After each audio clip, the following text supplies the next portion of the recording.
Good morning. Oh. Good morning. I need that mic in my face.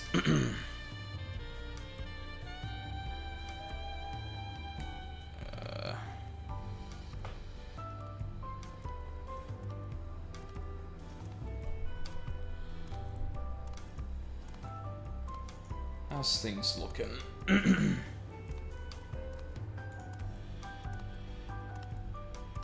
We're actually green today. I wonder if it's gonna keep doing that. Last couple of times I streamed, so I've talked about this before, but like Twitch is giving me like an unstable connection thing, and I found out through some Googling, I think it was during a stream even, that could possibly be because I'm actually sending up more data than is required for the quality I'm streaming at, which is 720p. 720p, not 72060.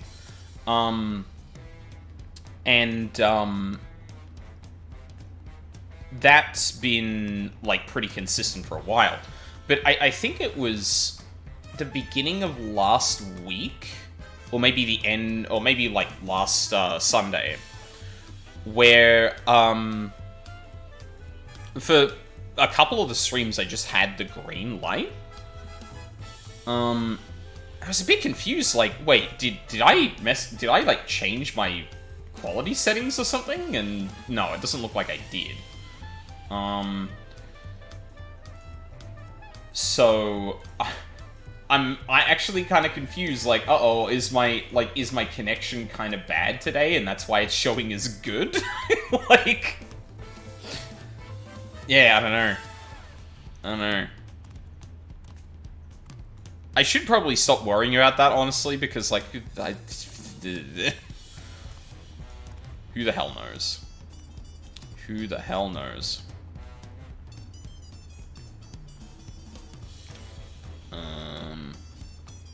Oh, shit. Sorry, I forgot something. I'll be right back.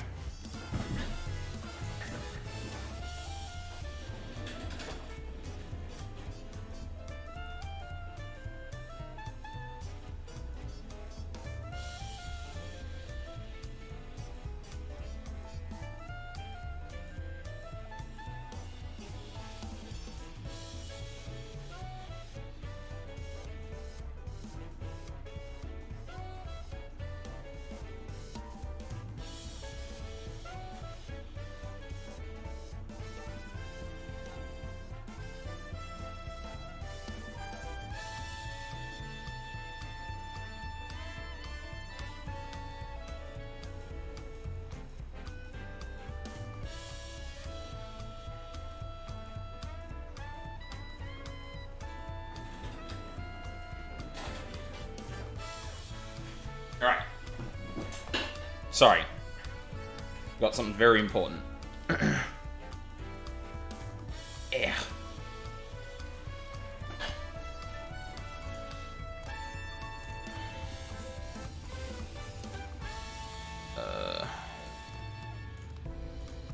Okay. But, anyway, we'll get started here, because, the sooner I start, the sooner we finish, and, it's gonna be 40 degrees Celsius here today, so, I would rather not try and stream while it is 40 degrees Celsius. Luckily, that shouldn't be happening until late afternoon, but, you know, it's gonna get a bit too close, I think, by the time I finish up. But yeah, so we got two things to do today that are actually in the game now. I got confused with patch numbers and thought the role quest stuff and the Hildebrand stuff were coming together, but Hildebrand was 7.15, and then the role quest was 7.16, so I got mixed up there. But yeah, so we've got the melee role quest still to do, because I didn't end up doing that in my, like, you know, playthrough of it at the time. And then the actual finale, which was introduced in 7.16, and then Hildebrand's in Dawn Trail, and also in Solution 9, apparently. So, you know, shenanigans will ensue, no doubt. But before that, we've got to deal with the passage of the Unbound. Now, I've heard good things about the melee quest, or the melee roll quest. Oh, look, sun's out. I've heard good things about the melee roll quest, so hoping we'll have a good time today. Because I think the strike rate's honestly 50-50. There's the two of the previous quests I didn't really care for, two of them I did like, and one of those was really good in my opinion. I think it was a ranged one. So yeah, let's see how this goes. Hunter and the Hunted. Shashepia seeks an adventurer who likes getting up close and personal. Well, on occasion. You look like you're from up north. Oh god. I gotta get the accent back. I haven't done this one in ages. Hello there. Hello there. I take it you've spoken with Brookavu, willing to lend a hand. I'm truly grateful. Then allow me to introduce myself. I am Shashepia, and I have traveled far from my village in the forests of Shaktaral in search of a brave soul to help us retrieve our stolen treasure. For generations of my people watched over the Dreamweave cocoon, the vessel in which the power of the Swallowtail Vitral is sealed. For its ascension, the Swallowtail, God, that is really hard for me to do in that accent for some reason, warded off would-be predators by assuming the form of more threatening butterflies, poisonous ones and the like, through its skill at mimicry. So it survived day after day, summer after summer, until the dawn of its great new existence. It became capable of taking on the form of any creature which crossed its path. This fearsome power was sealed within the cocoon, and any who possesses it command the self-same abilities. Indeed, the wielder too may assume the form of any manner of beast or man they've beheld. Yet this mimicry is not limited to merely physical forms. No, the wielder may replicate the talents and abilities of their target, so long as such actions fall within their ken, that is. Fall within their ken.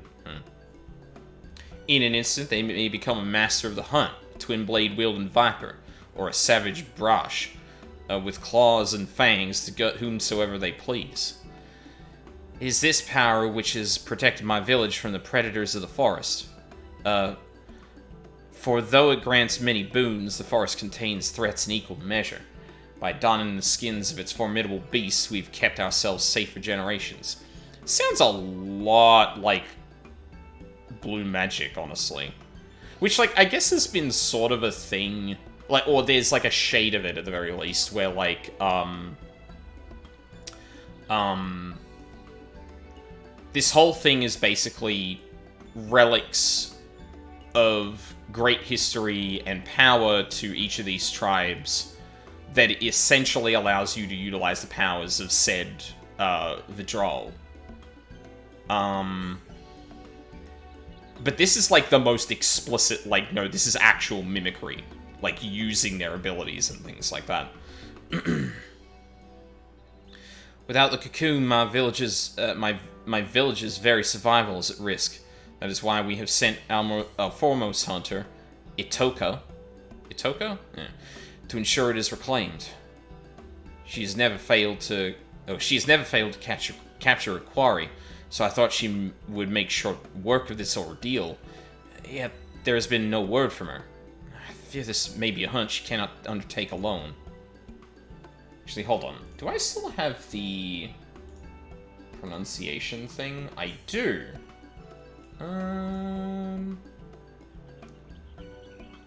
Oh, it could be E. Oh, no, actually, I'm thinking of the Mesoamerican one, not the...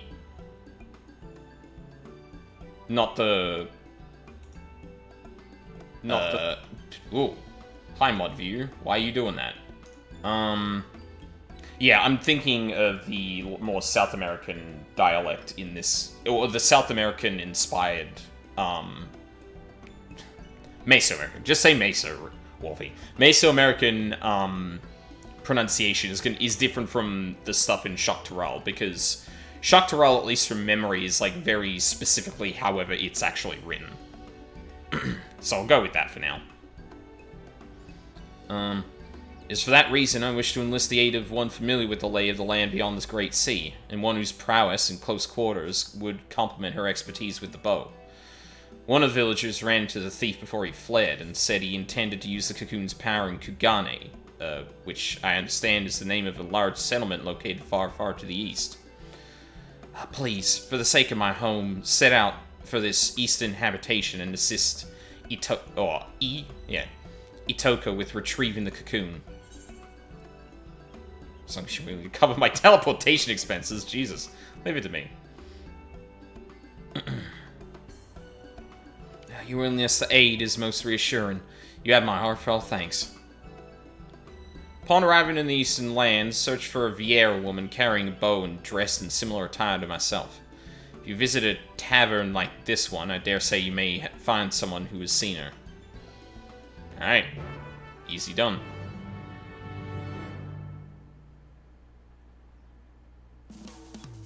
So I can't remember what the samurai artifact gear looks like, but I'm gonna be real.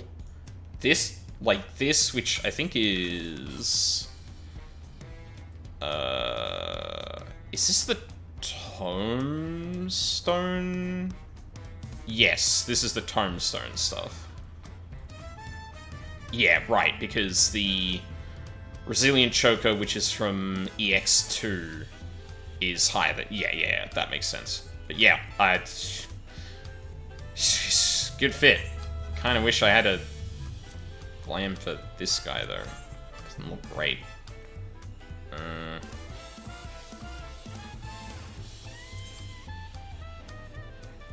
Wait. No. Whatever. I'll do it later. Not on this stream.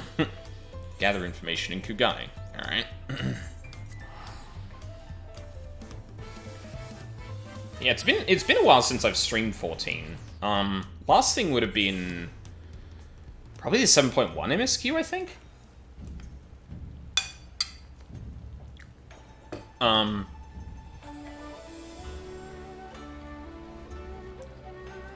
I've still been playing, like, chipping away at a second playthrough of the MSQ, and just kind of helping out in PF when I want.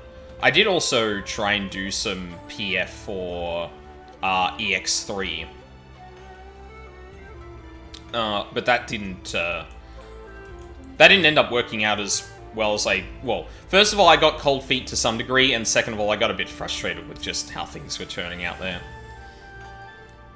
Welcome to the Shihokaze Hostelry. How may I serve you? You're searching for someone? Or you're searching for someone? As a matter of fact, I do distinctly remember seeing a Vieira woman of that description earlier, but I'm afraid I could not tell you where she may be now. Yeah. Dang. Almost gotten one. That's from Tyrell, was it? Sorry, can't help you. That reminds me, though. I heard Tyrell has its own local variety of spirits called mezcal. Been meaning to taste it myself for an age now, but you've no idea how hard it is to get one's hands on a bottle of it here. I mean, yeah, considering making the journey at all seems to be, like, take a lot of effort.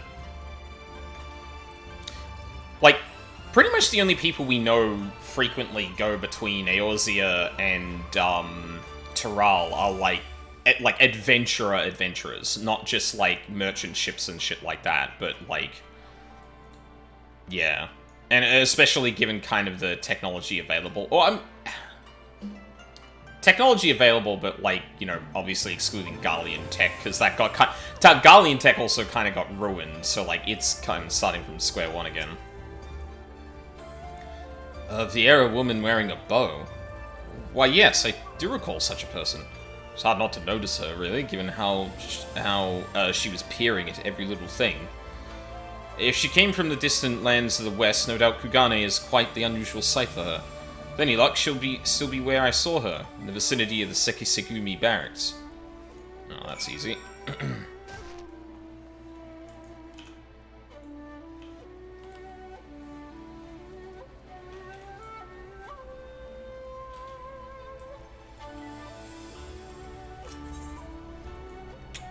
why you're out there, though.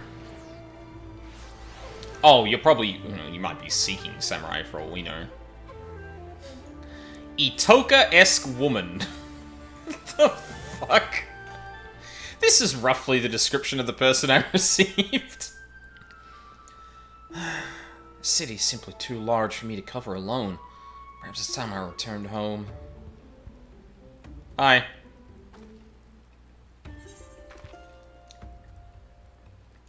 Itoka?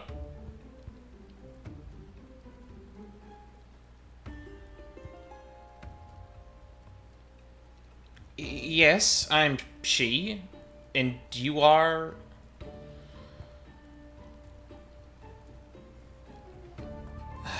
I see. Shishipia was, always was a worrywart. Won't deny I appreciate the help, though. Ascertaining the whereabouts of the cocoon has been no easy task. I managed to secure room and board in this lodging after arriving in Kugane, and have been using it as a base to track down the thief ever since. I'll tell you all I know. According to an eyewitness from my village, the thief is a middle-aged Shiran male. That's all we have to go on regarding his appearance. Yet, so long as he possesses the cocoon, he can be anyone and anything. An elderly woman traipsing along the street, a child throwing a ball, mayhap even the dog chasing after it. Truth be told, I was nigh at my wit's end trying to find him. That is, until I discovered that a series of unusual squabbles have been occurring around the city. After investigating these incidents, I found one commonality. The instigator in each case invariably had no recollection of the incident, let alone have been citing it. What's more,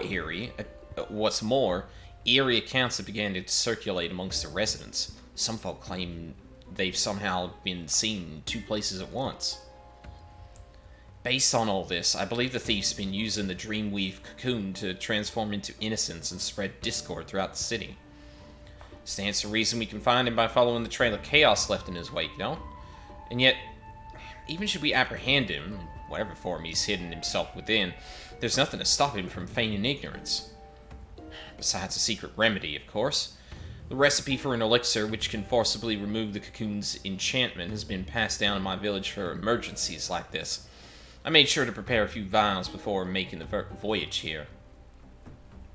I need simply throw the solution at the suspect, and the cocoon's weave of mimicry will unfurl on the spot. That covers everything. Now, what say we see if there's any trouble afoot? The thief will undoubtedly not be far from it. Let me know when you're ready, and we'll catch him together. Alright. I've thought through this a lot. Ready to set off, then? Perfect. I say we begin our search with the markets. Recall a great number of people gathering in the Rakusa district. I believe it was called. And she's now accompanying us. Yippee.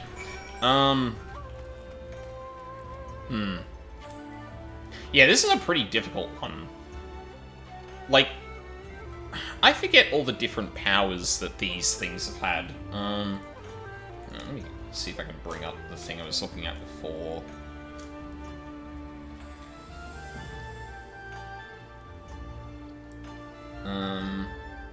Right, the tank one was putting people to sleep.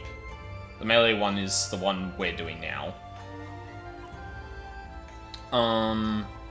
Fizz ranged was, like, protection, if I remember correctly. Magical DPS.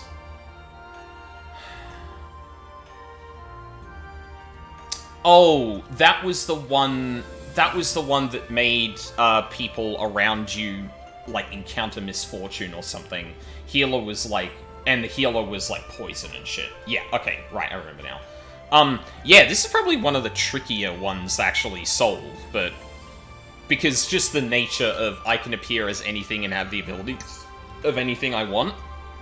Yeah. Which, like... I feel like there's like a ticking time bomb of just this person realizing, oh my god, the Warrior of Light is really strong. I should copy them. But we do also have the ability to just undo it, so like, talk about cities. Think that all of this was wrought by mortal hands. Remarkable. Our people have lived in harmony with nature, but that doesn't mean we condemn the ways of those who choose otherwise. In fact, in the brief time I've been exposed to settlements like this, I've come to see such places have their merits too. Oh, that's cute.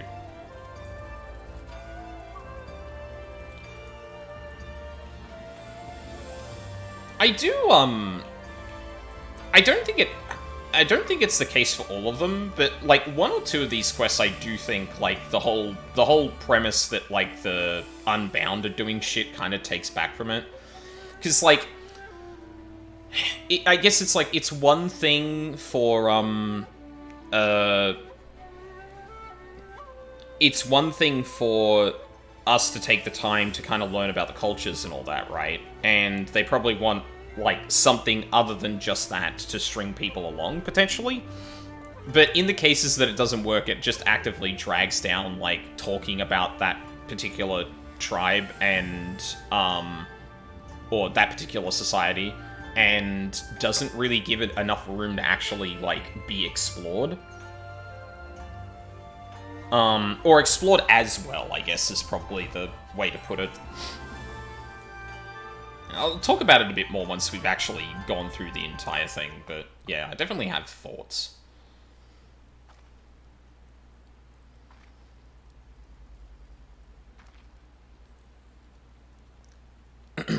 Look, you thieving whoreson, I told you this isn't enough.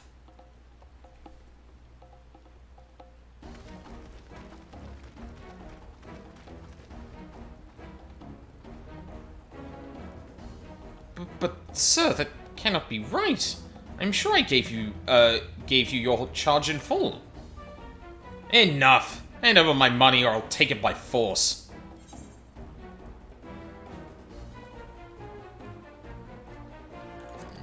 Let's keep watching.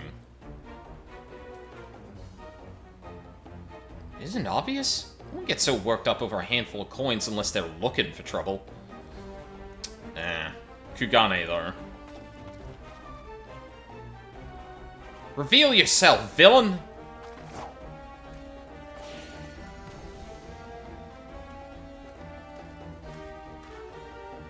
I don't, What in the blazes do you think you're doing? Oh, sorry. Very, very sorry.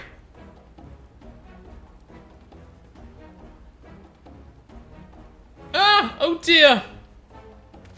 Oh, a thousand apologies, sir. I gravely miscalculated your change. I will return what you are owed immediately. I beg your forgiveness. Yeah. Yeah, I had a feeling. That, like, business disagreement is one of the major things in Kugane that, like, has been driven home to us in our time here. So, like, this is not confusing at all. Of course, that would be the perfect cover for disturbance like that, because everyone would be like, oh yeah, there's a business deal going wrong. Like, yeah, of course.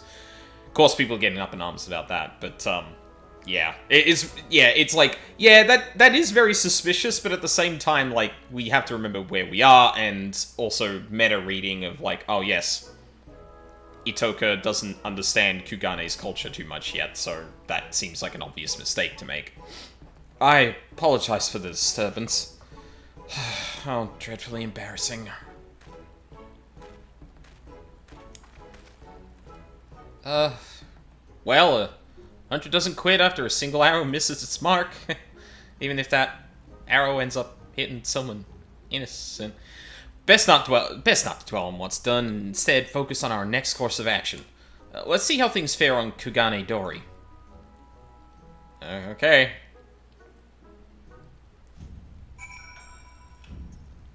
Oh boy. So she's gonna be a bit trigger happy too. Oh yeah, we already did that one.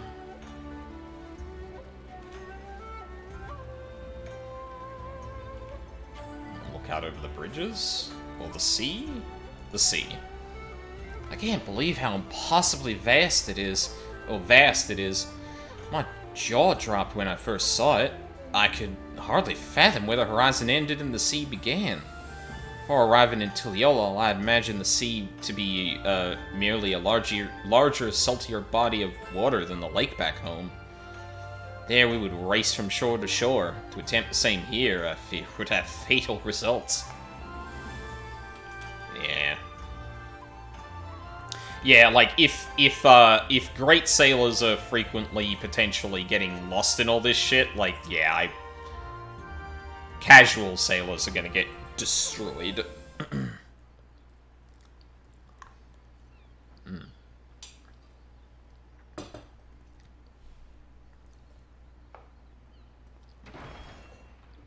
I'll cut you down when you stand, you lecherous lummox!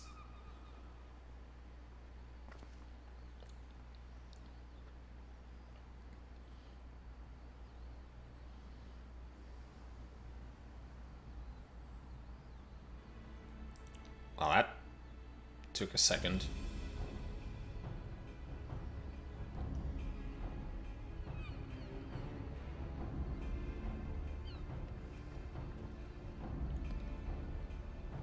What is going on here? The big bloke yonder allegedly laid his hands on that grizzled fella's woman. Pray this may come to blows.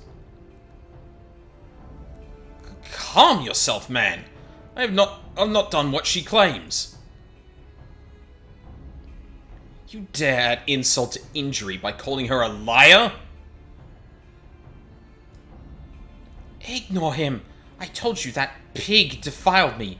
Cut him down this instant. Okay,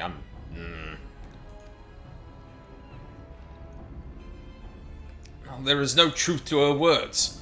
Wherefore does she spout such rubbish?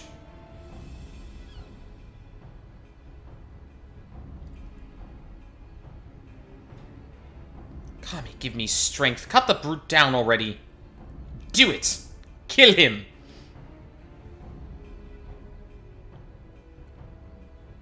Yes. Not less in your head shall serve as penance for your crimes. Very well. Let my blade prove my innocence.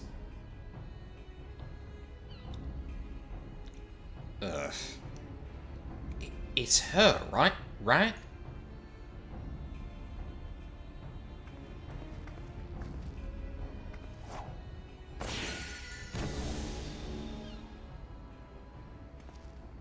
That motherfucker stole my dew!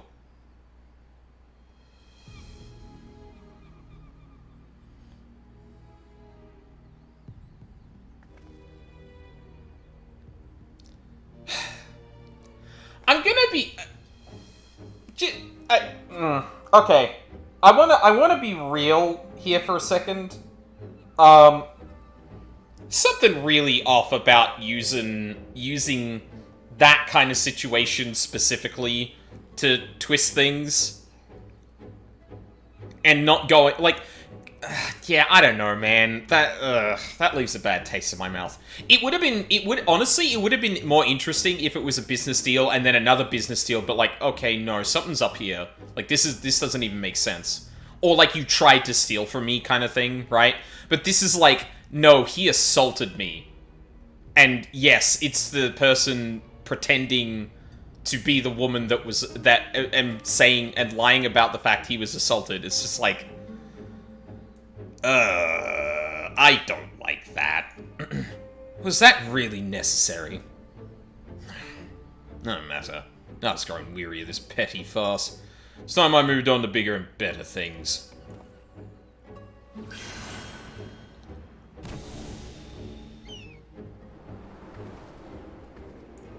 Cut that! Aldine, it flew right past you, dumbass. Oh no, you don't. Get his ass. What?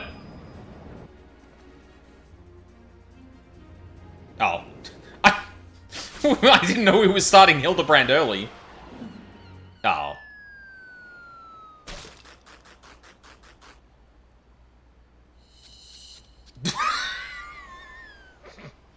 We are starting Hildebrand early. Damn. Unperturbed. What? Oh, yeah, okay. Jesus Christ!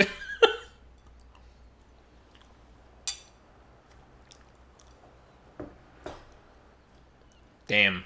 Should have called for another ranged wall.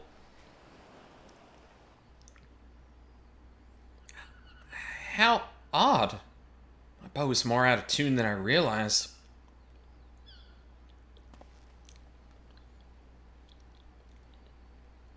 Yeah, it was never going to be that easy.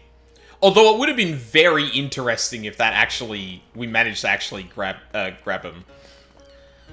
Sweetheart. Is it really you? Oh, thank the Kami you're safe.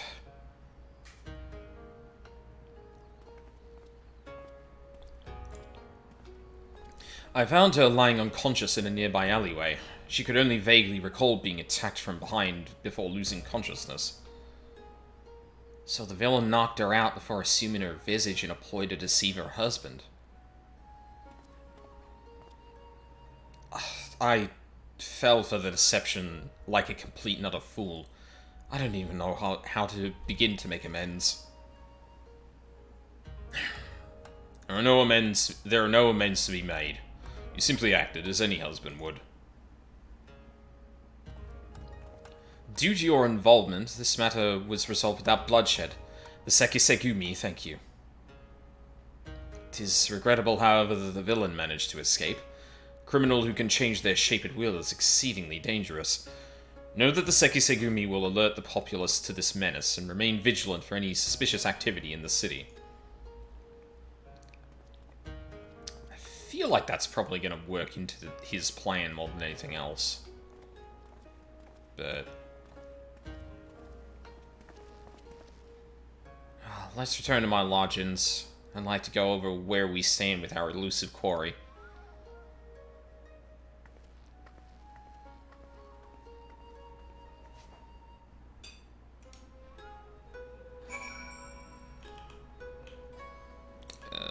Where's the shard?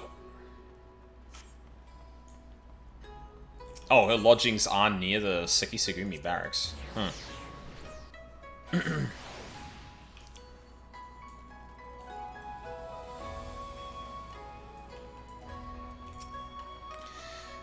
As predicted, the thief has been using the cocoon's power of mimicry to incite conflict around the city.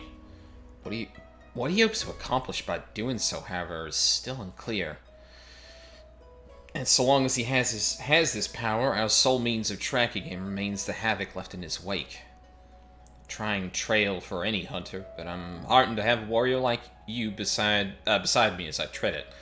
We'll catch him together, and when we do, we'll mete out the justice he deserves, Aldine. Hell yeah. A sea of blood. Ugh. Itoka is eager to continue the hunt. Good to see you, Aldine. For better or worse, I haven't heard about any unusual incidents in Kugane since our last altercation with the thief. There may be a reason for that. Do you remember when he claimed he was moving on to bigger and better things? If we're to catch him, we may have to expand the scope of our search beyond Kugane. Yet, he traveled all the way from Tiral to this eastern land for a reason. I can't imagine he'd go too far. Do you know of any other settlements nearby? And the Ruby Sea. Ruby Sea is dotted with settlements. People live out in those waters? But they're so vast. Where would we even begin? So the Bakufu has an outpost at the Ruby Price. That sounds like a perfect place to start. Let's make our way there and avail ourselves of the soldiers' intel. If anything out of the ordinary has occurred, no doubt they'll be aware of it. Shall we?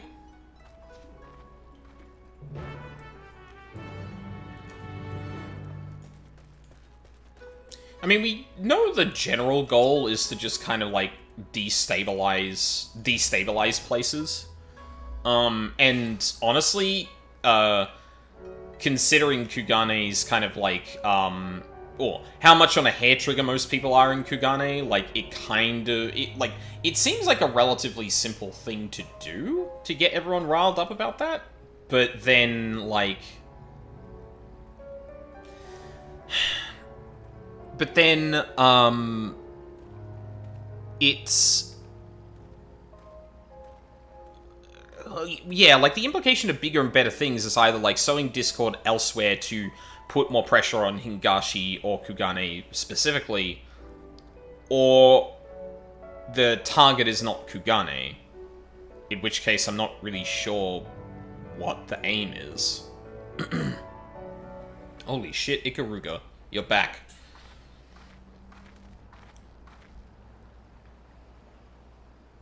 Oh, this is unexpected. What brings you to the Ruby Prize? Disputes. Strange you should ask. Strange you should ask. Not even a moon ago, the waters of the Ruby Sea were poised to turn a sanguinary shade. Please, tell us everything. A Confederate skiff approached the Ruby Price without authorization, and its occupant began hurling insult after insult in an obvious attempt to provoke us. We did not succumb to their provocations, however. After warning the vessel we'd fire if they drew an ilm closer, they withdrew without a word. However, should they attempt to provoke us again, we will not display the same level of restraint. The roar of our cannon shall signal their comrades to rally in full force. The waters will flow red. Of that, there can be no doubt. Tensions run high. Not like this has ever occurred. I see. Thank you for the information. Might we speak privately? Of course.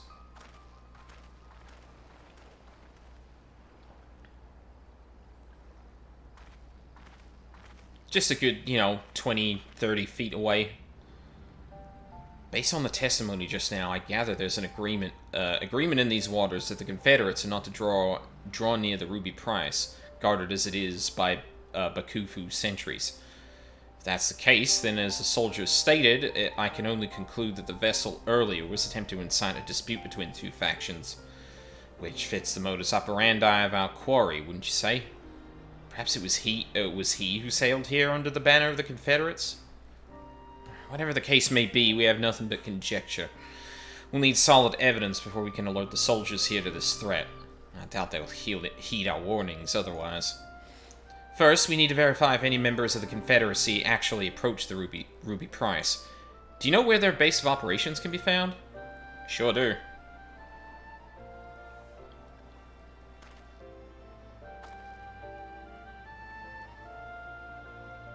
Sakazuki. Looks like it would be fastest for us to swim there.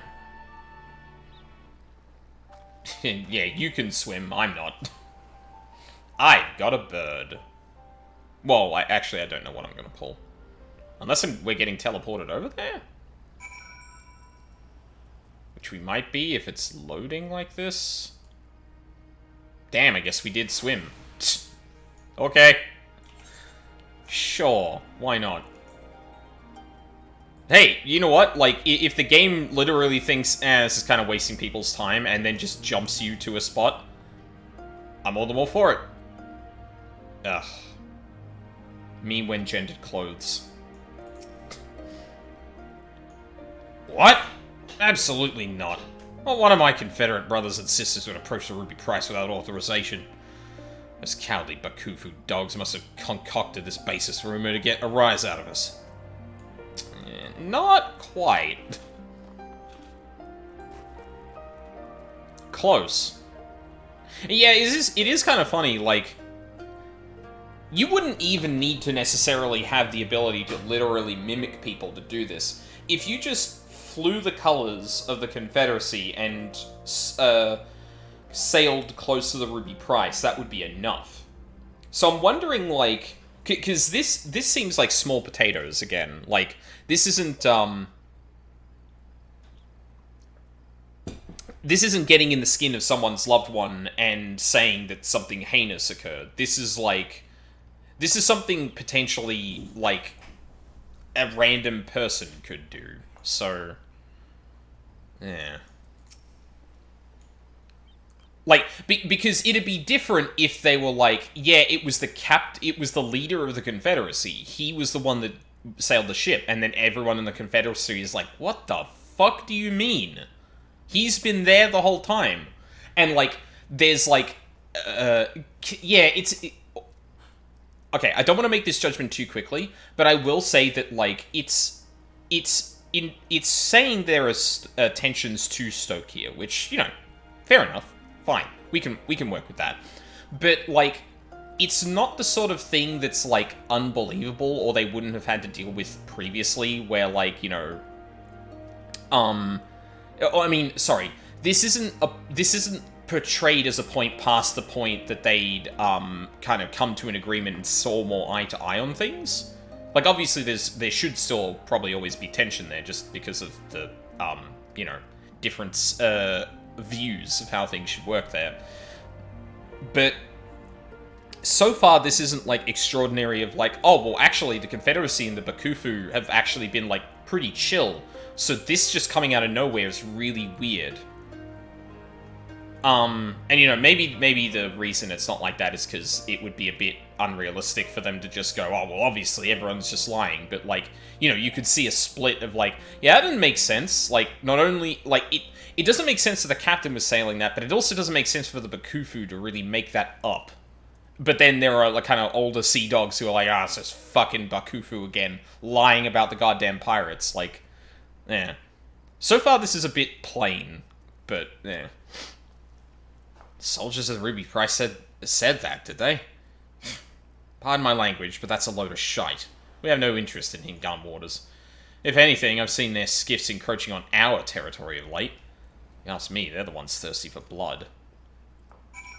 Unless we are, in fact, trying to establish that, hey, tensions are, like, things are not sorted at all. But, yeah.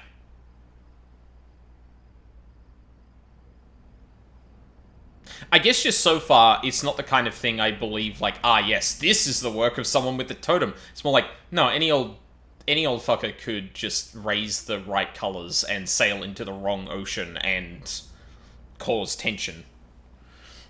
There you are, Aldine. Listen to what this person has to say. The situation is more grave than we thought. I'm thankful you came, not a moment too soon. Captain Rasho ain't been acting himself, you see. There we go. Normally where he goes, Tansui goes. Normally where he goes, Tansui goes. But not today. He showed up just earlier by his lonesome and ordered us to gather as many heads as able to join him on the Isle of Becco to attend to some pressing business. Normally I'd oblige the captain without a moment's hesitation, but I had a feeling something weren't right. So I asked him what manner of business. We're going to set the ruby price ablaze, he says. The bloody ruby price. Tried speaking some sense into him, but he weren't a mind to listen. Walked off saying he has no need of craven bastards like me. Look, I don't know what's gotten into the captain, but it can't be anything good. Please go to the Isle of Becco and stop him and his enemy comrades before it's too late. This Rasho acting strangely can't be a coincidence. We need to get to that island and quickly. Do you know the way? It is in. Got it. Not a moment to waste. Wait, is the Isle of... I can't remember which the Isle of Becco is.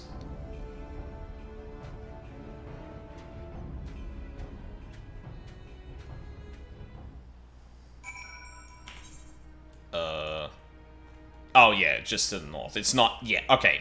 Isle of Zeki is the one that's, like, the Susano place.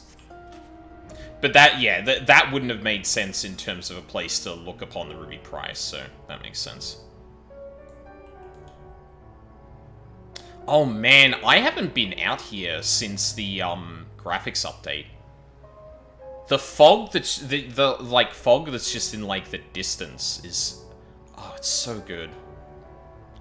I remember seeing, Charlian after the graphics update, and seeing how, like, fucking pretty it was when the fog rolled in, but, like, it seems to be, yeah, fair skies, but it's still, there's still, like, a mist hanging over the ocean near the shore, and God, it makes this place look so good.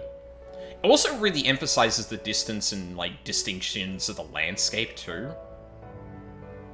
can kind of see like ridges being like more darker than the around the mist. Oh fuck! Honestly, I've got to do a round trip of the entire game during certain weather patterns and just see how it looks now. Still haven't done that since the graphics update, but yeah. I hear voices. Seems they're gathered up ahead. Excuse me.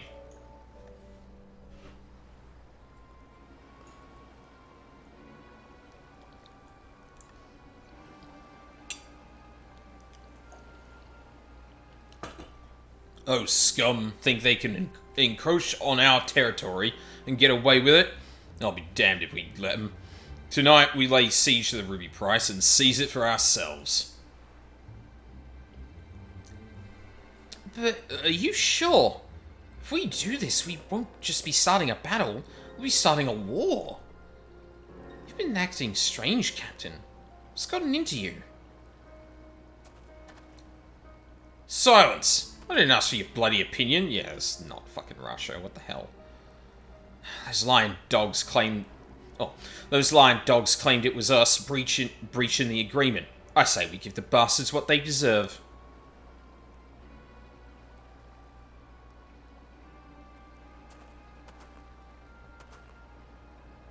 Uh-huh. You are not welcome here. Be gone if you value your lives. And surely the sailors are going to turn to him and go, why are you talking to the Warrior of Light like that? You're a terrible actor.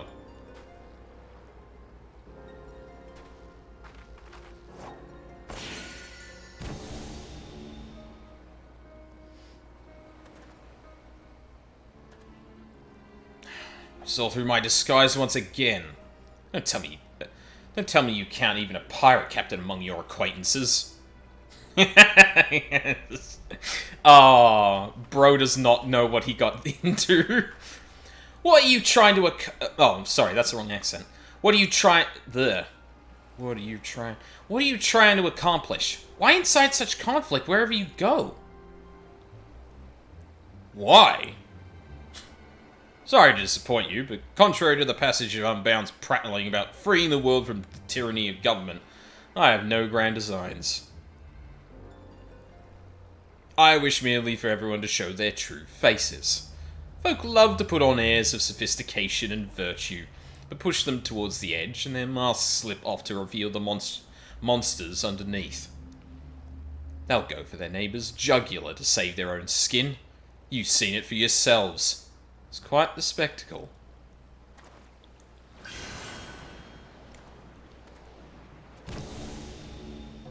Fly past me again, asshole.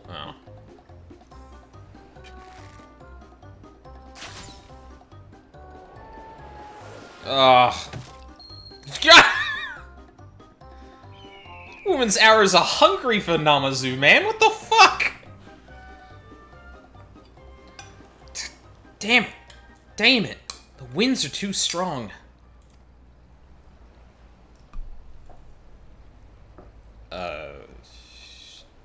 What?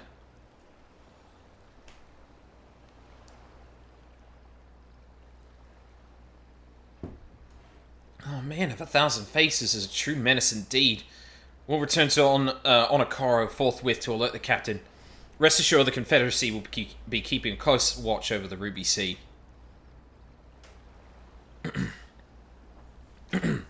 I don't think for a hot moment he was an imposter.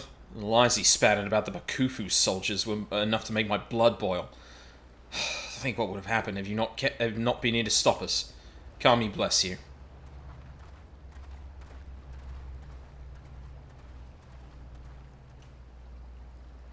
All he wants to expose people. All he wants is to expose people's so-called true faces? They would use the cocoon for such a petty cause. Unthinkable. Let's return to Kugane for the time being.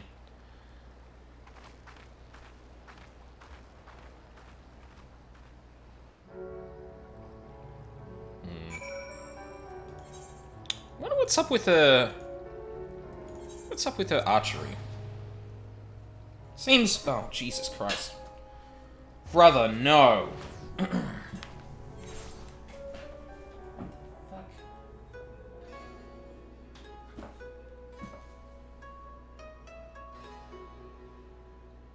Fucking spider just crawled out from underneath my desk. Luckily, it's a, like, long-legged spider. Not poisonous, not anything. They eat spiders, so they're kind of cool, but also, like, don't crawl over me, bro. What the fuck? Are there any more in this room? Did a lot of dusting, like, a couple of weeks ago for a house inspection, so, like, I thought I wouldn't, be having a spider, like, literally dropping on me, but, here we go. There we go.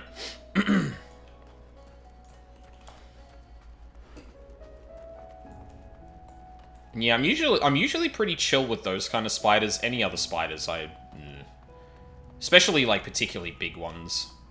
Because, like, spiders in Australia will fuck you up. Like, there are more spiders that are dangerous than aren't. Thankfully, one of those ones is, like, you know, really safe, but, eh. Damn it all. Can't believe a bastard like that. Forgive me.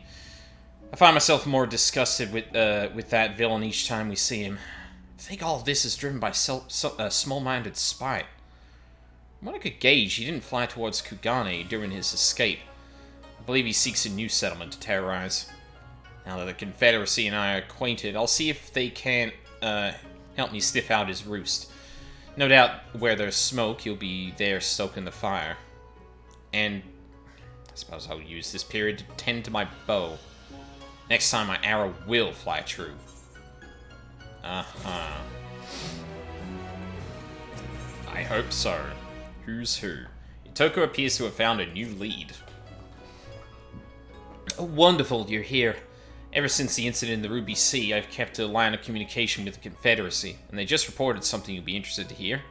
Apparently a man impersonating the distinguished Lord of Doma was recently exposed. One of the Lord's retainers saw through the Pretender's facade while he was attempting to stir up trouble in the Doman Enclave. The imposter then reportedly transformed into a hawk and fled. Clearly, our quarry now nests in Doma.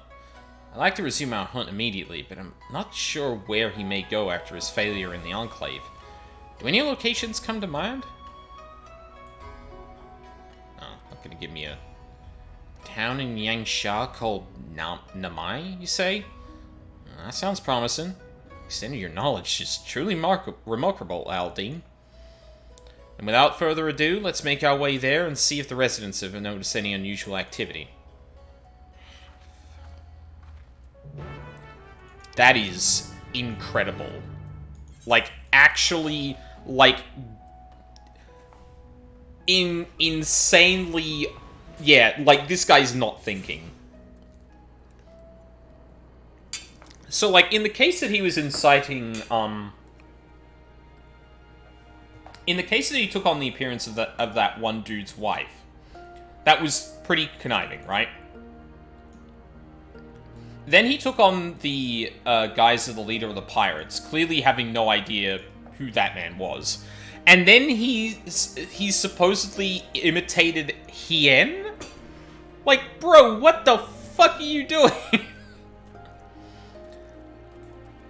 Like, I was gonna say that, like, I don't think his motivations are necessarily petty the way that Itoka's kind of characterized it, but when he is going about it in this way, like, yeah, it does actually seem that, because he's not taking trying to be a threat seriously, which is, yeah. Trouble? None that I can think of. For a blessing, all's been peaceful. Oh. Maybe we're here before he makes trouble.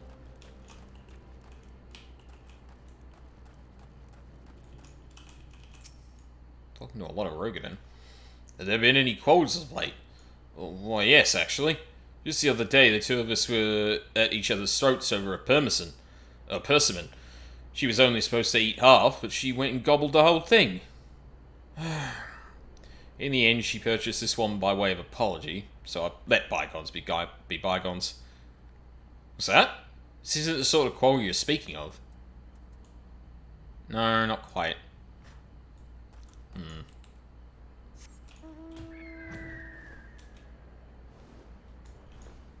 really got to go back to doing the EX trials. Oh, Chimi. By the Kami's grace, our quaint village has not seen strife since the Imperials were ousted. There has been news, however, of a man impersonating Lord Hien at the Enclave. As I am told, when Lord Hien voiced intentions to invade Nagsha, all present grew wary of the individual. Yeah, like, what the fuck? None more so than Lady Yugi. Yeah, Lady... Oh my god, yeah, I didn't even think about that! Like, imagine trying to impersonate the person that Yugiri is, like, sworn to. Are you high? After he was exposed, who saw through the farce immediately. After he was exposed, the villain fled the scene with haste. Fortunately, efforts to find him have not borne fruit. So we go talk to Yugiri then, right? Hey, I actually have a higher official in Doma that can vouch for what's going on, and we can probably try and bend her ear to try and sort things out a bit more, right?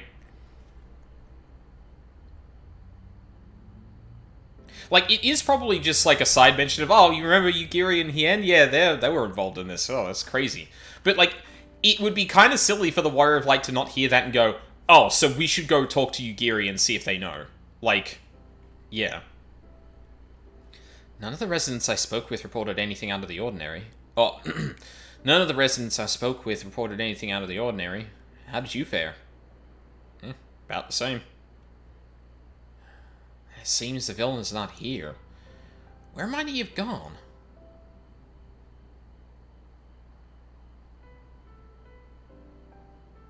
Oh? What are you doing here?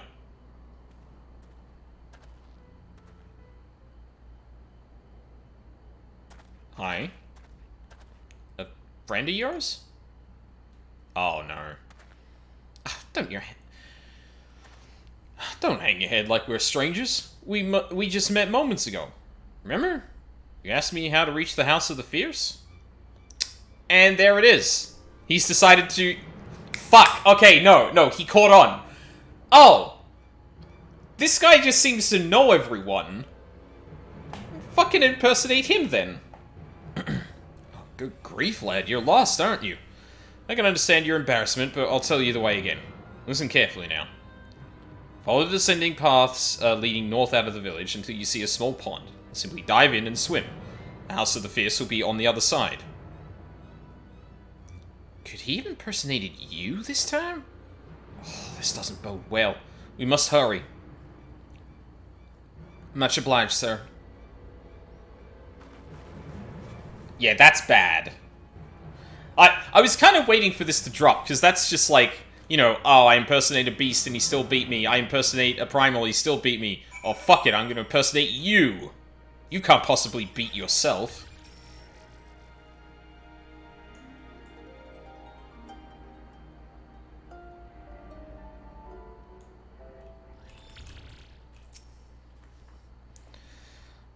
Just how far must we swim to reach this place? Dare say my days spent in the lakes back home are about to come in handy. Oh, you know, I don't count myself. I can breathe underwater.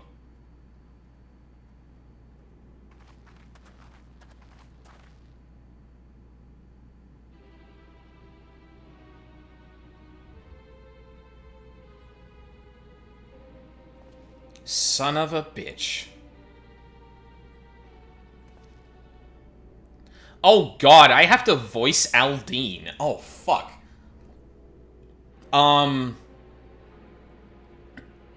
Fuck. This is funny, because I've been thinking of, like, voice claims. I've seen a lot of people do voice claims, and I've been thinking about this one. And I'm thinking Sam Riegel when he was voicing, like, Snake and, what's his name from Critical Role? Percy, I think his name is. Yeah. My friends, it's come to my attention that the Han of the Azim Steppes mighty Oranir tribe conspires... Oh, Oranir tribe. Conspires in the shadows to invade Doma. We must not give them the chance. Invasion would mean all-out war. There is only one solution. Under the cover of darkness, you must assassinate the Han. Only with his death can this crisis be averted.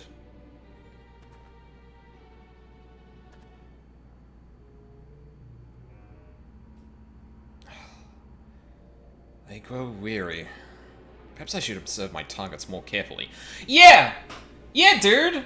It's almost like you're just willy-nilly impersonating people and not at all thinking through what the fuck you're doing. With all due respect, these allegations must be brought before Lord Ian. It is imperative we receive his instruction before acting. And that's why the chain of command is important. That would be playing right into the Orinir's hands. After all, an imposter disguised as Lord Ian was recently exposed. An Orinir's spy, there can be no question. Yet the spy has fled, their whereabouts unknown. They could be anyone and anywhere, weaving new schemes even as we speak. Decisive action must be taken. That is why I came to you. So the impersonation of Lord Ian was but a part of Orinir's grand scheme? But why would those who fought alongside us for Doma's liberation conspire to invade? Forgive me, but you do not seem yourself, Aldine. Something isn't right. I think he's also got a different necklace. Because I am desperate. A shadow looms over Doma, and only with your help can I cast away its dark pall. Please, lend me your strength. Our honored friend Aldine risked life and limb to see Doma free, yet you address him with suspicion and doubt. If he says we must act first to prevent greater bloodshed, then we must act. It is true that he has never led us astray. Brothers and sisters, let us join hands with Aldine once more to drive back this shadow rising over Doma. Okay. I know we're trying to establish that, like, hey, this is the scheme and kind of the way he's working now, but, like, the Warrior of Light should be dashing onto the scene right now.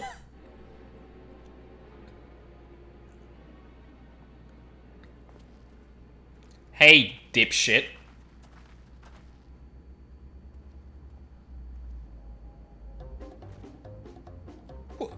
What is the meaning of this?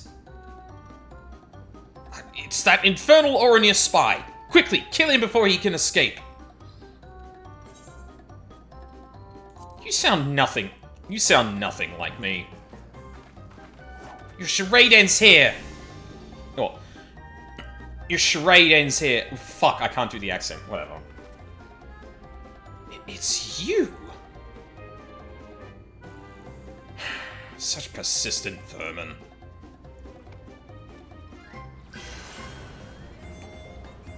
We really should be trying to have a plan for when he turns into a hawk.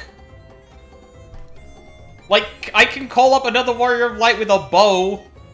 This probably would have been sorted. You're not getting away this time. Stab the fish.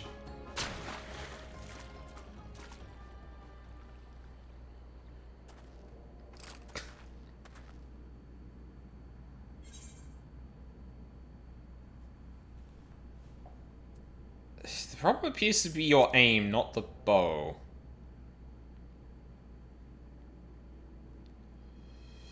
Ha! Pathetic. You're nothing like that other girl. What was her name? Ah, yes, Itoka. Oh. Oh, this is good. She was fearsome, that one. Right up until the moment I drove my blade into her back.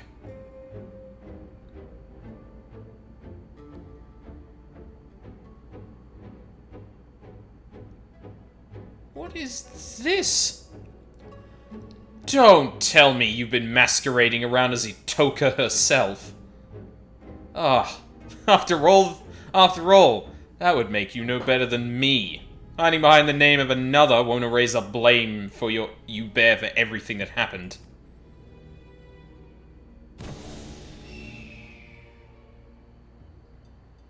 Alright, this quest might be cooking. And that's why your aim is shit, because she's not. Fuck! Wait, Oh no! Oh, my mind is racing now because I'm like, okay, hold on. Did the woman that sent us after Itoka know that it wasn't Itoka, or has this happened since they went? Oh shit! I'm sorry. I swear I'll explain everything to you later. For now, we should apprise these men and women of the situation.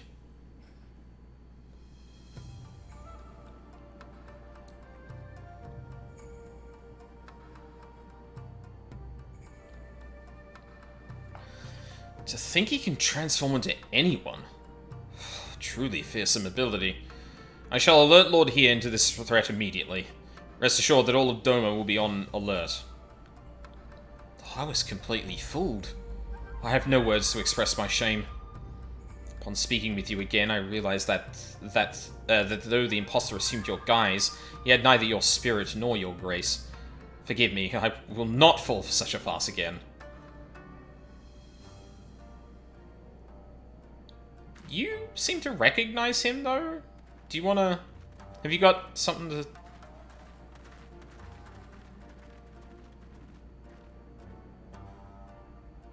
And we did focus on him for a second.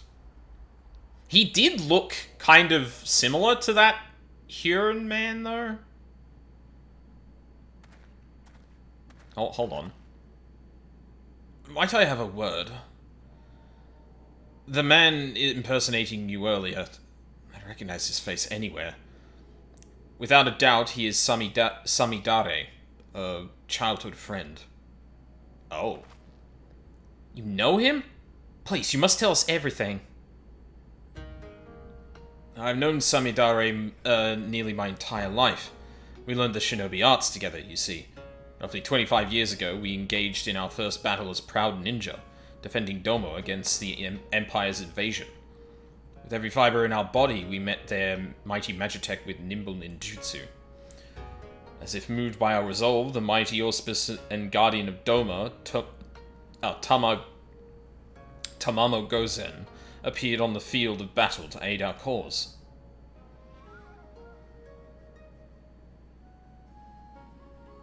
Yet our efforts were for naught. The Empire's might fell upon Doma like a hammer, and we were crushed beneath their overwhelming force.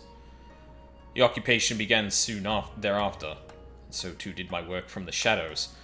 While I devoted myself to resisting the Empire in secret, Samidare was conscripted to their army, and forced to become an Imperial spy.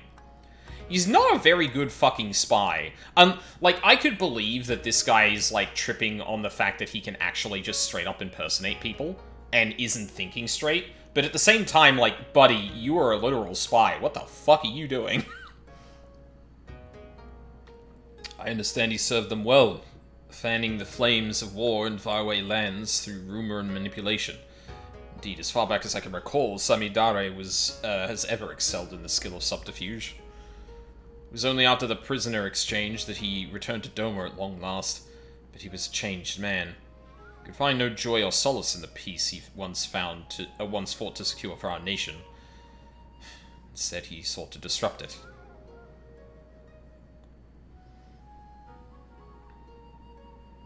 War has taught me the truth of this world. Civility is but a facade to hide man's savagery, and I'll prove it here, in dear, dear Doma. Fool I am, I thought he was jesting. Only later, when I discovered the web of lies he'd spun to turn folk against one another, did I realize he meant every word. I tried to confront him, but he fled Doma before I had the chance. Nevertheless, I searched his home afterwards and discovered a missive from an organization called the Passage of the Unbound. I have it with me here. Dear illustrious Samidare, we extend our deepest gratitude for your interest in joining the Passage of the Unbound. With each passing day, our secret order draws closer to its goals, and we shall require exceptional talent for what lies ahead. Bearing these needs in mind, we have decided to welcome you into the fold. To celebrate the start of an auspicious future together, we invite you to meet your colleagues in Tuliolal and have enclosed your ticket within. Exceptional talent. Exceptional egos, more like. This passage of the Unbound kept a watchful eye on nations far and wide to recruit cutthroats like Samidare, who only followed their own desires. Upon his arrival in Taral, Samidare's ambitions guided him to my home, where he stole the Dreamweave cocoon and set out to use it for his own twisted ends. I'm afraid that appears to be the way of it. In all likelihood, it is the passage of the Unbound which alerted him to this Dreamweave cocoon's existence.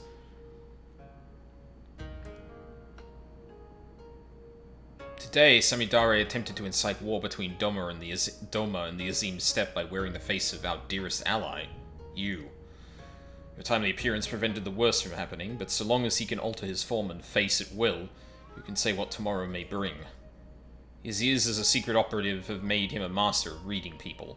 Should he decide to study his target before taking their form, I fear his schemes may not be discovered until it's already too late. Please, be careful, and may the Kami bless and keep you.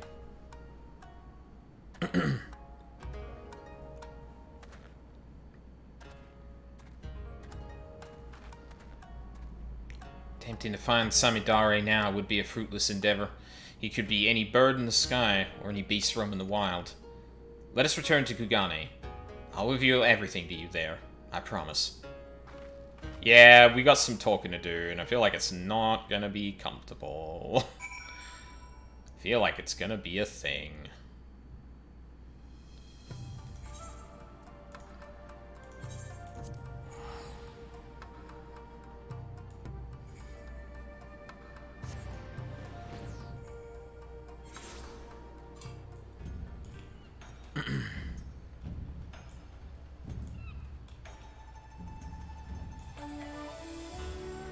Alright.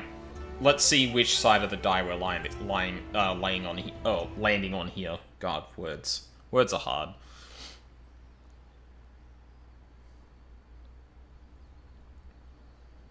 I'm grateful for your help today. Once again, I let our prey slip away. The only silver lining is that we know who he is now. But more importantly, I apologize for deceiving you. As Samidare said, I'm not the greatest hunter of my home. I'm not Itoka. I'm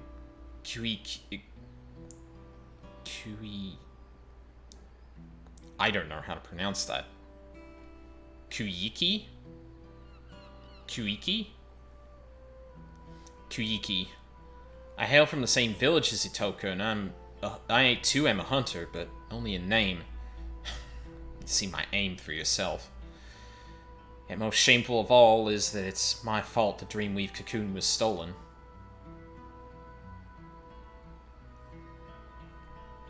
Normally it is enshrined in the deepest recesses of our home. Only Itoka had leave to wield it.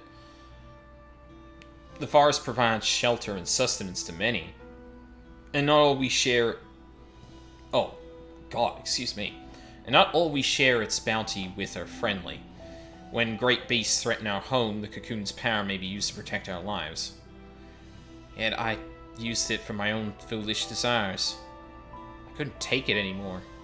I was a hunter, yet could barely catch prey large enough to feed myself. I was forced to wash clothes, prepare meals, and tune bows. Just once I wanted to be acknowledged. I wanted to feel pride. So I used the cocoon's power to transform myself into Itoka.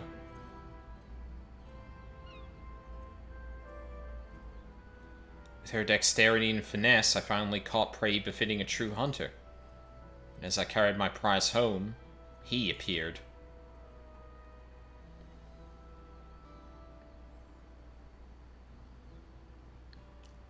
I found him collapsed in the middle of a beaten path. Never had reason to mistrust someone before, so I approached to nurse his wounds. At the moment I drew close, he knocked the cocoon from my grasp and struck me unconscious. He was long gone by the time I awoke. I confessed my sin to the village elder, and in her boundless grace she forgave me. But I could not forgive myself.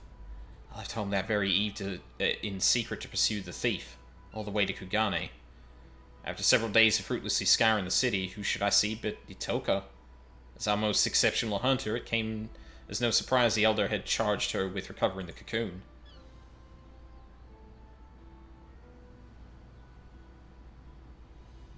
She was astonished to see me.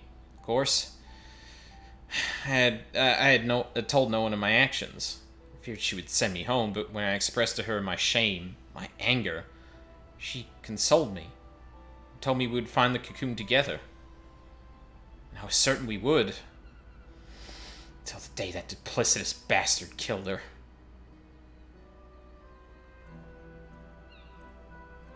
You appeared soon after her passing. I thought with someone strong as you at my side, maybe, just maybe I could avenge her. So I lied. Like Samidare said, I'm no better than he is. I'm an imposter. But my desire to reclaim the cocoon is every bit as strong as Itoka's was. I am so sorry for lying to you, Aldine. I hope that you can find it in your heart to forgive me. Continue to aid me in reclaiming the Dreamweave cocoon.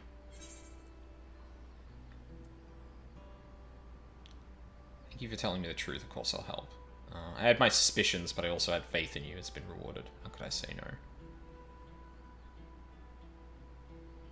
I had my suspicions, but I also had faith in you.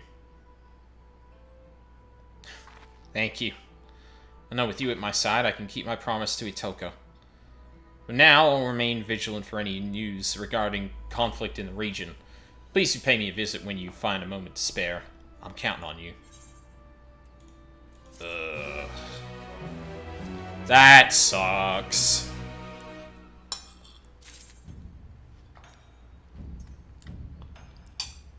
I'm gonna guess we're probably gonna use the fact that Itoka died to, like, twist the knife later in the quest.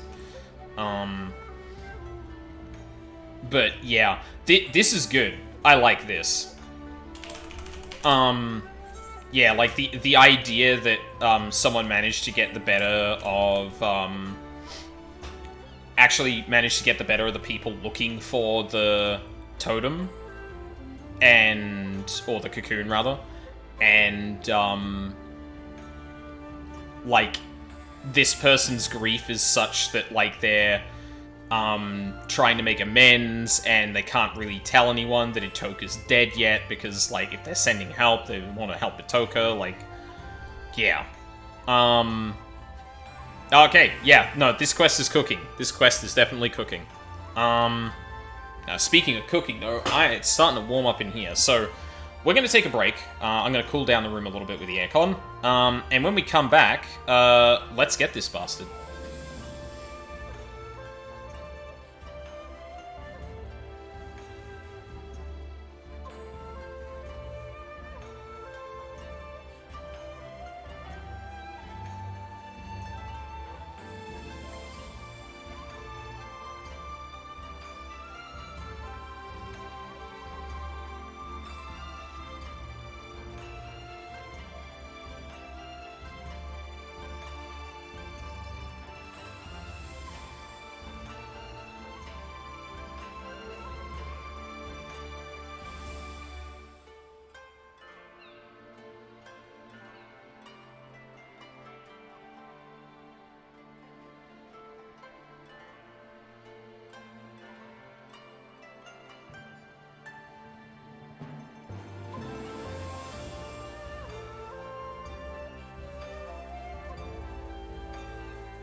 I'm back.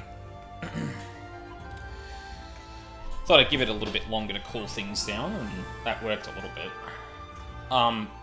Jesus, the weather here is being really, really weird. Like, outside right now, I'm pretty sure it's like 27, 28 degrees Celsius. And I walk out of the room to go and, you know, get some more water, put away some dishes. And, like, I see that it's, like, grey and miserable and raining outside. And I was like, what the fuck? I mean, first of all, I would have expected thunderstorms, like, considering the heat and the amount it was actually raining. But second of all, I also looked at the, oh, and it's probably, the sun's probably out now, isn't it? Oh yeah, the sun's out now. Jeez. Fucking Melbourne weather. And yeah, like, I looked, I've got, like, a couple of weather apps. One that's, like, very specific, and one that's using, like, I don't know, weather.com or whatever the hell it is, and then one that's using more, like, or collating a bunch of sources, not just relying on the one. And the UV index I've seen is, like, extreme. Like, 11, I think, is the rating for it, which is, like, yeah. Even if you've got sunscreen on, you should probably avoid being out in the sun. So walking out to see, like, dark clouds, I'm like, okay. Is the sun capable of piercing through the clouds now? Like, or those denser clouds now? Like, what?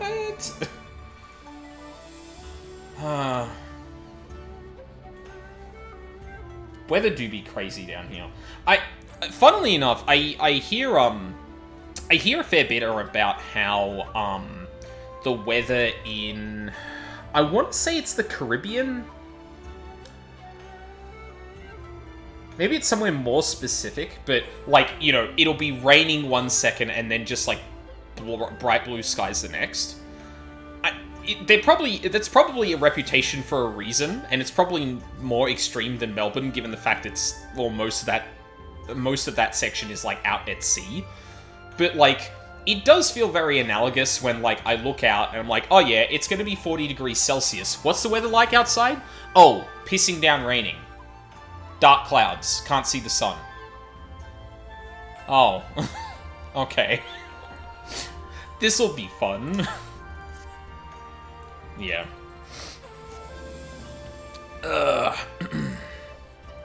One second.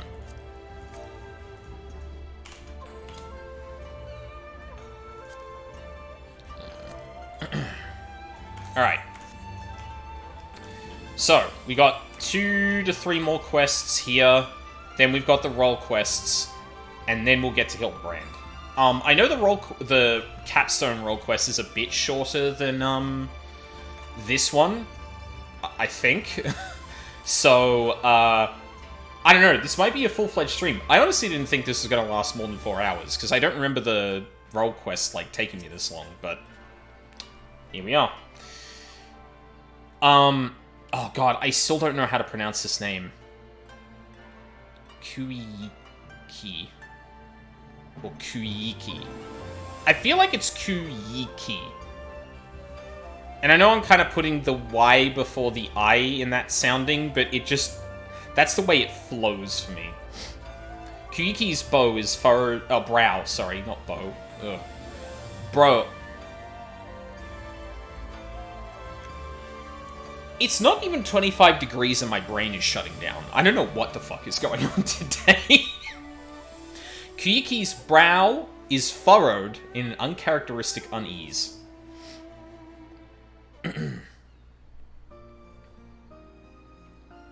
Aldine, I'm so relieved to see you.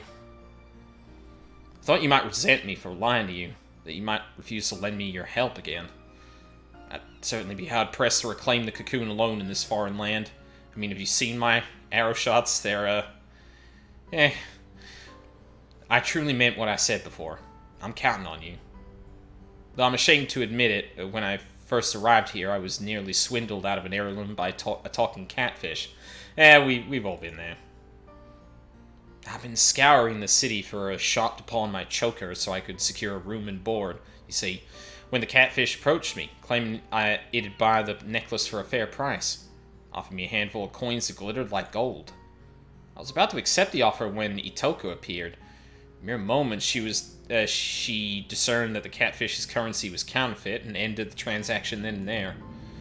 She dragged me to the markets afterwards and pawned her own necklace to secure lodgings for the both of us. The moment she arrived, Itoka took care of everything. What I'm trying to say is, I can't do anything on my own. I'm reckless and impulsive, and I'm just really glad to have you by my side.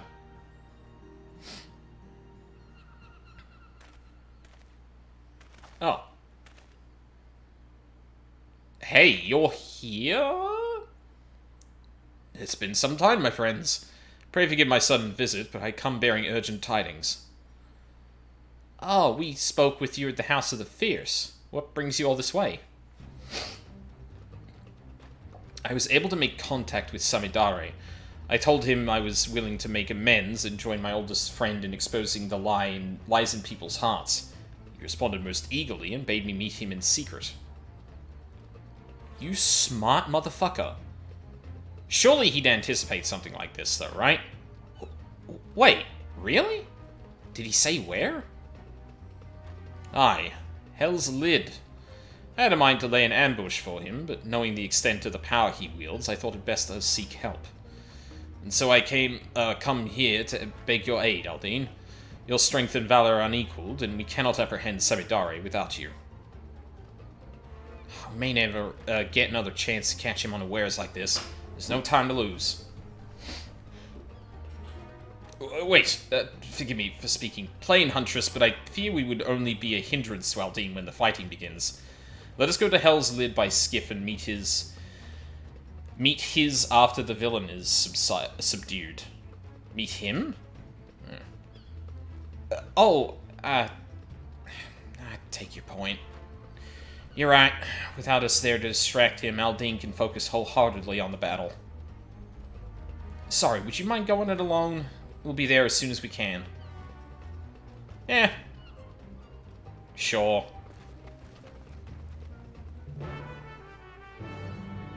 We are doing this at level 96, though, so I am raising my eyebrow, like... this isn't gonna go the way we think it's gonna go. Also, like... okay, so this guy has been dumb, right? He took on the guise of multiple people who have very distinct personalities and did not understand them before that, right? But there has been a trend in him getting better at it, right? He went from impersonating the leader of the Confederacy out in the Ruby Sea and just completely misunderstanding who that man is. He tried to imitate the Warrior of Light, got a little bit close, but mostly because people trust the Warrior of Light, but people still kind of, figured out what was up. So the trend is going upward, and if the Shimmer, if his childhood friend is anything to go by, his ability to actually spy on people and cause unrest is pretty significant, and you could read the way he's been acting so far as, like, overconfidence in the ability to just turn into another person. So, like, I'm suspicious of this, because, like, this is a great plan from childhood friend, assuming that, because we still haven't got his name, even.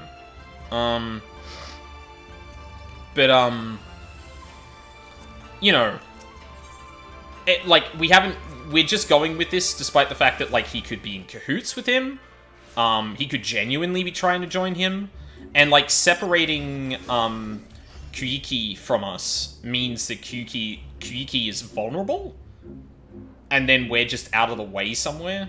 Also, we're, like, very close to the Confederacy hideout, which... like, I don't suspect them, but, like... why Hell's Lid, of all places, though?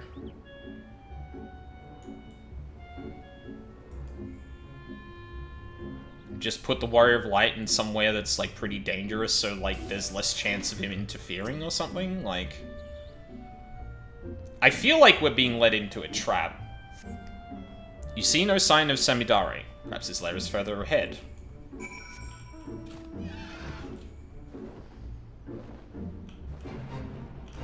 No, no fate, thank you. Wait, Agni is in Agni and Rudra? You still see no sign of Samidare, but feel an unsettling presence. Oh, for fuck's sake.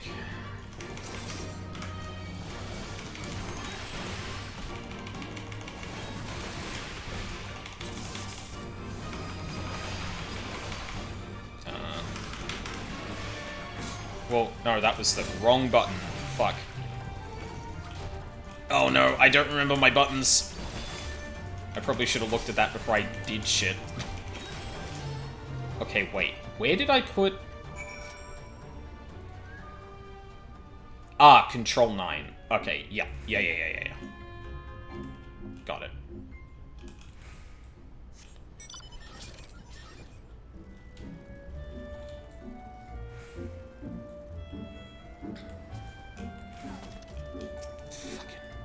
Fall Guys mount. I completely forgot I had that. Oh. Yeah, I think we might be in trouble. Samidare is nowhere to be found. There is naught to do but await your companion's arrival. Which is probably not gonna come because... yeah.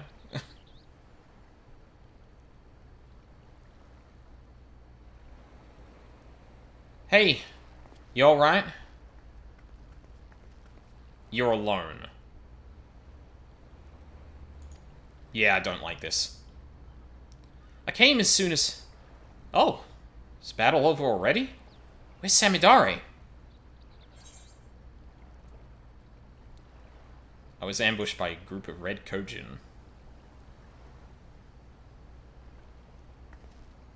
What? So this was a trap? Wait, over there. You idiot.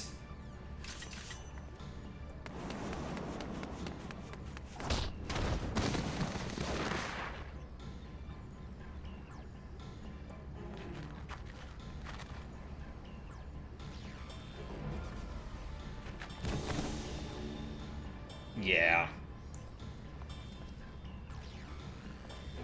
I'm not sure why that knocked him out of it. Thank goodness. I made it. After all that time I spent in that old Kojin's shell convincing his underlings to attack you, my blade was mere ilms from the skin of your back. Alas. Meticulous plan gone to waste. Seems our men underestimated your strength. And the failed huntress's tenacity. I dare say I'm outmatched. No common beast I might mimic can stand against you. I must contemplate your deaths with more care. More rigor. Look forward to our next meeting. Yeah. The guy who approached us was Samidare to begin with. That's going to be a shock to the system. Oh, Jesus, we almost got played. Forgive me. Needed to catch my breath. Samidare's friend was the villain himself.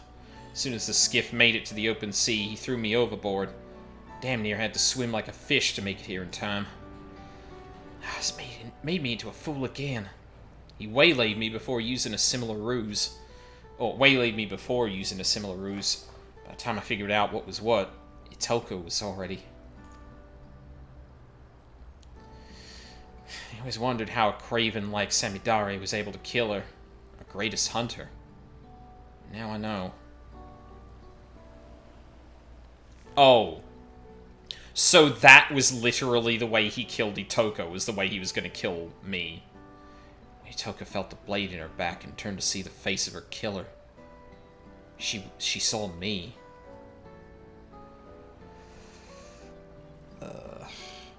I mean, she probably knew, though. Glad I was able to prevent history from repeating itself. I don't want to lose you, too. We should return to Kugane. Samidare may have planted more than one trap for us here.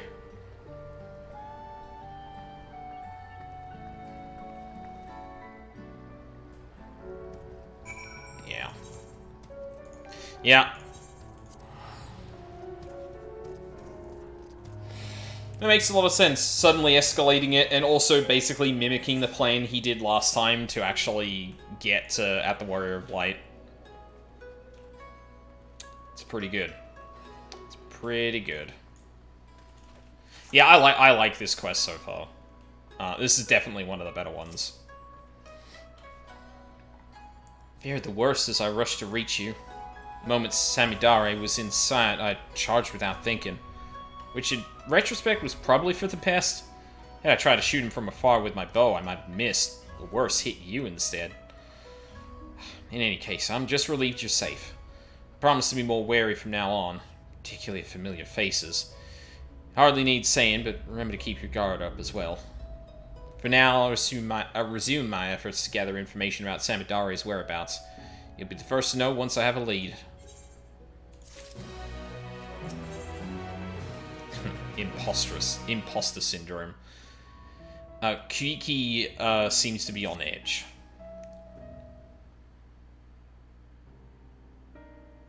Good to see you, Raldine. Or should I say Samidare? There's only one way to be sure. I need you to tell me something only you and I would know. When I used to take Cocoon to take on Itoka's form, what creature did I hunt?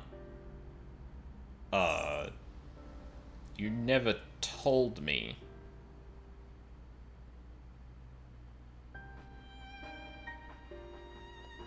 Yeah, that's a pretty smart question. Ask a question that's like, oh yeah, what did I tell you I hunted? Which, for someone who doesn't know, would prompt them to guess. Whereas the person who really knows is like, you never told me what you hunted. That's really you. Phew, that's a relief. Indeed, I never told you that my arrow struck a great wild boar. Prize for any hunter. Samidare is the only one who ever saw it. Sorry for that. Oh my god, that's smarter than I even gave her credit for. So, oh shit. Oh, that's really clever. She asked me to say something only I would know, and asked me a question only Samidare would know.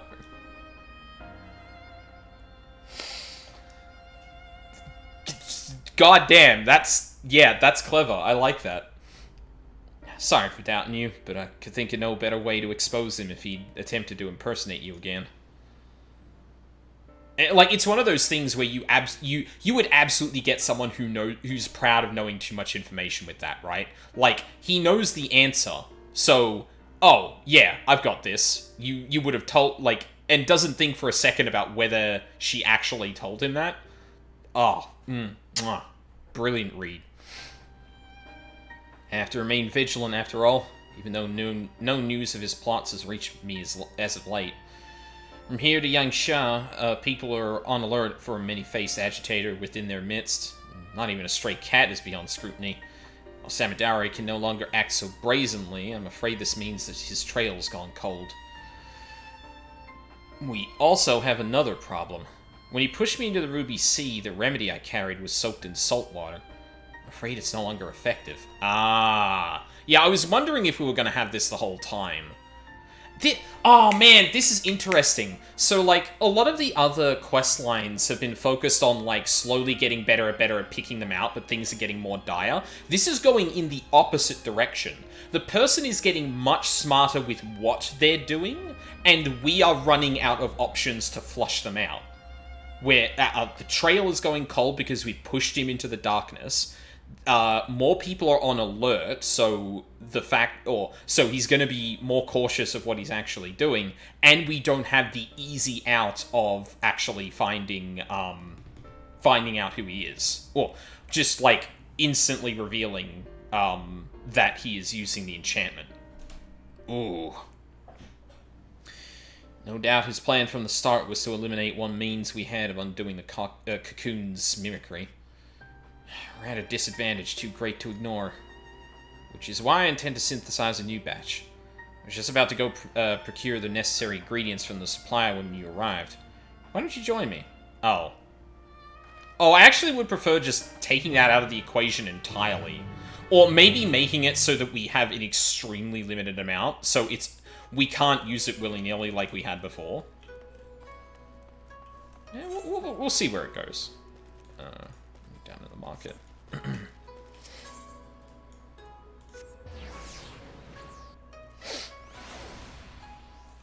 They've done well so far. I'll let them cook. Hi.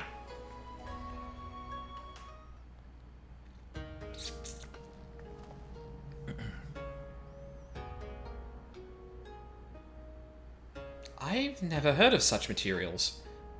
Where are they found? Deep in the forests of Tyrol, land beyond the Great Sea and far, far to the west of here. Oh, I realized my mistake. Tyrol? I'm, afraid my supply chain does not extend quite that far. Yep. So we're out of options. Okay. I feared as much. Doesn't help that the materials can only be harvested when the season is right. Even when I return home now, I doubt I could find what we need. No choice but to give up on the remedy. I'm sorry. Now we're at the mercy of Samidare's cunning.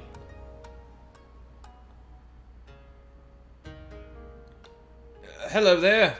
Tell me, have you any salves that might ease my aching back?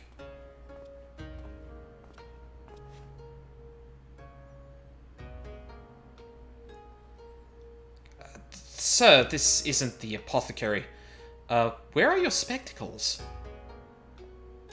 Oh, yes, how could I forget?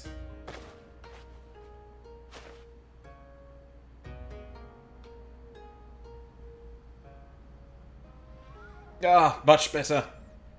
Sometimes I forget that I'm as blind as a bat without these. Forgive me, Shirokashi. Girl.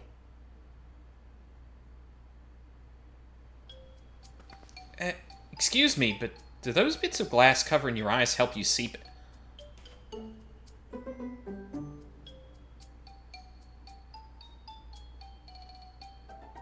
Oh no.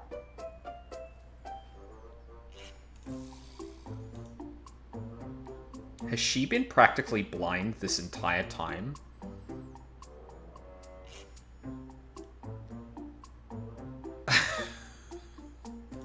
Oh my god.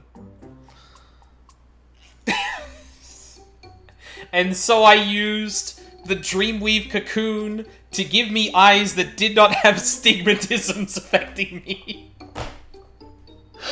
Oh my god. Please tell me this is what I'm picking up. Excuse me, but do those bits of glass covering your eyes help you see better? Well, yes. Are you unfamiliar with spectacles? I've seen folk wearing them before, but I always thought they were decorative, like my choker. Tell me, where can I procure a pair of my own? Yambuki is your man. He has a breadth of artisan contacts who'll ensure you receive a pair, pair fine-tuned to your specifications. You'll find his shop on this very street. I'll look for him. Thank you. Oh my god. Girl, I've been wearing glasses the whole time.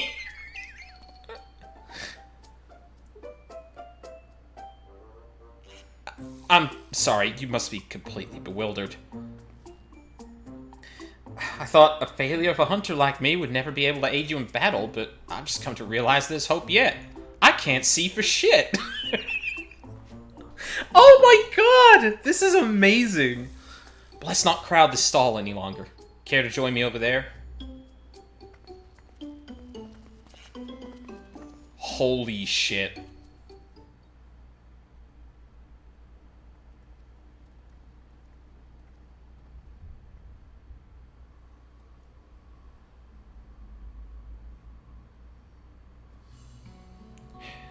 Ever since I was a child, I've had trouble seeing things from afar. That's why my aim with the bow is so poor. I'm not fit to be a hunter. Never was. It's only natural that chores like washing sheets and preparing meals fell to me. But I always yearned to do more. To be more. I've looked up to Itoka ever since I can remember. No matter how hard I tried, I simply couldn't give up on my dream. I had to be just like her. So I begged her to teach me everything she knew. From the basics of drawing a bow to precise aiming techniques that few hunters use. Yet, despite all her efforts, my sight failed me where it counted most. All my life I thought this was simply how nature intended for me to be. I was content to accept my lot. But now that I know spectacles may improve my eyesight, I feel hope. If I could just try them, mayhap my arrows would fire true. I could join you in battle, and maybe even strike down Samidare with my own arrow. We may have lost the remedy, but this would give us an element of surprise. So I have to try on spectacles for myself. Yeah, suddenly she's a fucking deadeye, and that guy's like, what the fuck? Alright, let's go meet this Yamabuki. Oh my god, dude. Yeah, I can see why people fuck with this quest. Yeah, this is fantastic.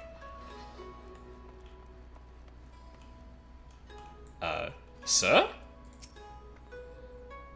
I wonder what procuring a pair of spectacles entails. It's like gesturing at no one. Sir, do you need your own spectacles?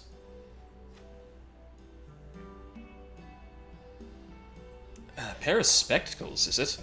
I can certainly get your order in the pipeline, but I'm afraid there'll be a wait. I'm fresh out of supplies, you see, and the next shipment isn't due for a number of weeks.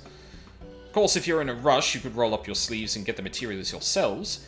All you need is the glossy shell of an azure hawksbill and a cluster of Aruland quartz.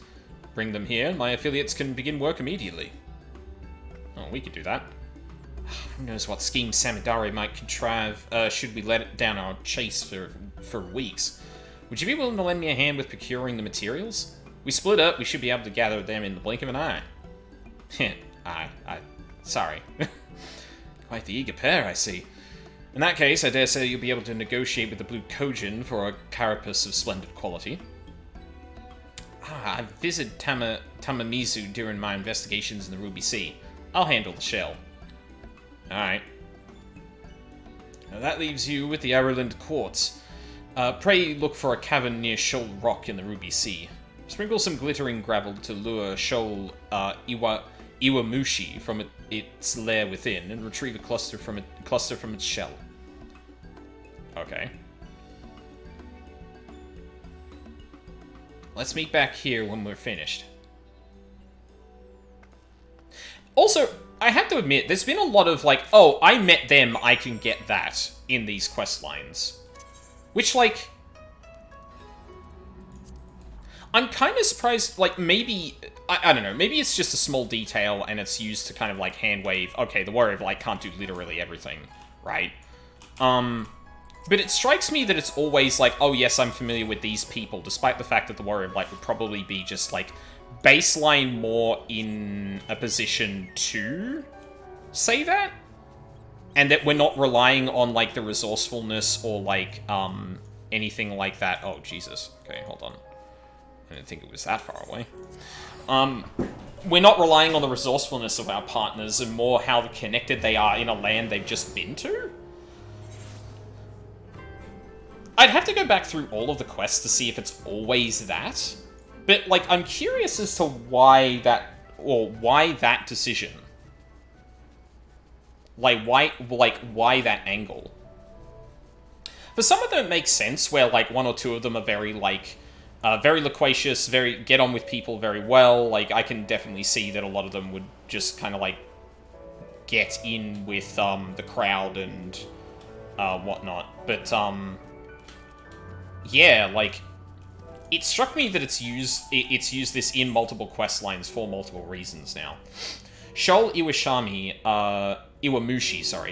reportedly attracted to anything that glitters, including this gravel.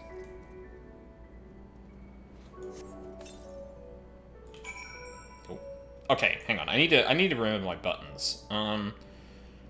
Showa, Zanshin. Okay.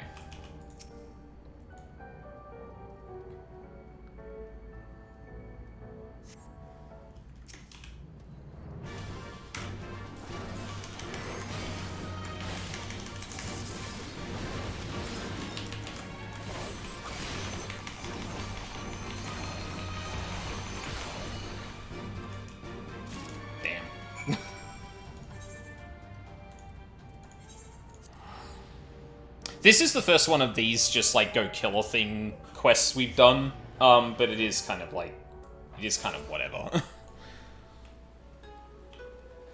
It's a bit of a shame, like, some of the gameplay in these quest lines are a bit lacking, but, like, honestly, like, having, like, a smaller duty before the final duty in each of them would probably spice them up enough, but... yeah. It's definitely one of those criticisms I've been more aware of specifically in Dawn Trail, because a lot of people are not happy with the amount of, like, gameplay there actually was in the MSQ. Whereas I'm here, like, I'll just sit here and read a story, and then the trial will happen, and the dungeons will happen, I'll be like, oh yeah, there's my gameplay, and I'll be perfectly fine with that. Even though I do think there was a missed opportunity for, like, a cooking duty, kind of like when you, like, inhabit, say, Y'shtola and play a white mage. Yeah. Like, I'm definitely less sensitive to the lack of gameplay, because I at least play story games all the damn time.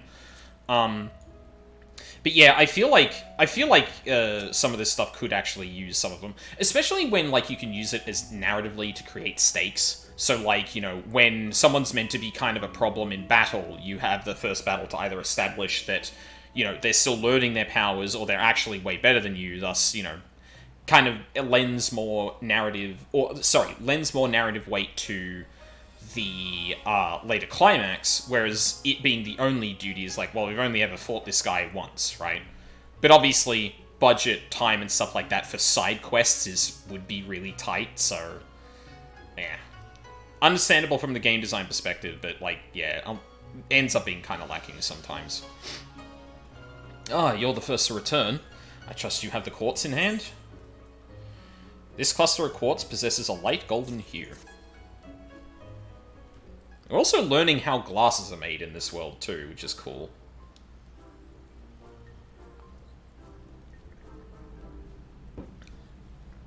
Excellent. This will make for a fine pair of lenses. Now we only need wait for your friend.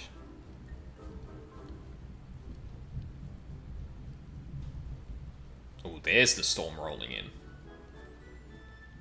Wow, we're really having weird weather today, Jesus. What's the temp in here? 27? Oh yeah, okay. I'm back. Oh no. Girl?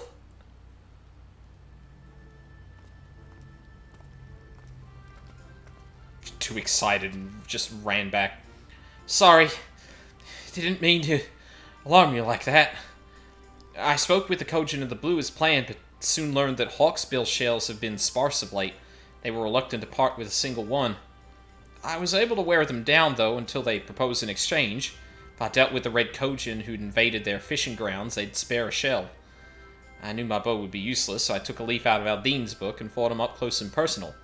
As you can see, I took quite the beating, but so did they. Well, yeah, I guess up close and personal without the glasses would probably be better, but maybe a little worse for wear, but the trouble was worth it.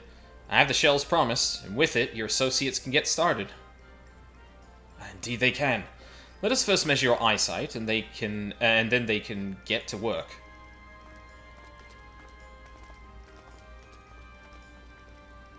Oh my god! Blind as a bat, that one. No. She's just nearsighted. This is incredible. Everything is so vivid.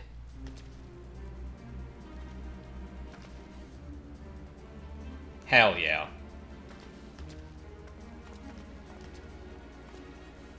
I'm sure I could hit a bird over the horizon. Come, Aldine. I want to fire some test shots at that sign over there.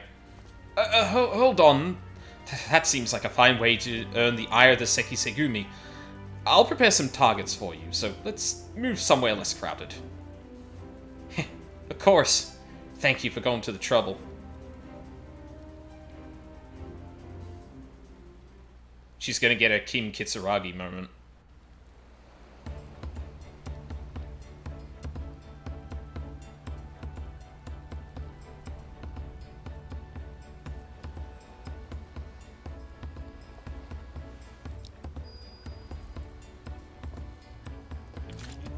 Kamiya approves. Everyone must have glasses.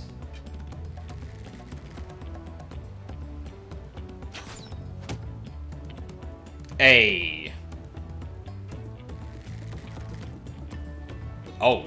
Oh, yeah, okay.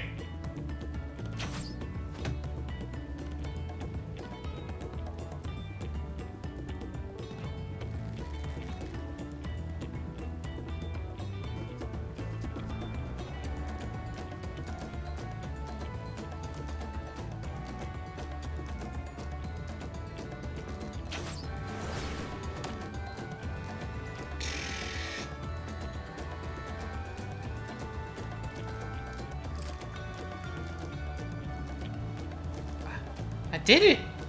I really did it! After all these years, my aim is true.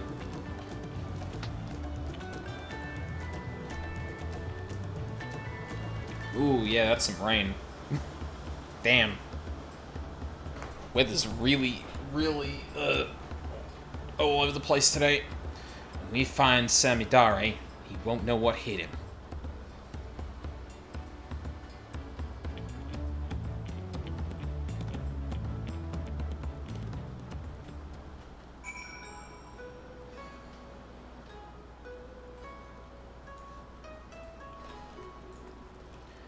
Yeah, this is the best one. This is the best one so far. I don't know if I can properly describe this feeling to you. After so long, she says to the man wearing glasses. Well, to be fair, I don't actually think I've headcanoned what Aldine's eyesight is like. I just like him with glasses. I should probably think about that. Like, are they just reading glasses that he just wears all the time? Or, like, does he actually need them?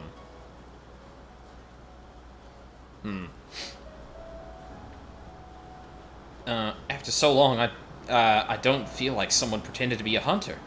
Finally, I don't feel like a burden. As soon as I catch even a whiff of Samidare's trail, we stop him for good.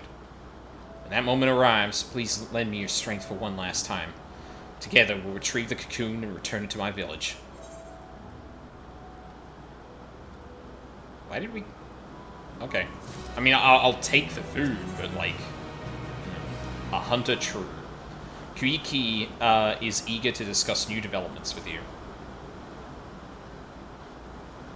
That really is coming through my mic really loud, isn't it? Your timing could not have been more impeccable, Aldine.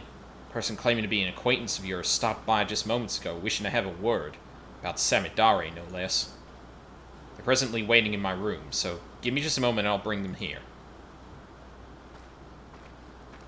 Is that right? Someone I know? It's Nashu. Cyrena.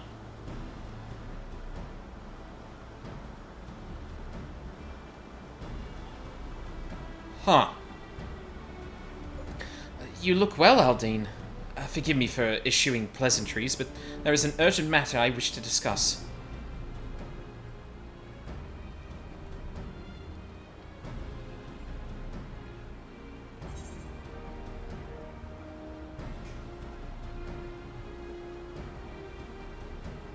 When we first met in Reunion, what did you purchase at the market?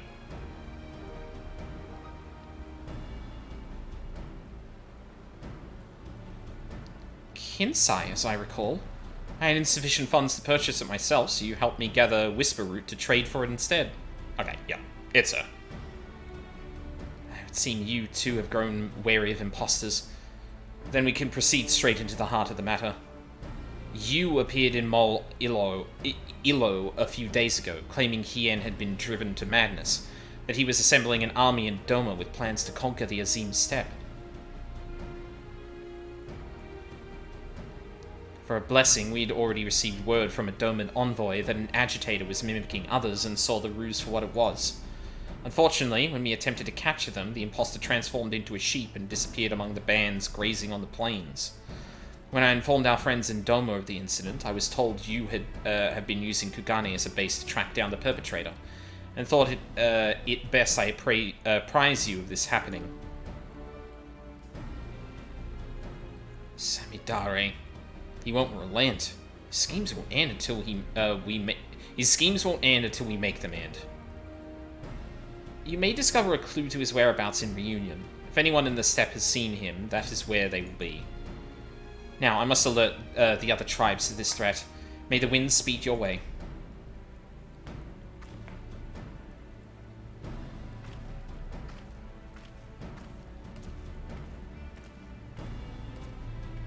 Off to the Azim Steppe, then. With any luck, someone in Reunion will have insight to offer. Fingers crossed.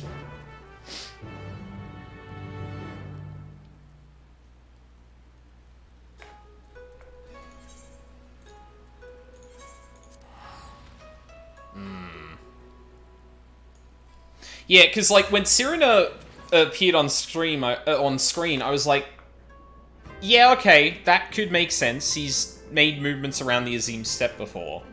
But also, he's made movements around the Azim Steppe before. Ooh. Hi. Someone's stirring up trouble. A quarrel among the tribes is as common as the rising sun. Not a day goes by without it. Now, if you'll excuse me, I have goods to sell. Kindly continue your inquiries elsewhere. Yeah, that is true. I mean, the first time we were ever here, there was conflict, so, like, yeah. Served. Conflict is forbidden in Reunion. This is known. As for my tribe, all is at peace. I had a rumor of interest, however. It seems Magnai of the Oranir has been behaving strangely of late. Perhaps as it's related to the matter you are investigating. God, if this guy actually imitates Sadu, though...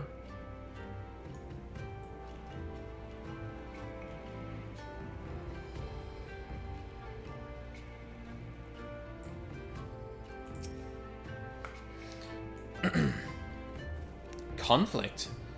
Well, not besides the normal quarries between tribes. Certainly no disputes on the scale you speak of. But I have heard rumors that Magnai has been sneaking out from the Dawn Throne. Where could he be going, and to do what, I wonder?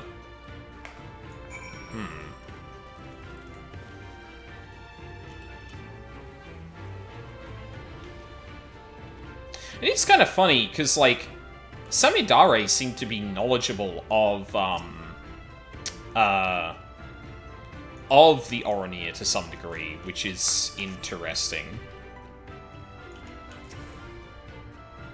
So it would make sense that he might have the knowledge set to actually imitate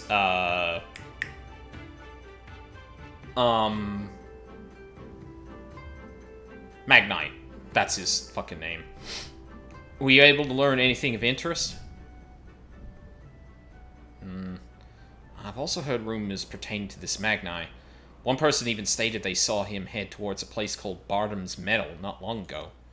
Mayhap his is the form Samidare has chosen to take on. Whatever the case may be, we'll find the answer at Bardam's Meadow.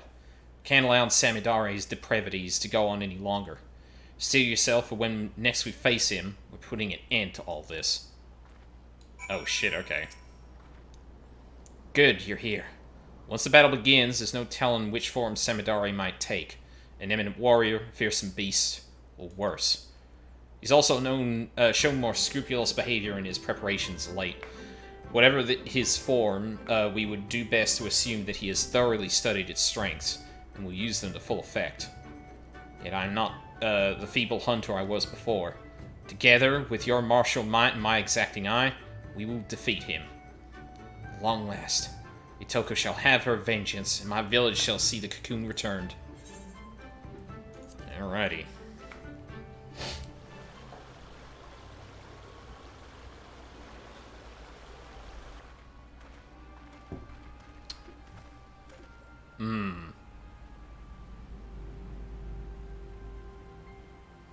Is he imitating Sadu?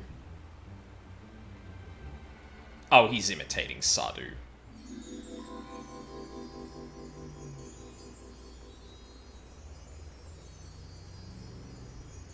Ugh. Yeah, way to bring back that burn, oh my god. My beautiful bright sun, I would bask in your warmth till my flesh returns to the earth.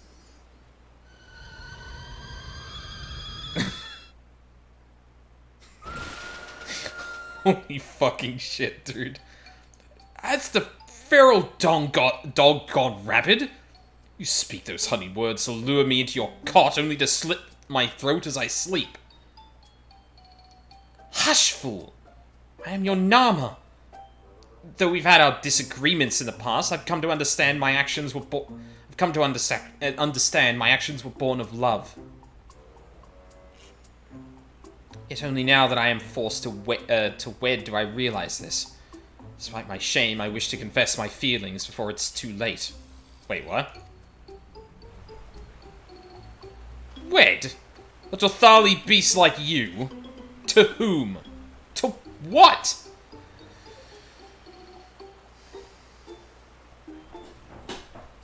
Hey, Chuiki, do you mind if I slap the shit out of him too?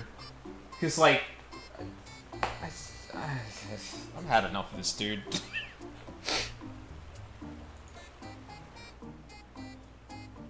Hien of...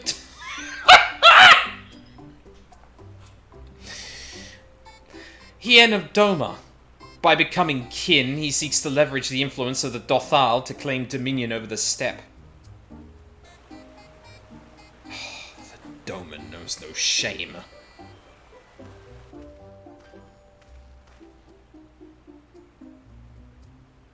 Very well, I will consider your proposal.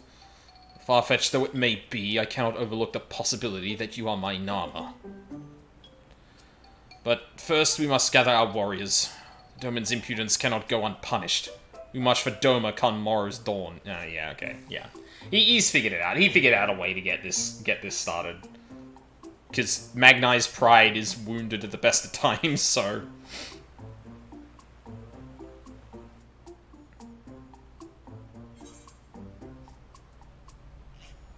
That is not your moon.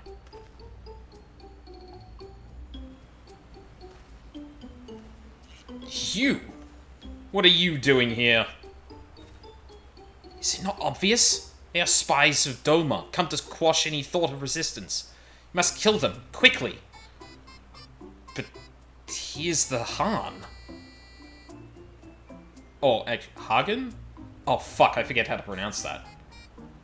I feel like Sadu calls the warrior, like, Han.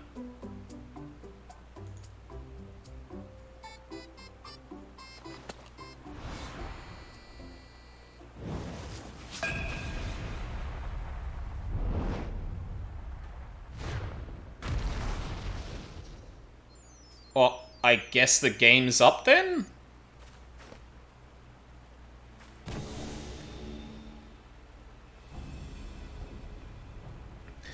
You two are quite the persistent pair. I'd hope to strike at your backs from the shadows, but now you've forced my hand. I will select from my repertoire the greatest warriors I've witnessed, and use their strength to give you the death you so crave. Silver Tongue Samidare. Alright, what do you got, buddy? Beginning with her. Oh, you. I knew you were gonna do this and twist the knife, you absolute shit.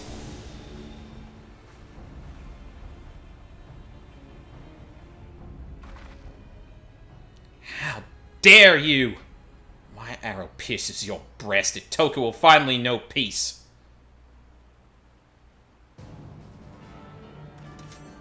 Yeah, and this one gets the serious music. Good.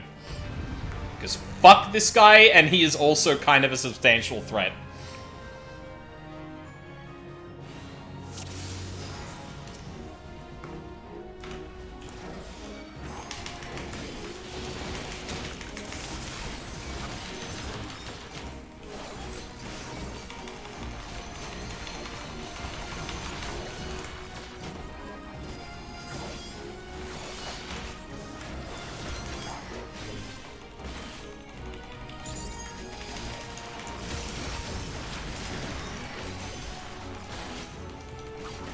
This artifact, her mastery is mine to wield.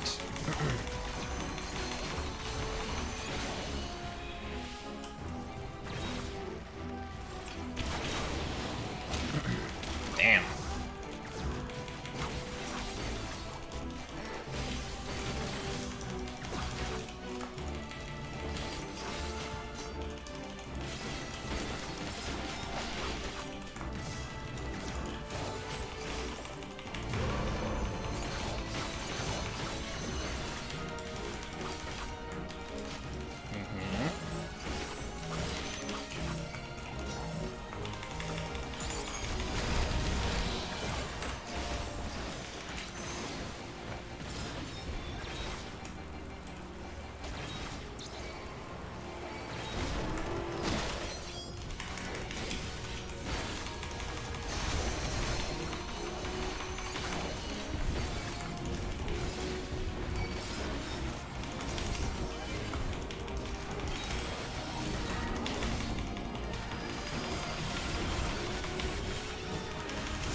Oh, you son of a bitch.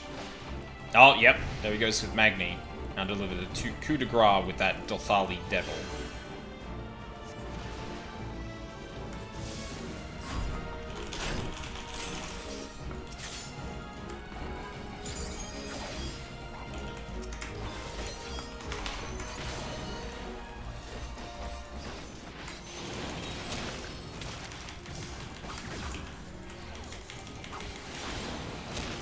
Oh, god damn it.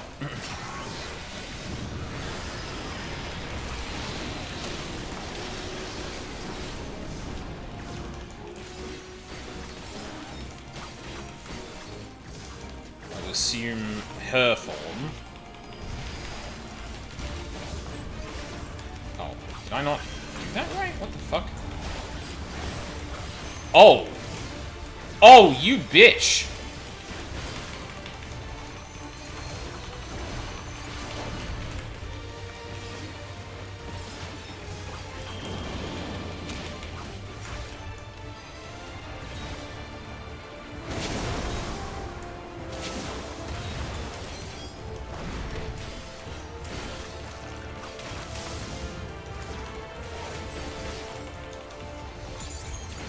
Curse. Oh, Jesus. Drink of the ambient ether and render you to ash. Yoki.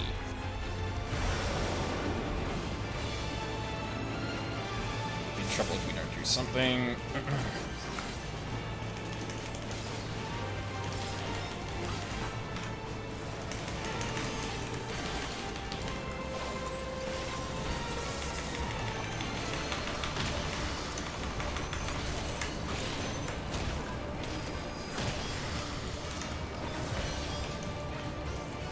Huh?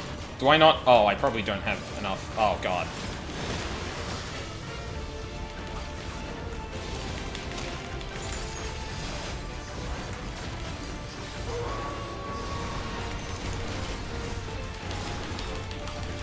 Oh, come on!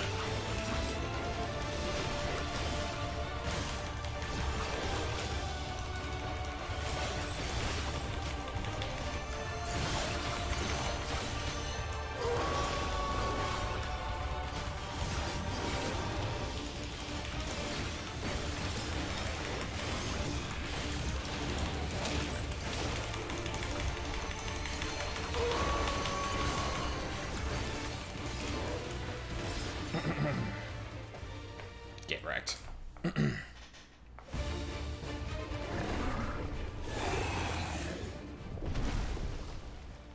I am kind of surprised he didn't resort to using the Warrior of Light there.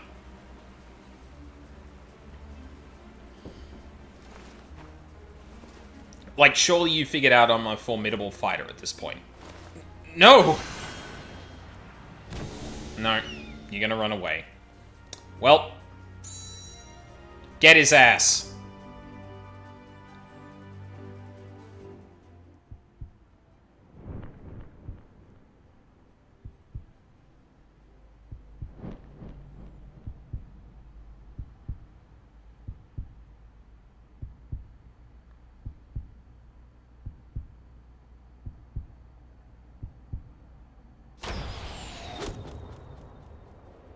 Ooh, shot. Oh, he's dead. Ooh. Oh, shut up! This isn't Hildebrand. That man is dead. You got him. Oh, look, it's Magnai.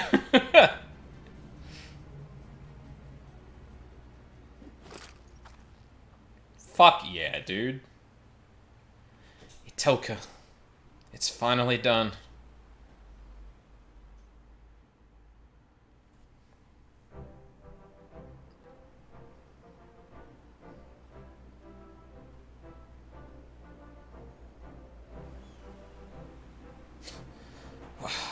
What am I doing here? I feel as though I've just woken up from the strangest dream.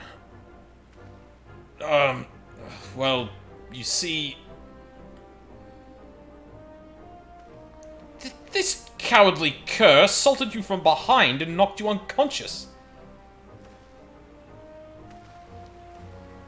Yeah, brother, you like God. You have shown the sun disgrace this day. You will feel his scorn impressed upon your flesh. You shall forget the warmth. You shall forget the warmth of his radiance. In the shadows will you scream, yet none will hear. Prepare yourself. Is he literally steaming right now?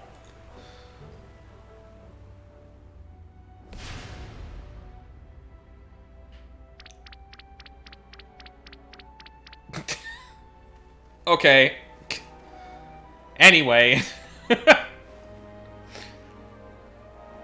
Death would have been too good a fate for him. He deserves to spend the rest of his days feeling the weight of his crimes. Agreed. Now, we've honored Itoka's memory and reclaimed the cocoon.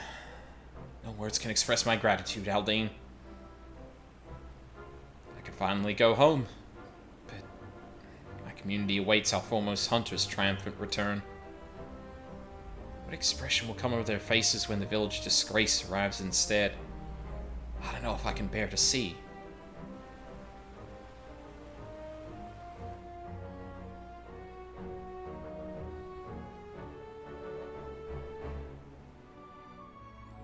Yeah, I think this is the best one. Really clever use of actual, like, existing 14 references. Really compelling narrative in and of itself. Mirroring to some degree what the villain is doing.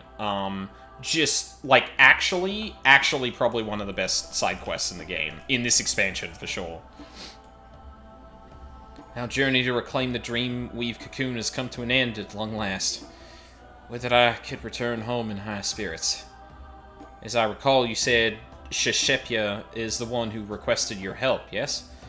Let us make the journey back to Tuliolal and report to her all that has happened. It's gonna be a rough one.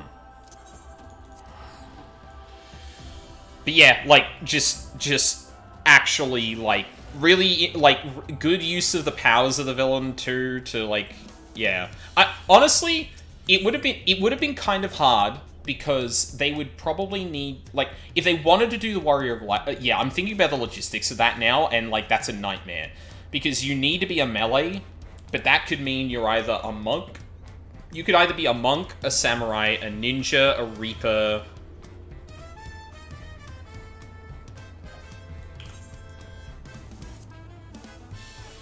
a Dragoon or a Viper. Sorry, those were the two I was forgetting. Fuck, I need to do the Viper quest line too, at some point. But yeah, you could be any of those, and making mechanics that make sense for that, just, yeah, no, that... I completely understand... Well, hold on. What the fuck? That was weird. My portrait's bad? Oh, yeah.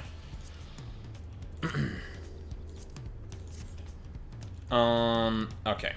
Oh, should be going through here.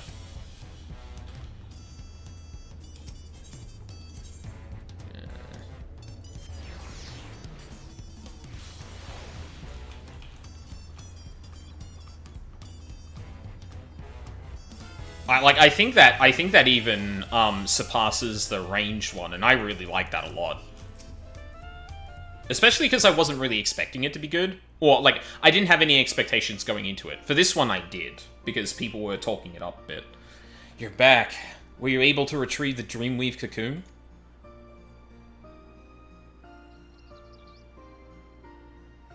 Toka isn't with you?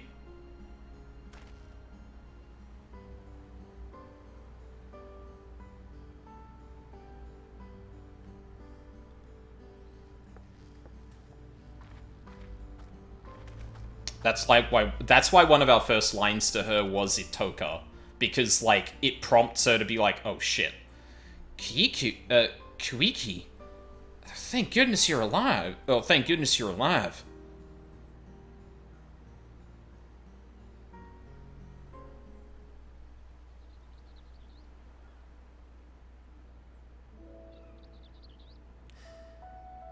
May your soul rest in the cocoon's embrace. I can't believe Itoka is gone. Yes, our village's greatest hunter is lost to us, while its greatest failure survives. Here, take the cocoon back where it belongs. Home. I have no right to return. Don't be ridiculous. You are a child of the forest. You are a dear sister. You can always come home. The entire village has been worried sick about you. We all saw how crestfallen you were, so when you suddenly disappeared, we feared you took your life. For 3 days and 3 nights, we scoured the land and water to find you. Yet look at you now, Kuiki. Not only are you hale and whole, but you have reclaimed the cocoon too. I'm sure that Itoka's spirit, hunting in the forests above, is smiling down at you with pride. She would much rather you take up her mantle and protect the village than wallow in guilt over her death. Nothing escapes your gaze now, after all. Isn't that right?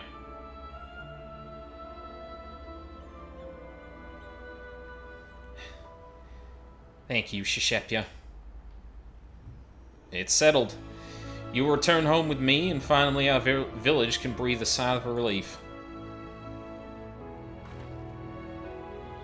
And it would be remiss of me not to thank you properly, Aldine, for assisting Kuiki in reclaiming the Dreamweave cocoon. You have my heartfelt gratitude. I was a little more than a liar and a hypocrite when we first met.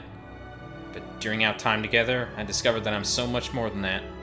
With the right tools, even I could become a hunter worthy of following in Itoka's footsteps. I'm truly grateful to you for helping me to see that. Farewell for now, Aldine. I hope that one day our paths may cross again.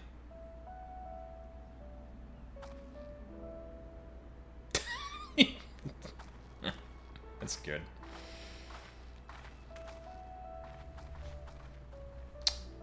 Yeah. Actually managed to get me in the feels too. Just mwah. Mwah. Amazing.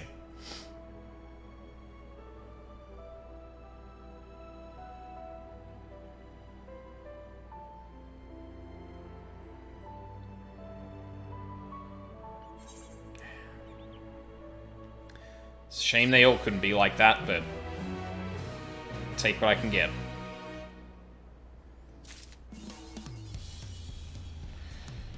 Alright. Now I believe it's time to... Yep. Time for the capstone. Sorry. God, I started weeping again. I don't know why my piercings started to do that again. I must be knocking it around or something in my sleep. I had found myself tossing and turning a bit more. Ralmajun has new tidings about an old adversary.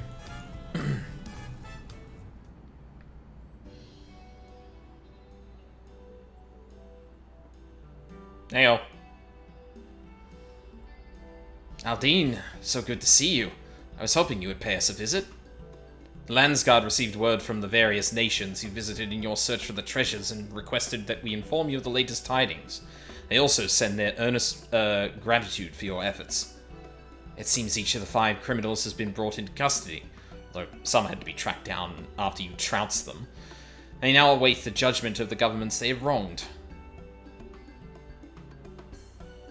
I thought all was well, until I overheard some customers saying that the passage of the Unbound had new leaders. Huh? New leaders? Shop was so busy that I couldn't find a chance to speak with them before they left, but I felt compelled to report what I heard to the Landsguard.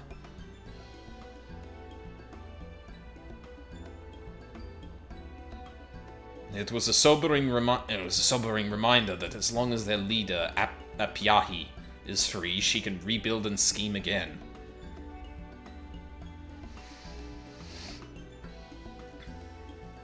You must have learned about the organization's workings during your search. Do you remember anything that might help us find out what she's up to? Each of her leaders was carefully selected from different regions. Apyahi orchestrated everything for some greater purpose. Funds were coming from Virazan. Each of her leaders was selected from different regions. I see. So there was a method to her recruitment. Stands to reason she might rely on it again. The Landsguard has also managed to dig up information. One of those apprehended said the Passage of the Unbound received their funds from a shady mercantile outfit located in Uldar.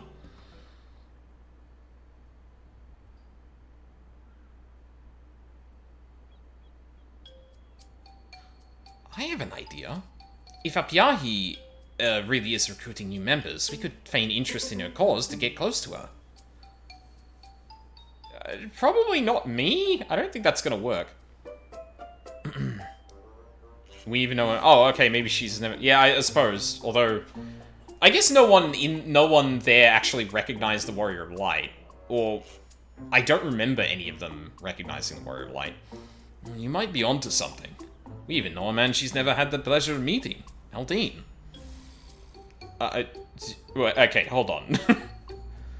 I know we're asking a lot from you, but any information you extract from Apyahi and the new cohorts could prevent further incidents.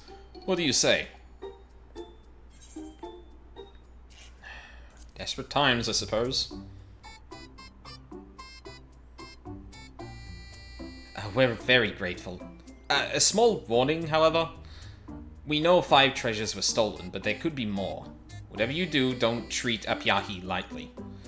I suggest finding out what power she has at her disposal and what her goals are before making your move. Which reminds me, those you aided are most eager to see Apyahi apprehended. We'll tell them you're hot on her tail. For now, why don't you try to travel to Uldar and ask around?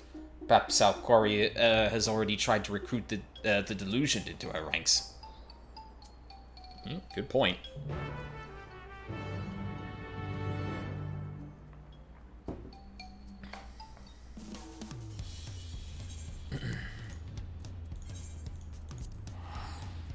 Wait. No. Uldar? Huh? But...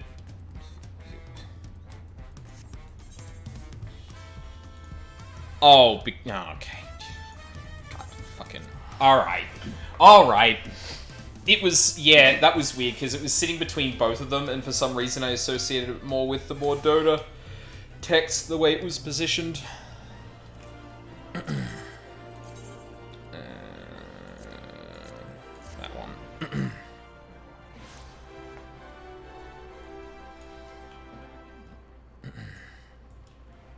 Alright. Perturbed woman. I think we'll stay samurai for this. Yeah, why not? Break off the rust. I don't need to break off rust for Sage. I don't know the name Apyahi, but I do know I do know of a strange man. Each day he stands aloof, staring at passers-by with these dead eyes. Last I saw him, he was near the market board. It makes my stomach churn just to imagine he might still be there. Okay.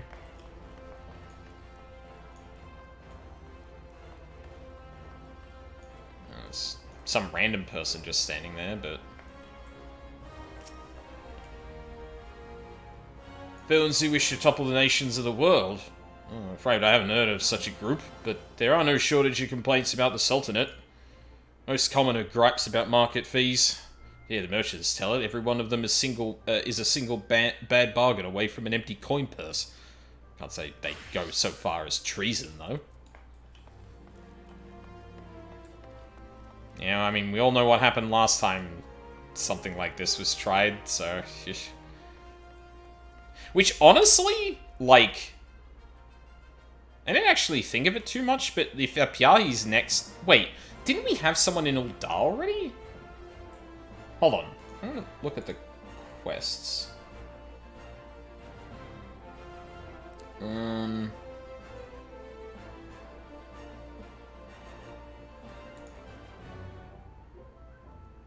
One was in Ishgard.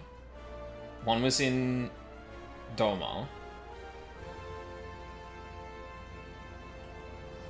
One was in Alamigo.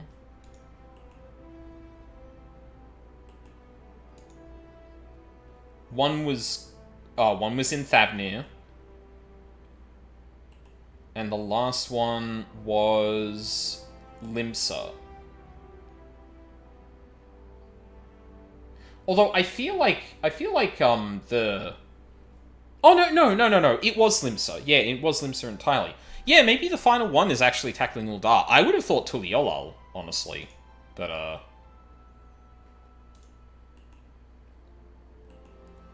that makes as much sense, I guess. Shifty eye blokes. More shifty than usual, you mean? Well, just so happens a strange man tried to strike up a conversation with me not too long ago. Said he liked how eagerly I gave those bastards in the brass blades a piece of my mind. He invited me to a gathering of people who sought true freedom, as he put it. I didn't like the smell of it, hence you find me here. Seems a suspicious man has been recruiting disgruntled citizens for unknown purposes. Perhaps you can get his attention by showing how angry you are near the market boards.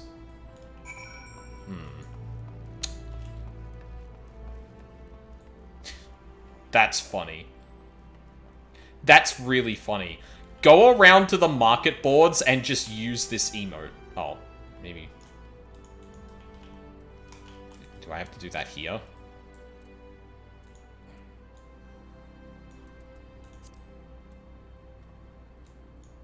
Okay.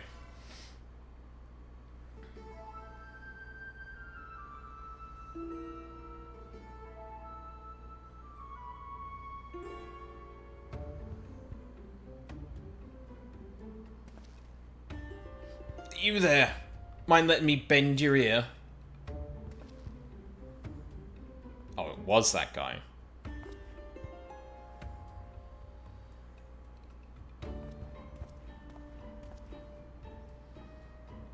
I sense in you a kindred spirit, one who's tired of being trampled on by high and mighty. I think there's a place for you in our organization, the Passage of the Unbound. You might have heard tell of mysterious artifacts being used to incite unrest across the world. That was our doing. The oppressed finally striking back at the oppressors to win back the freedom they took from us. But we mean to aim even higher, and for that we need more good men and women to lead us. Men like you. As long as I get my own artifact, I'm in. like your gusto. You have what it takes. You don't. Either way, you'll have to pass the audition first. You want a seat at the table, prove you're worth our while. Okay. One of our own is standing by at the Gold Court. Show him this handbill, and he'll lead you to where you need to go.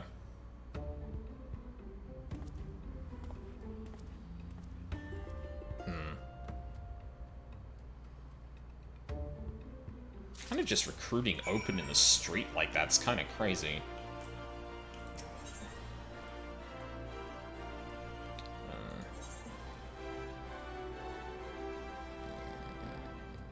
I suppose Weaver's Guild. I don't know why I pulled up the other map for that. It was clearly displayed on there.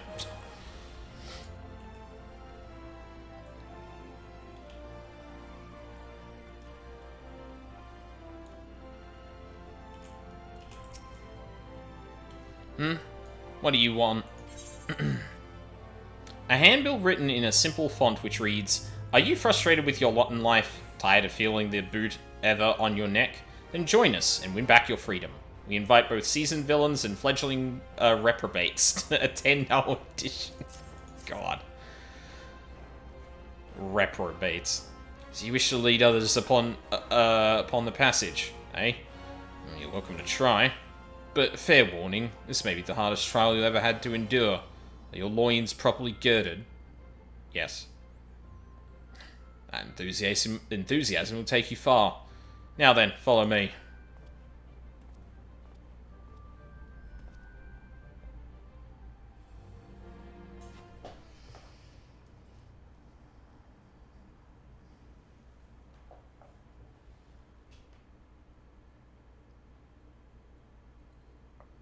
The audition will be held in this room. Even those with the blackest hearts have balked at what we put our potential leaders through, so I'll be listening to your progress with great interest.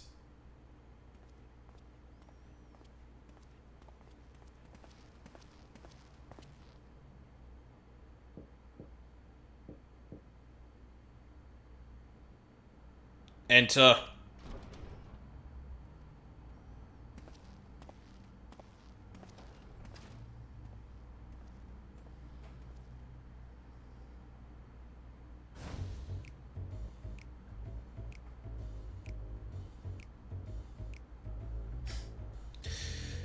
Can you hear it? The cry of a child too young to know fear. Can you see it? A black bird in flight, its wings staining the azure skies. Can you feel it? The shape of the world as it should be, molded by hands free of fetters. The passage to... Fucking... What the hell? I couldn't read that fast enough.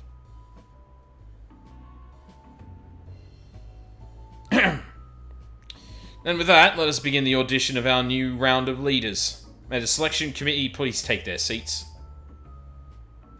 Leaders? I don't see multiple people, though. They say, the passage to a new morrow lies before you, the passage of the Unbound.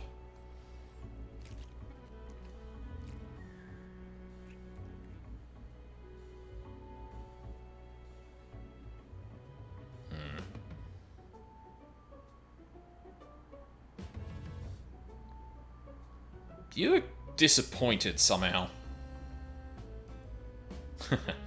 I understand. You expected to meet our founder. My apologies, but you'll need to prove yourself ere you are granted such an audience. Now, tell us your name.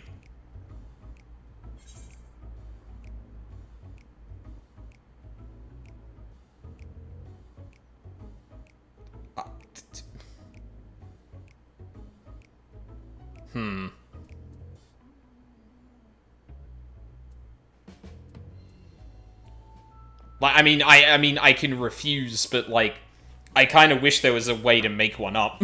It would be funnier. But saying my true name is also like, oh, wonder where I've heard that name before. Oh, the Warrior of Light, eh? Oh, yeah? Sure, refuse to answer.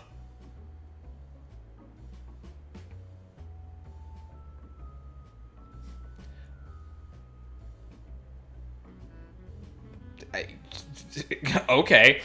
Well done. Passage of the Unbound works in the shadows, and our true names must remain hidden until their revelation can have the most dramatic impact. Oh. On to the next question. Why do you wish to join us? I want to change the world. I was impressed by your previous leaders. My friend joined up, so I thought, why not? I want to change the world. I feel like this is probably a bad one. What is that hand gesture, Aldine? Oh, okay.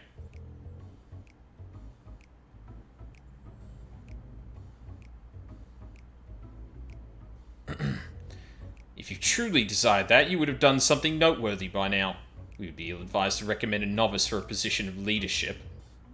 What the fuck? Enough about your ambitions. What can you do?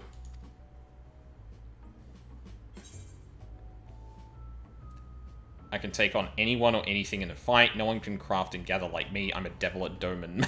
Doman Marshall! Awesome.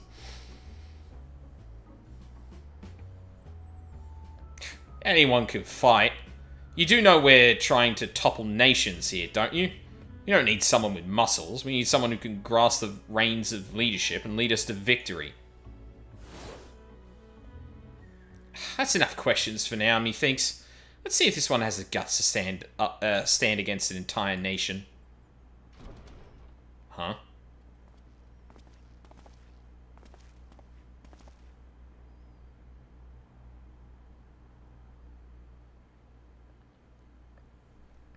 This traitorous cur sold us out to our enemies. Chop off his head for us, will you?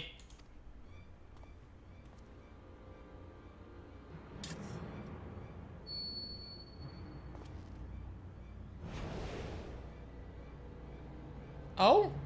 What's wrong? Having second thoughts?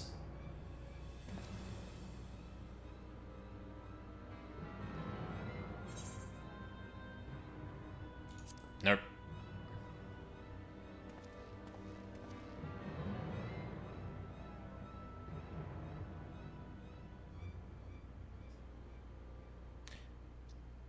So you saw through our little ruse. How insightful. What the fuck? You played the traitor most convincingly, my boy. And now you may leave. What the fuck?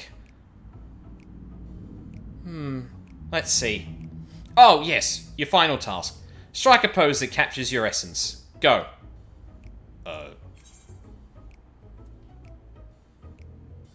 Do a little dance. Fuck it. Clearly we're Hildebrand coded. Yeah, get it, white boy. What the fuck? Oh my. Such confidence. Such grace. They quite literally emanate from you. I love that that used the default male Ellison dance. That's fucking hilarious, dude. Oh. Fantastic. Awesome. I believe we're ready to make our decision. Alright.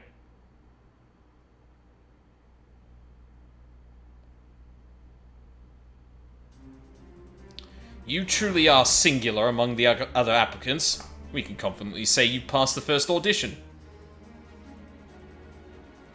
Even hard-boiled, Shalterfight nearly cracked under the pressure of our inquiries. You remained composed throughout. Congratulations on your impressive feat. Thanks? Our agent awaits without to guide you on to the next step.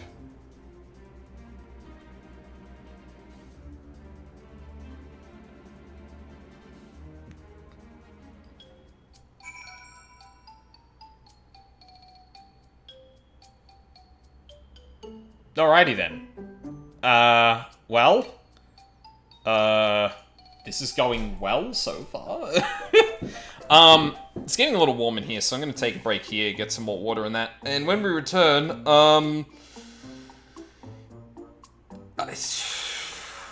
this is a clown show, but, you know, just kind of already aware of that.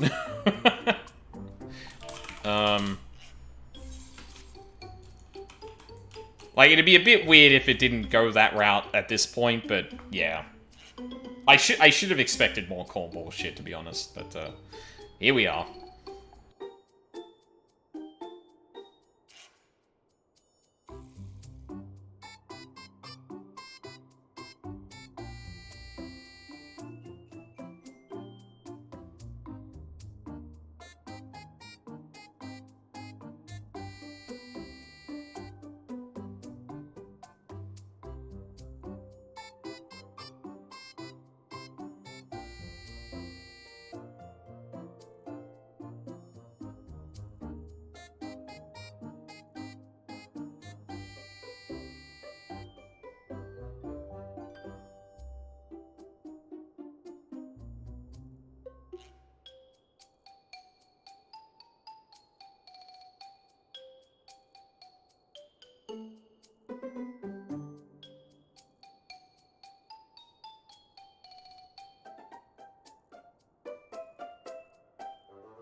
I'm back.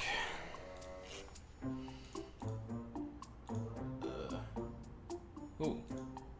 Why is Twitch... Oh, sub expired. Okay. Okie dokie.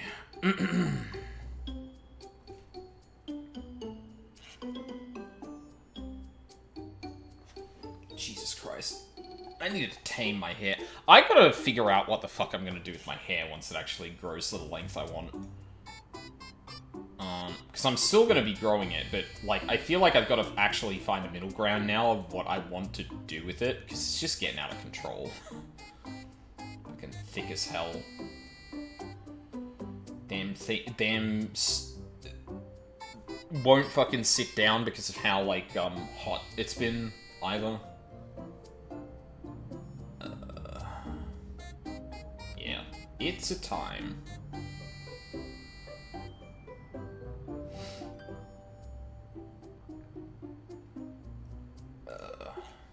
Alright.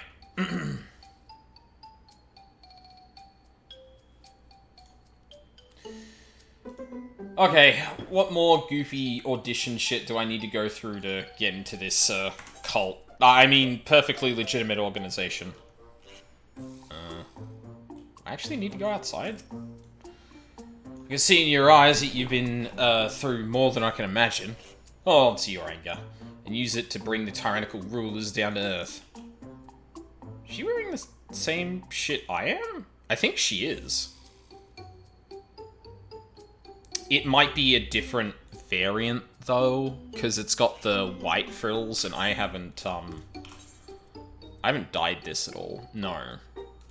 What's the dye tracks like on this thing?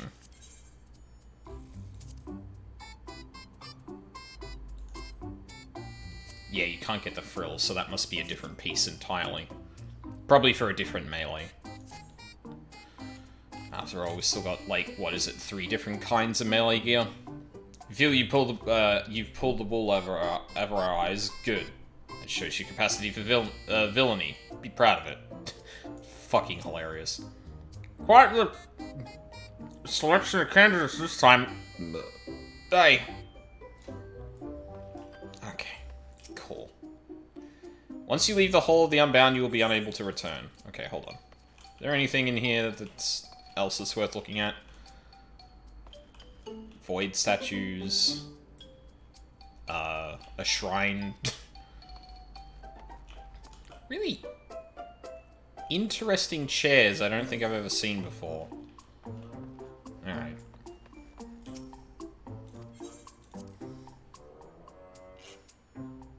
It's a shame you can't walk back in there, but, you know,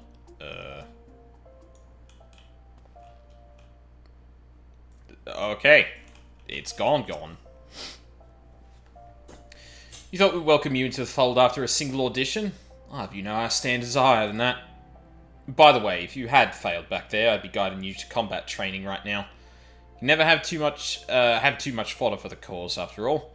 Not many have been where you're going. But don't celebrate just yet. The hardest part is still to come. Imposing views. The Unbound agent is ready to share your next destination. You must endure one final test, and seeing as how important it is, our founder will be conducting it herself. She was here a moment ago, but something compelled her to leave for the Sagoldi Desert. Always has she followed the slightest whim. Show some initiative and find her among those massive dunes. Don't be intimidated. If you're truly meant to lead us, fate arranged this meeting long ago. Okay.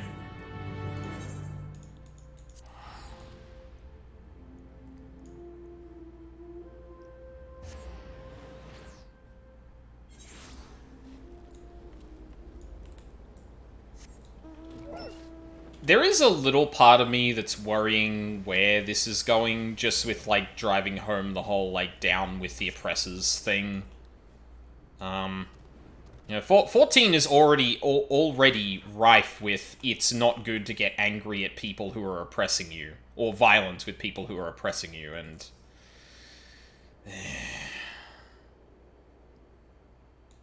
hoping that we've got a little bit more nuance than that this time.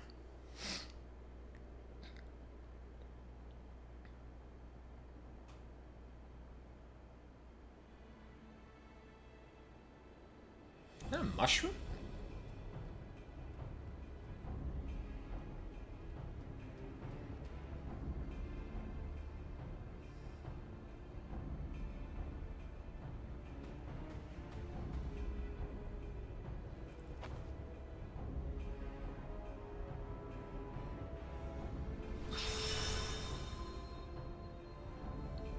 She got a totem herself? From where? Oh. Stop.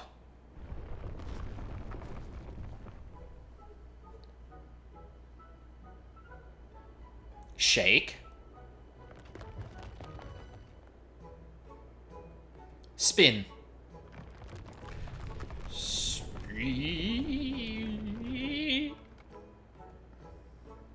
Huh. Now come.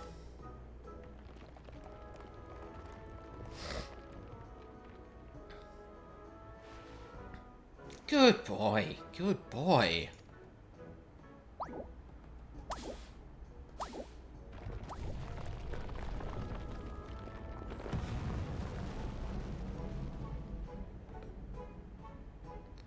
Works as well as I remembered.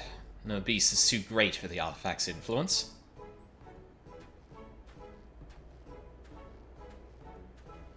Ma'am, you are wearing heels in the desert. What are you doing here? You fancy strolls amongst nondescript sand dunes? Or is this not a chance encounter? I was sent here to continue auditions. Is that so? Underlings see potential in you? Ah.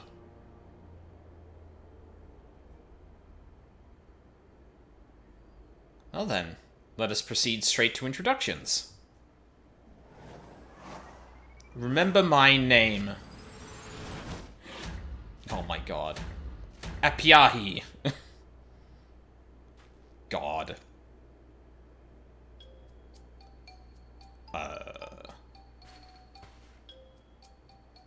If you wish to be one of my chosen leaders, there is but one requirement: boundless charisma. Extraordinary strength and unparalleled intellect mean nothing if you lack charm. No one will follow a bore. Yes, when spoken with the right tenor, even wicked words can resonate with small folk and rouse them to action. They'll gladly throw themselves into the thick of battle for a cause they believe in. Our cause. I did well in forming my first cadre of leaders. Their absolute devotion to indulging their own desires moved even me to tears. For all their faults, I still wholeheartedly believe they were worthy of wielding the artifacts. Maybe, or make me believe the same about you, and I shall gladly take you under my wing. Okay. I agree.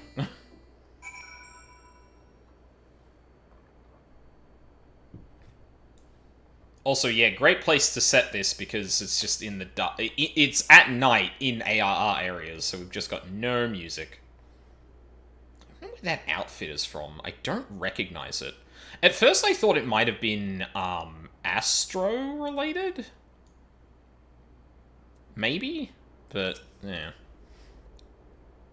Well, now's your chance to impress me. Tell me, what do you wish to gain by overthrowing the nations of the world?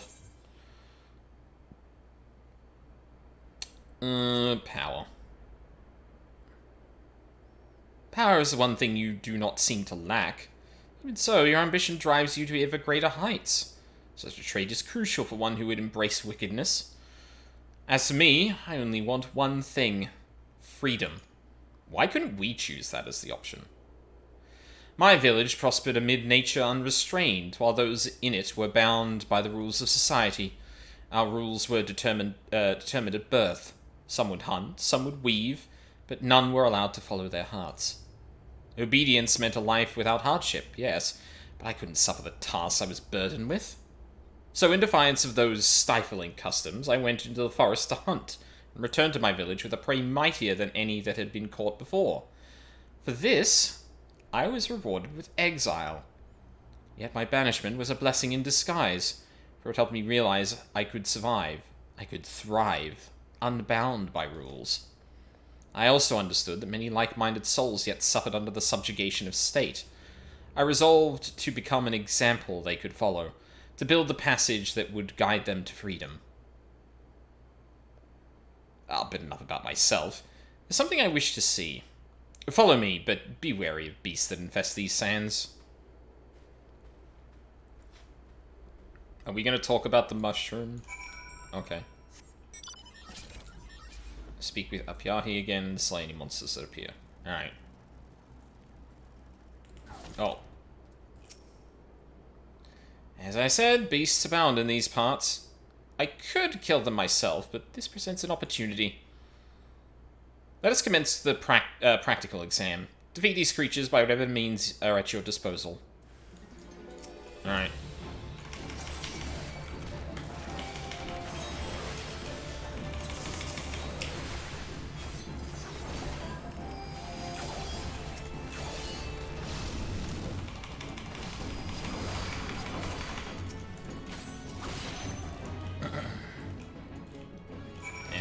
Bit sloppy, but whatever. That was a fine show of strength. Fine enough to impress the meek into following you, I dare say. Very good. Now follow me. We are not far now.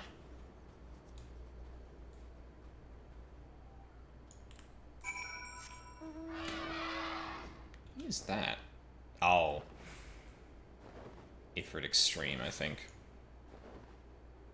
Or something to do with it, at least. Okay. Here we are. I've heard the stars are breathtaking from this vantage. In Uldar, they would charge you to view the sky from a place like this, as if it weren't enough hands grasping at as if there weren't enough hands grasping at our coin purses. Let us wait a while and see if the stories are true.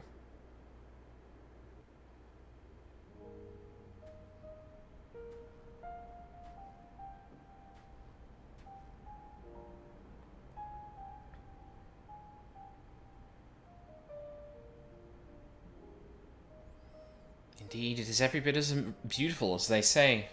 It was a worthwhile trek, wouldn't you agree? Light from those stars travelled all the way from the edge of the firmament, obstructed by nothing on its journey. Free. I believe people have the same capacity. Each of us a star unto ourselves. The light of our lives illuminating the farthest reaches of the heavens.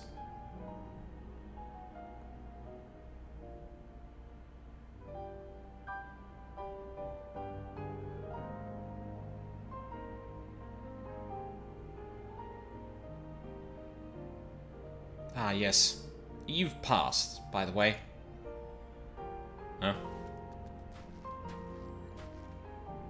I knew I wanted you with me soon after our first meeting. Friends and allies gravitate toward you, don't they? I can tell. And so, to honor your induction into my inner circle, I shall award you with an artifact of power unequaled. Okay. Is what I would like to say. Unfortunately, my stock of magical objects has been much depleted as of late.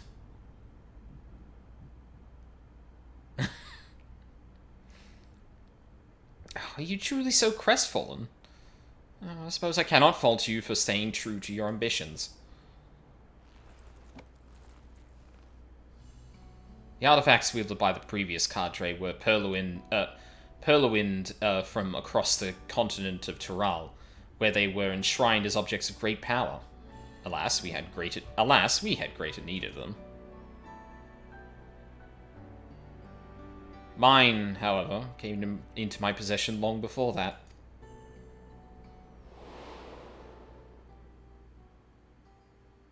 After I was exiled, I traveled the world to seek a place that was truly free. Disillusioned by every nation I set foot in, I eventually crossed the ocean to Tural. In the remote outskirts of Shak Tural, I came across ancient and forgotten ruins. Oh my god, she commands great serpents.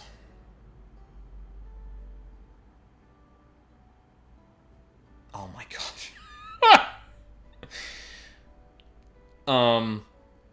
And within I encountered the spirit of the Yokwi, who called himself the Wise One. I asked the Wise One where I might find freedom, and he told me this story.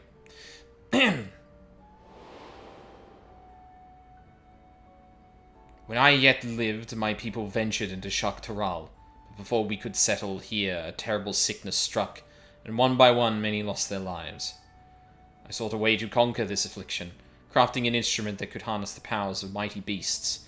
Thus was the first treasure created. Alas, I was too late to save my brethren. Yet I knew I could save others from our fate, so I travelled across the land, bestowing the treasures upon struggling tribes. I wish to create a place where people bereft of home can live as they wish. Such a treasure could help me realize this dream. Ham-fistedly heroic voice, dramatically wise voice. Your conviction is plain to see, that is true. 5 treasures have I bequeathed, but there is one which remains sealed away. Its power is far too dangerous. Oh, sorry. I misunderstood what's happening here. So dramatically wise voice is the Yokwi, and ham-fistedly heroic voice would be her. My conviction means I can wield it responsibly. I beg you, bestow the treasure upon me. My words must have swayed him, because the spirit's final act was to honor me with the relic before disappearing. I will use the power entrusted me to shatter the rules that stifle us. That is why I created the passage of the Unbound.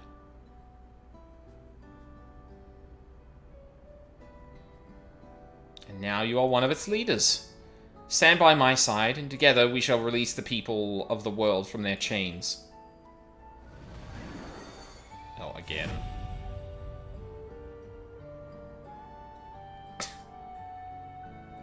God.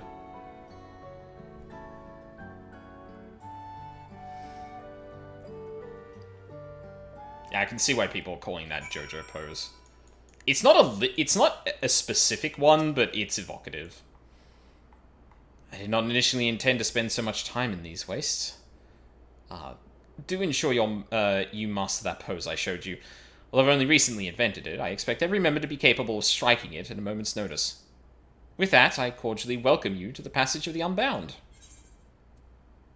Pose of the Unbound.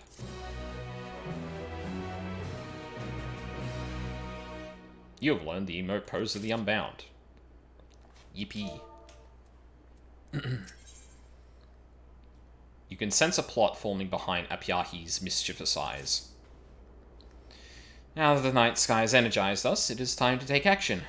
Our goal is no less than to see every nation of the world crumble. But we must start somewhere.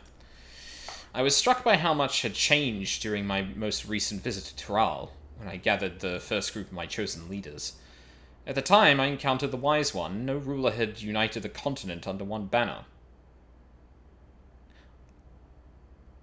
Whoa, wait, really? So you've been doing this for a long fucking time. Like, before, Galul Jaja unite... Wow, okay. Uncertainty was in the air, but so was the scent of freedom. I had never seen a place quite like it. So much did it intrigue me, in fact, that I adopted a Shatona name for myself. Yet now that same freedom that I found so appealing is bound by the restrictions of state. And each day that passes, those binds grow tighter. That is why our first course of action shall be to return Tural to what it once was, to liberate it from the tyranny of Tuliolal. While my previous leaders were avatars of self-indulgence, they never quite grasped the concept of overthrowing a nation. It falls to us to set a precedent for future leaders to follow. Go to Tural and get the lay of the land. Venture to Husatawi in Shaloni, and rendezvous with my enforcers at the local tavern. You may await further orders there. Abyahi's scheme has been laid bare. You should bring this information to Ral Majun in Tulialol. Agreed. Yeah, I mean, I don't expect this side quest to grapple with the thing it's actually trying to grapple with, and that's kind of always been a problem with 14, because it likes to gesture at these kinds of things sometimes, but, like, generally doesn't do a good job of actually landing nuance. Like, Garlemald, I feel like actually managed to do it. Like, it showed the very messy side of, like, you know, fascist rule, propaganda that propagates throughout a nation like that, and the reason it sustains the thing it does. And I think that's like the is it peak? Is it the peak in the story? It might be. Either way, I think it's one of the better... It's definitely one of the high-up examples of how this story can tackle really ugly shit. But at the same time, this particular subject matter has been tackled before, and it was with, Nanamo. Nanamo wanted to dissolve the Sultanate to put the power back in the people's hands, and people stepped in to stop her. And then, when she was faced with the ability to try and do more things like that, she didn't. She just abandoned the idea and worked with the Syndicate, the people that tried to... the members of people that tried to thwart her plan last time, and just work with it.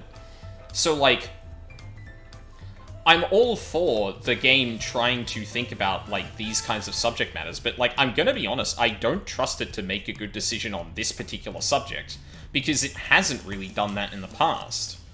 I think it dropped the dissolving the Sultanate thing too quickly and put things back into the hands of the Syndicate again.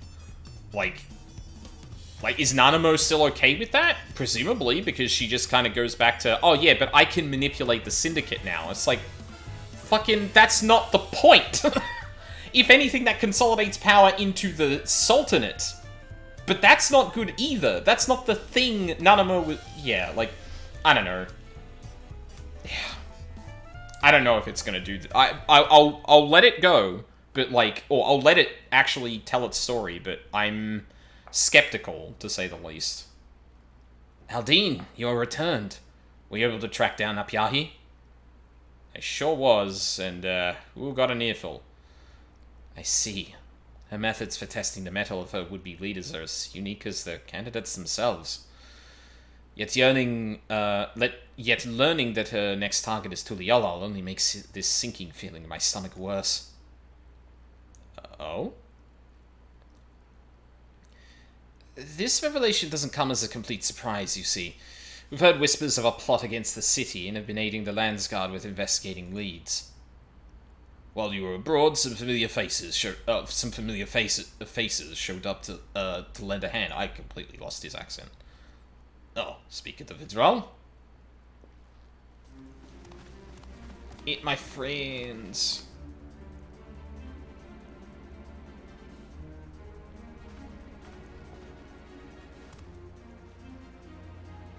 I don't remember everyone's voices, though.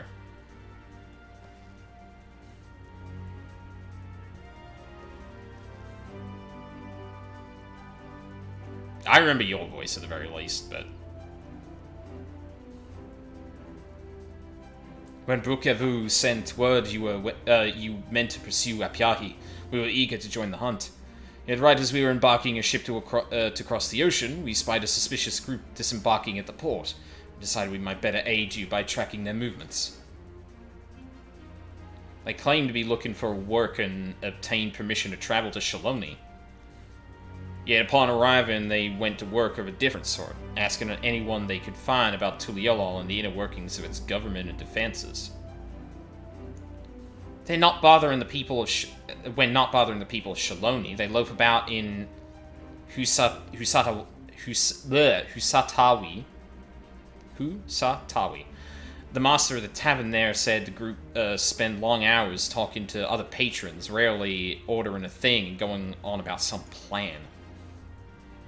Clearly they are the enforcers Abyahi mentioned. We need to find out what they're planning and how Apyahi's treasure fits into the picture. Then we can figure out how to stop them. Let's split up. If these enforcers are as talkative as they seem, I'm sure it won't be hard to eavesdrop. Let me help you too. I have an idea that might make things easier. But it requires Aldine to aid us. Hope you can oblige. Of course. Then it's settled. Laushkana, Tepeki, and I will work to uncover the nature of Apyahi's treasure. These link pearls should make it easier to communicate. I bought them from a foreign sailor. I knew they'd come in handy sooner rather than later.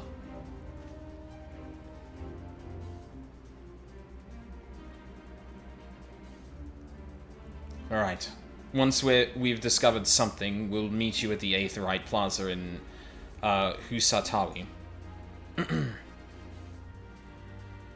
I really wish I could remember the voices I gave everyone, but...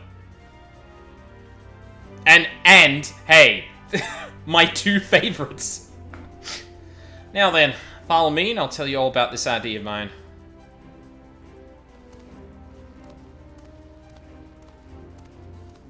Let's go stand out in the rain and discuss our plan. Yep. God.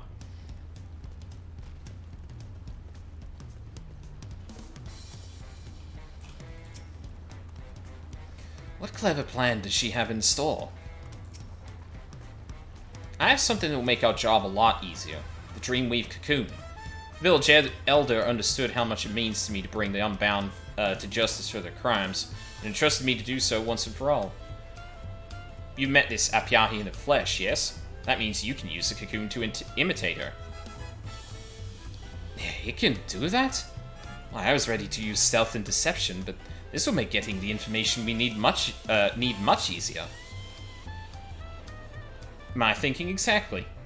But it will all be for nothing if Apyahi reaches them before we do. So let's make our way to Husatawi at once.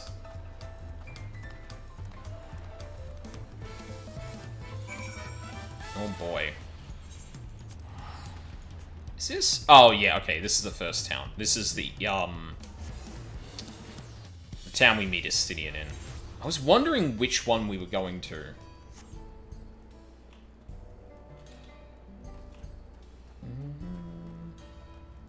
Oh wow, they're already upstairs. Oh, actually I could probably...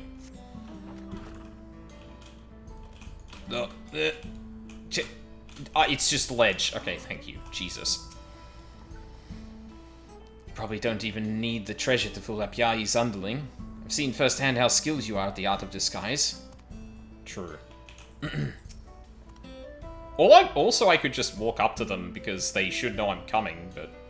I took a peek inside and saw a few rough-looking types who didn't sound Tirali gathered around one of the tables. Doubtless they are our targets. There's no one fit in Apyahi's description, so she probably hasn't arrived yet. This is our chance. We can hear everything from out here, so we'll keep watch in case Apyahi makes an appearance. If she does, we'll call you on Link Pearl. Alright, Aldine. Take the Dreamweave Cocoon in hand, and in your mind's eye, envision that wicked woman. You will be transfigured into Apyahi. You must remain transfigured in order to progress with the quest objectives. You will return from your thing if you move too far away. Look to your map. Yeah. Alrighty. What's the buff? Corporeal form has been altered, inhibiting use of actions. Right, so I can't pull out my sword anymore. Don't mind me just like walking through the balcony door. Oh, boss. Wait. You're just not to trust anyone, even yourself. You're who I think you are, then do the pose. We've got sore arms from practicing it so much. Oh, yeah?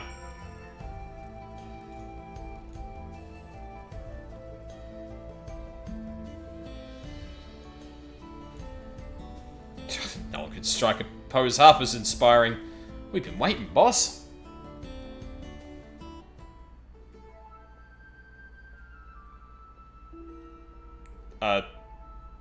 Is he good? He's also going out to the balcony. That's not good. Now that you're here, That means it's time to mobilize, right?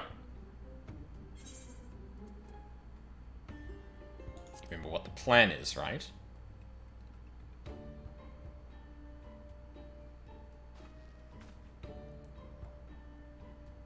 Of course, boss. We each memorize a different part to make sure we don't forget it.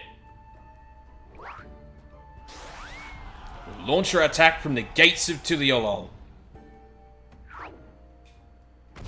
Cerulean barrels will blow it to bits in a fantastic explosion.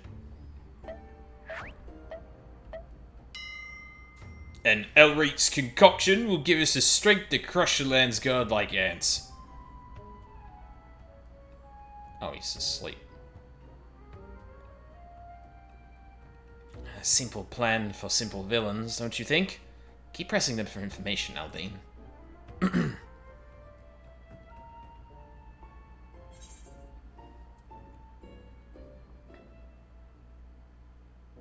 And what is my role in the attack?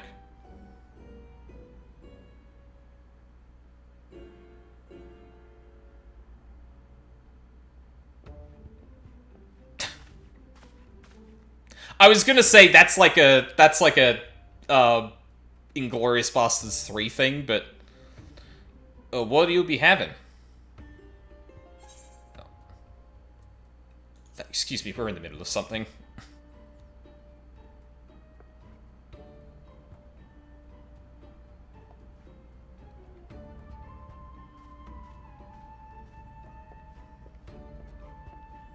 Yeah, mind your business. We'll be moving along, so stop trying to bleed us for every coin we have. Aldine, we see the real Apiahi approaching.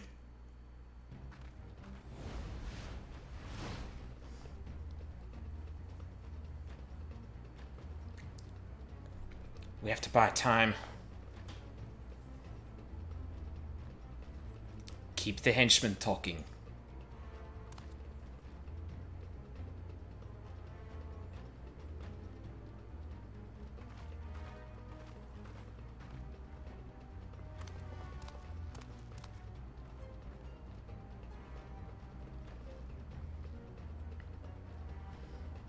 You there, excuse me.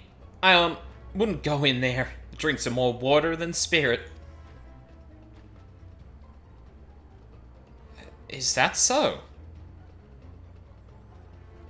Oh, good thing I'm not thirsty. No, the food. There's no food either. They've sold out every last dish. What? And they have the gall to remain open? Greed rung amok indeed. Luckily, I wasn't planning on ordering anything. I'd rather die than become a paying customer. Have you no shame?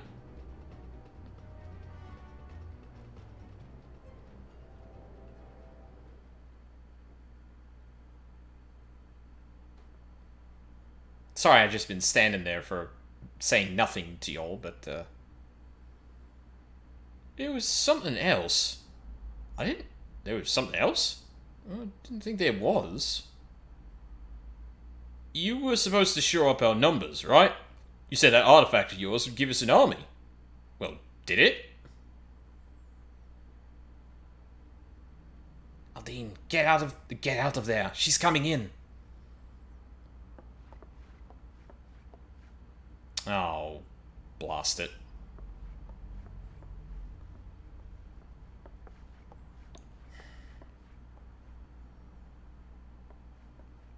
Now, you're not just gonna walk out there... Okay. So...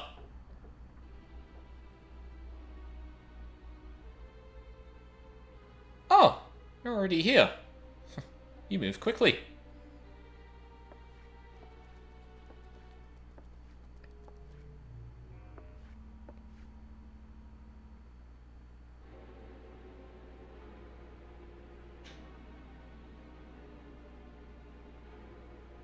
Well, that means we can get started all the sooner.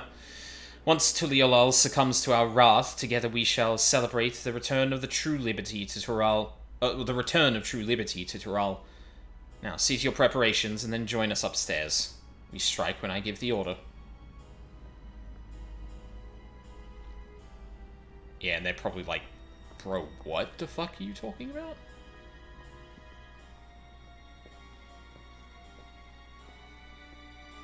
Oh, okay. Are they gonna be do they know that I've been, like, working to get information out of them by pretending to be in cahoots with them? I don't know if they have. I don't know if they do know that. I'm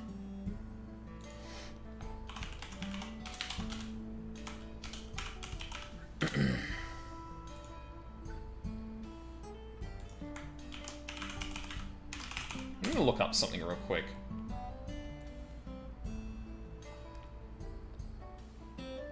Okay, it's just the one Hildebrand quest. Okay, I was worried for a minute that I might actually run out of time to do this, but I think I can still squeeze it in.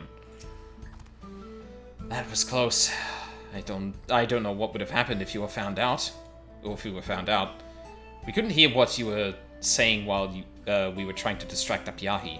Did you get anything we can use? Oh, that's great. Tentoa, and the others have just arrived themselves. Let's go meet them.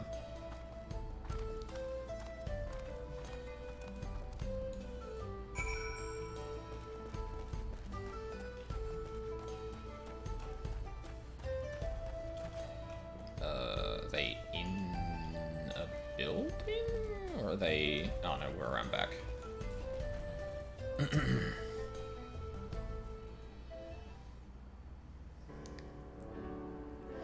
I heard you ran into Apyahi at the tavern. Tell us everything that happened.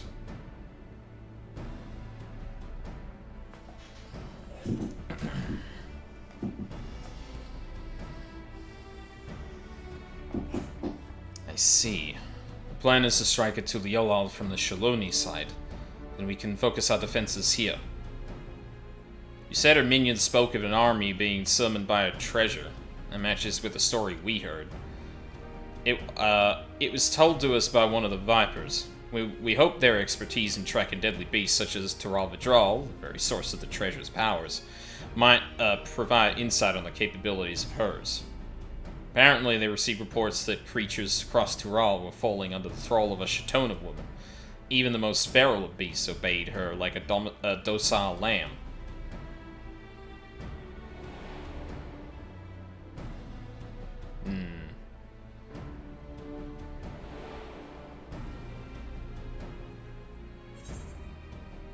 I saw Apyahi command a massive worm. The treasure must give it that power. Saw Apyahi command a massive worm. Well, we know what our enemy is capable of. I've heard that some animals hunt by hypnotizing their prey with sound, smell, or even magical energy. Perhaps the Taral Vidral, whose essence lies in her treasure, was one of those? But it's difficult to say which. Even so, we know Apyahi's plan, and the threats we face. We can prepare for whatever she might throw at us. We'll cut off her advance at Zorgol the Boundless. It'll take everything we have to drive her back, but if we fight as one, neither her nor her beast will take a single step into Tuliolal. I'll stay here for a while and keep an eye on things. If Apyahi makes a move, I'll contact you at once. Can you tell Ral Majun what we've learned? Of course.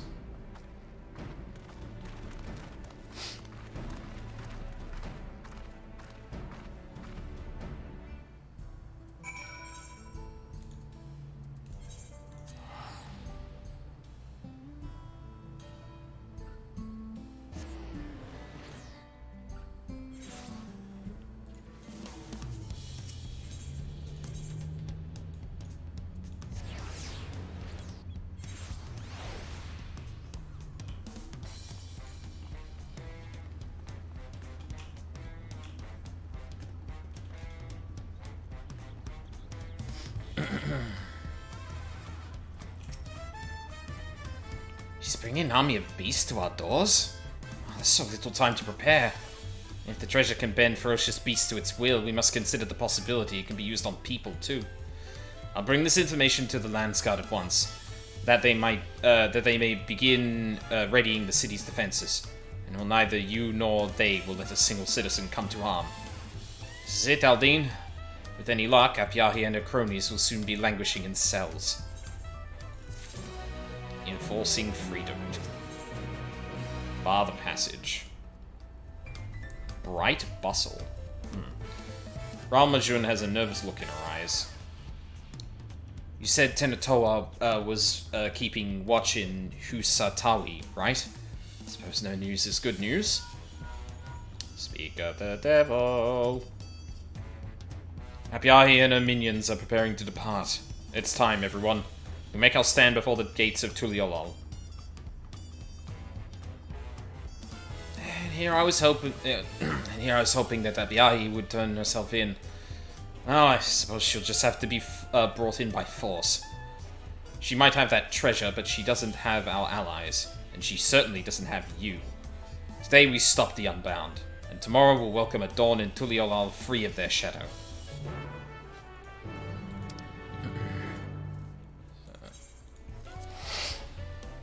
Oh, actually, maybe I can get there quicker. No, I have to go up the stairs.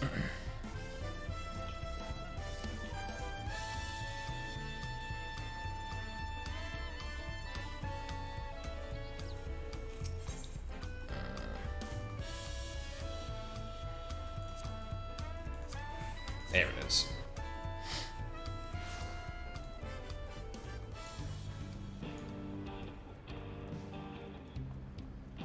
I miss this song. Oh, straight into the fight too. Awesome.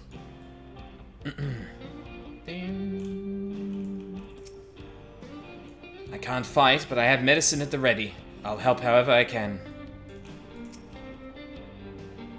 I saw the Unbound leave Husatawi. They should be here any moment. If our guess about the treasure's power is correct, this will not be an easy fight. My bow will aim true, I promise. Although the circumstances that brought us together were less unfortunate, I am confident that in the end we'll be stronger for them. We won't allow the passage of the Unbound to wreak havoc on Tuliolal. Today, Apyahi and her ilk answer for their crimes. Progress through the battle will be saved at certain points in the event you are defeated. Okay. Wow, it might be this might actually be a lengthy battle. That's neat.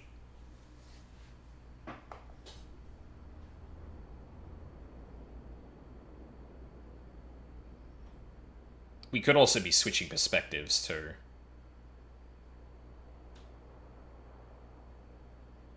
They're here.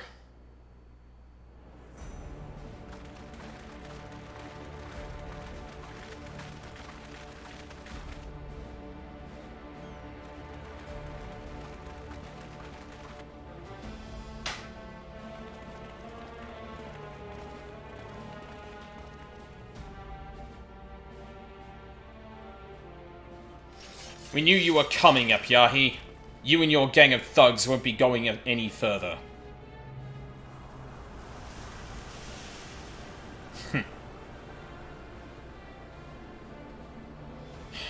So you've chosen to join the other sheep, have you? How disappointing. I offered you as much more than the life of a lapdog.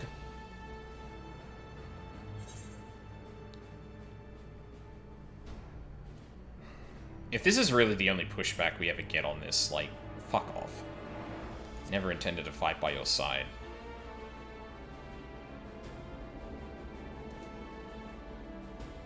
Of course you would say that. You are Eorzea's savior, after all. You knew?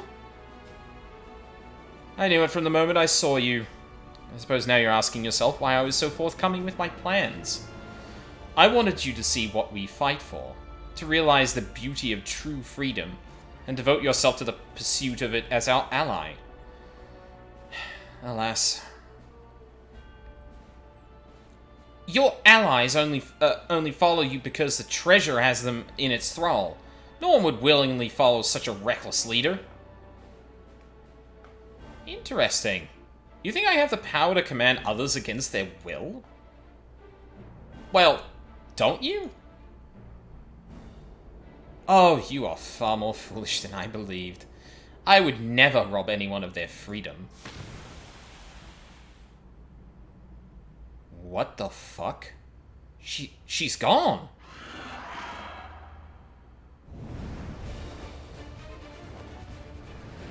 That was like fungus, too. Not gone. Here.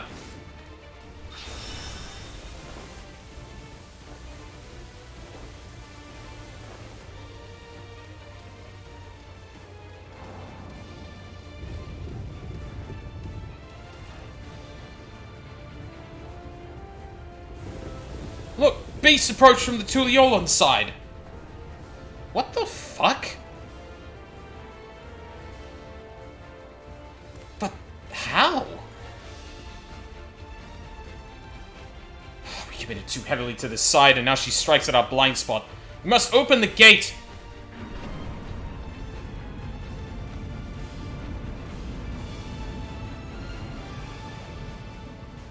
The path to a new tomorrow lies ever before us. We need only be brave enough to walk it.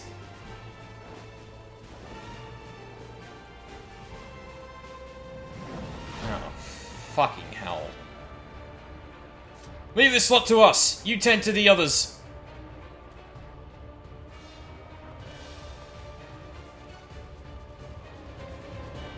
You.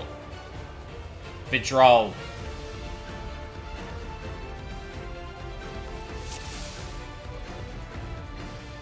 Oh boy. Alright. Take care of these beasts. Yep.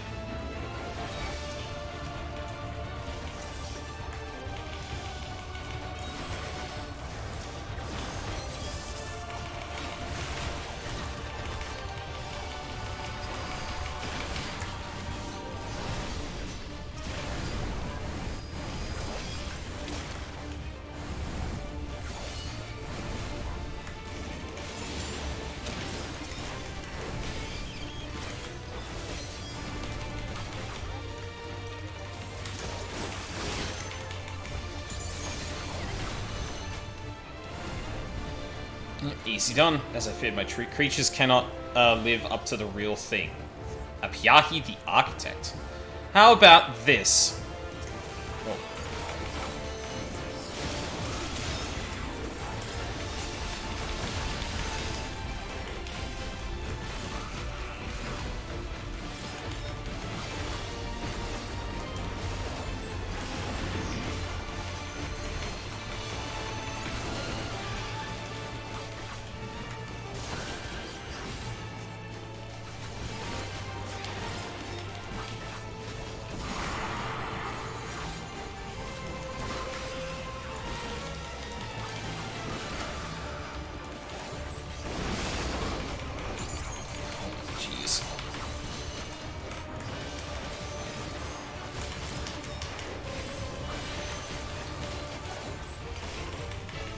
Leave the skies to me, the rest of you focus on that big one. Oh wow, they changed the animation of the Setsugeka follow-up. Oh, I don't have anything for that.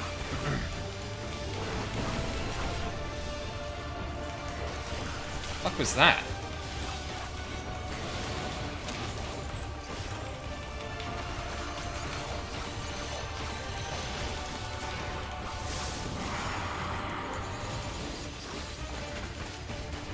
I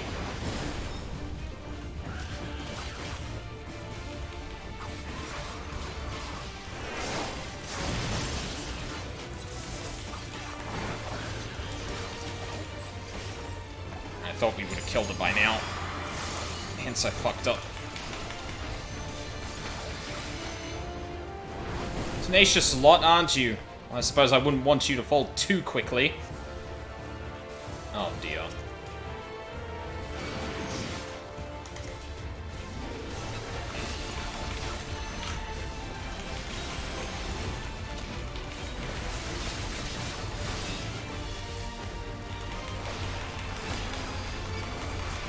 Smother them in flames, lend me your protection.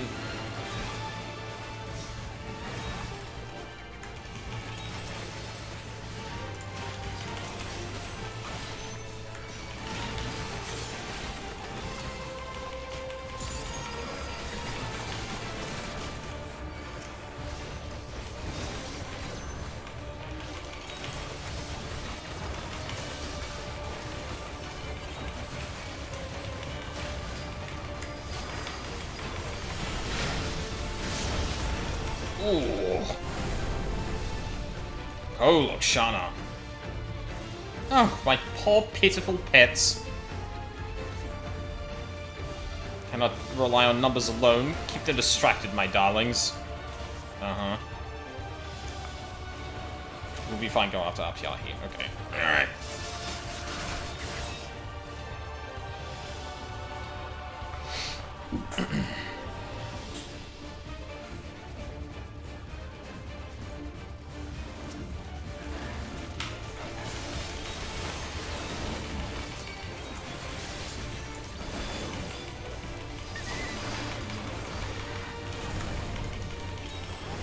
Oh, shit.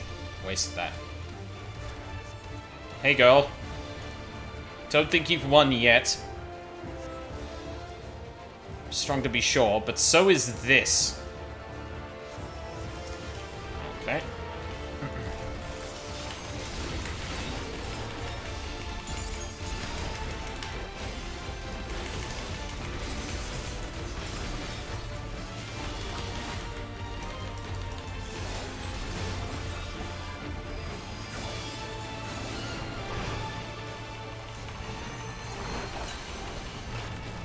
Oh, god damn it.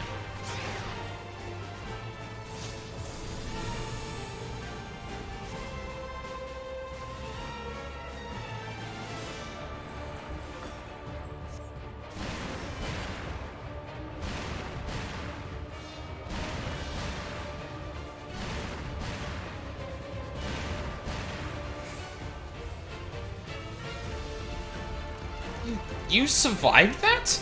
Oh, god damn it. Even bugs squirm before they die. This time I'll finish things. Oh? Shining encouragement.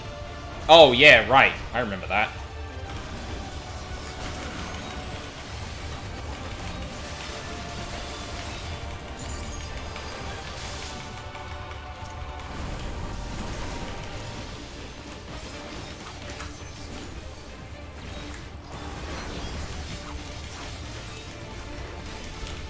I still got a bleed on there.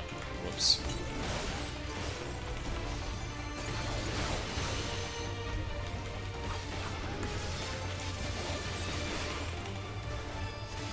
Also, what's happening to my follow-ups?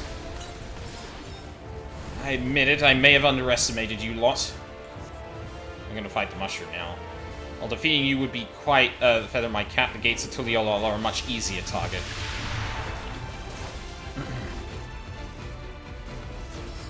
So she's making a run for it. Follow her, Aldine. Is she like... Oh man, I'm confused. Anything that would obstruct the free world I aim to create will be destroyed.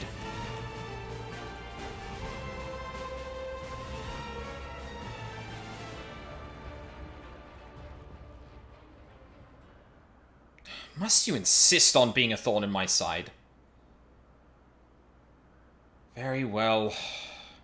And I shall plant the banner of evil upon the corpse of Eorzea's hero, and the meek shall flock to me.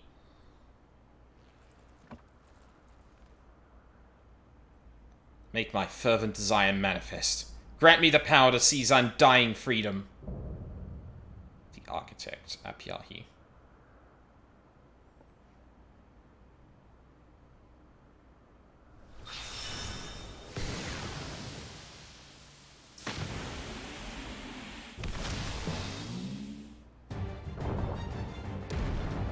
What the fuck? Is that a fungal-covered cactuar? Okay.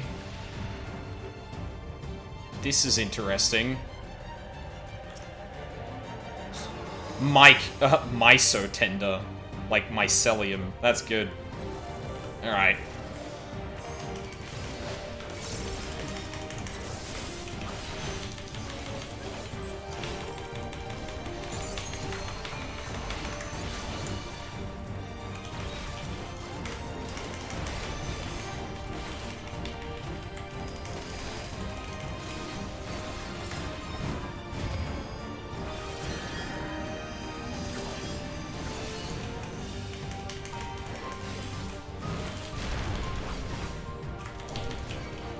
Oh, oh god. Shit, okay. Okay, ouch. Resume from midway. Yep. Alright, it did only take 2 hits, but yeah. Well, now I know. Oh shit.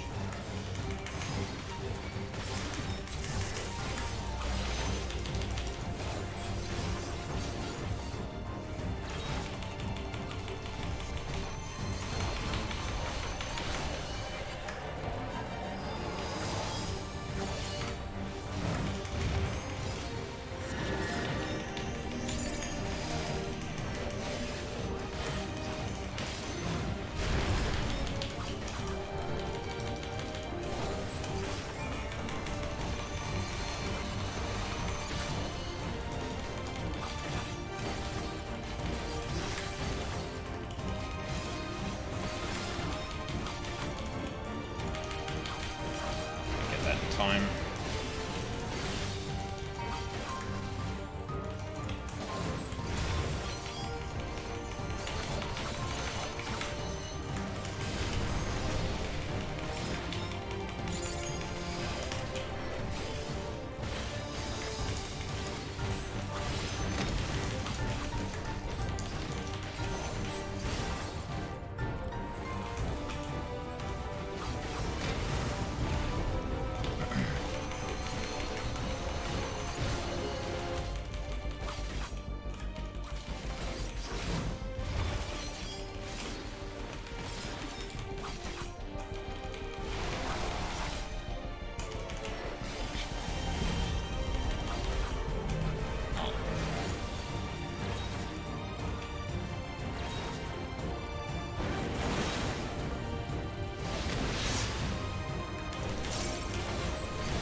Oh.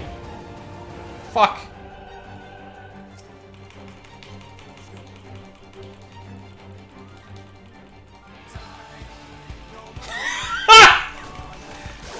Oh, God.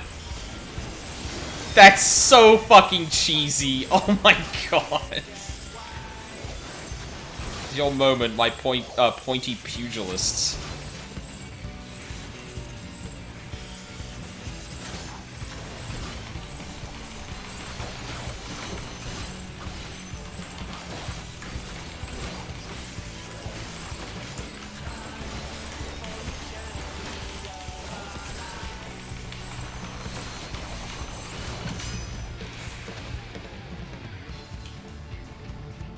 What? How? How can you stand before the treasure's might? What are you? I add help. Such power, that would be welcomed within the Unbound. Oh my god.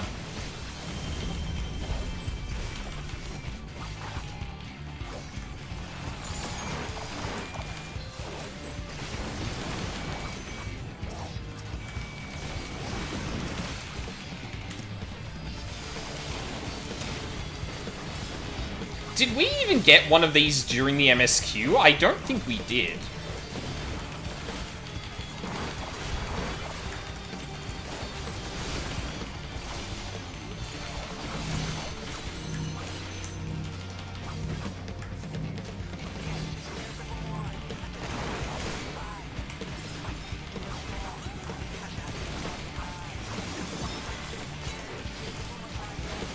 Pulverize them with this. Oh. I really wish this stuff would get voiced or something equivalent, because it's really hard to keep up with all the shit going on and the dialogue.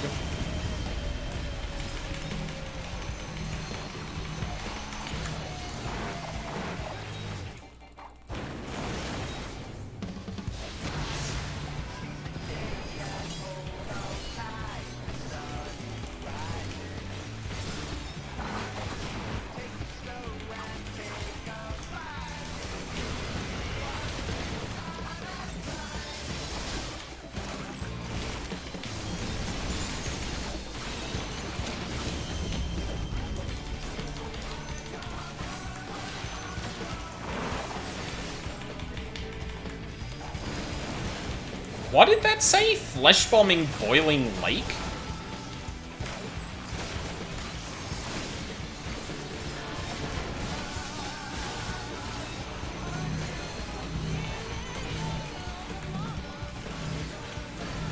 Oh, that was too early.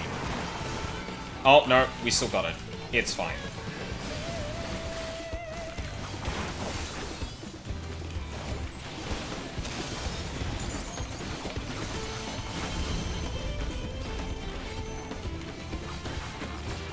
Flesh boiling punishment lake. Yeah, yeah.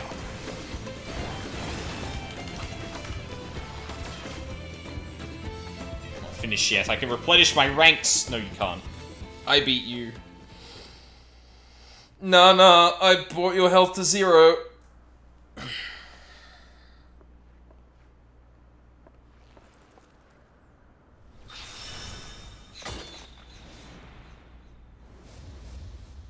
Yeah!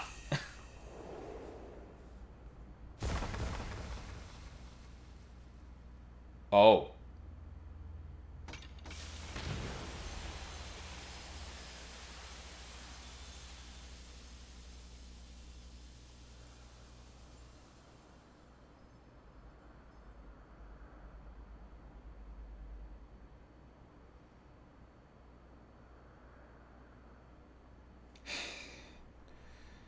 It seems I must admit defeat.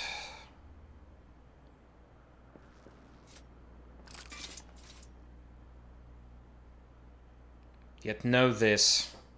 I do not believe the ideals for which I fight were misguided. I don't think they were either. Think back upon the leaders who came before you. Those 5 self-serving souls who dared to live as they pleased.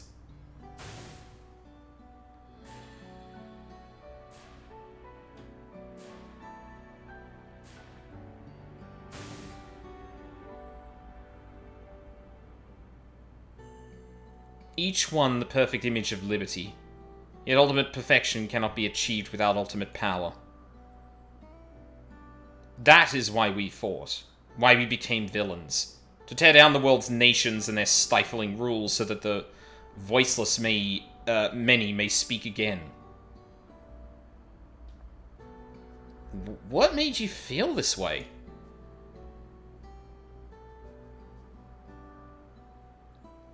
Aldine has told you already, surely.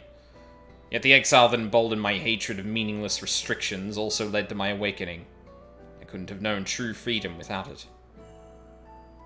And as I traveled the world, I noticed the same thing everywhere I went, that the many were bound by the few. In Gridania, citizens are discouraged from joining hands with their neighbors. In Uldar, merchants craft laws to exert their power, their control over others. Even in Limsa Laminsa, once lawless pirates are made to bow to the state. Need I say more? The countless Ishgardians who were tricked into sacrificing themselves when the church fanned the flames of war.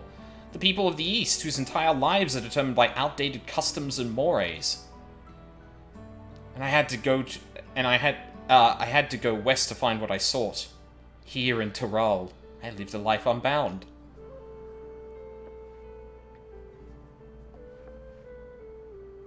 Or so I thought. After a terrible tragedy, I was forced to find a new home once again. Terrible? What happened?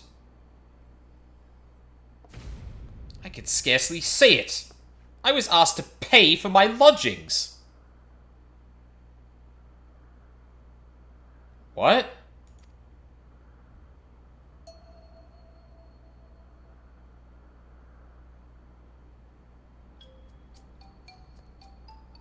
Pay? You mean you hadn't been paying all along? Why should I have to trade coin for a roof over my head?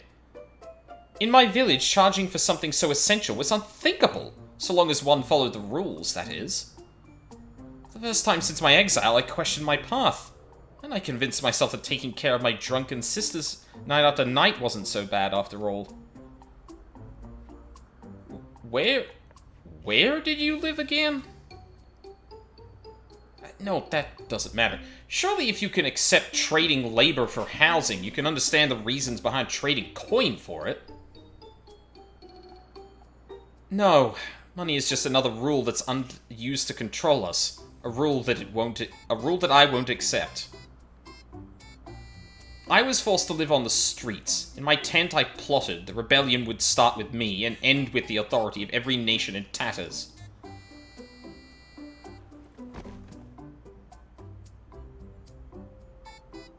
Yet one day, after long hours of sowing discontent, I returned to find my tent gone. In its place stood a sign that read no vagrancy.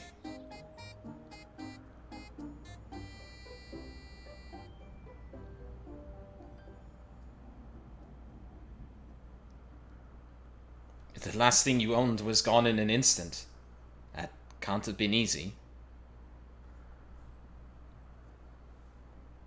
I can understand your perspective, Apiahi. But a world where everyone did what they pleased would soon fall to chaos. Laws are the only things which keep us from that. And I know firsthand what it's like to be bound by old rules. Rules whose purposes are sometimes baffling. But you don't have to follow them blindly. If you're dissatisfied, you can work to change them. What you speak of, Apiahi, is not freedom, it is self-indulgence.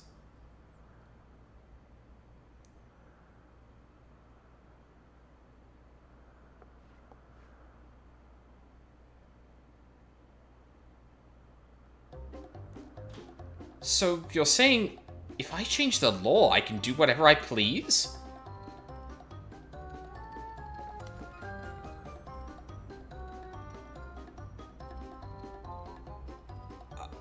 If you... Not a word got through to her.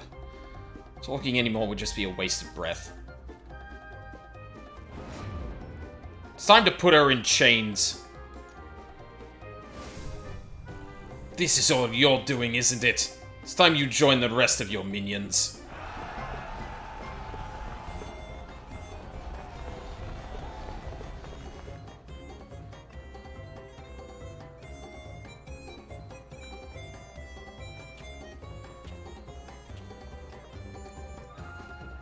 I won't resist, but this isn't over. Those who share my vision will hear of this injustice, and they will carry on my legacy. The passage of the Unbound shall remain open forevermore!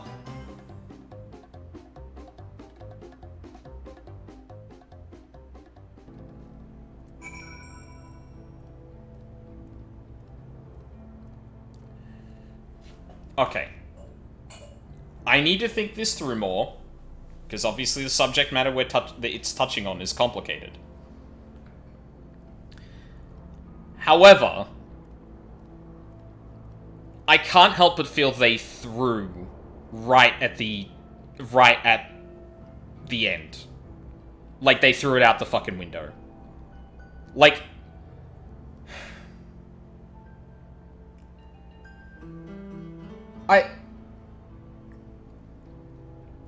Like, obviously, it's... The subject matter is being presented somewhat goofily. I'm not expecting it to take it 100% seriously.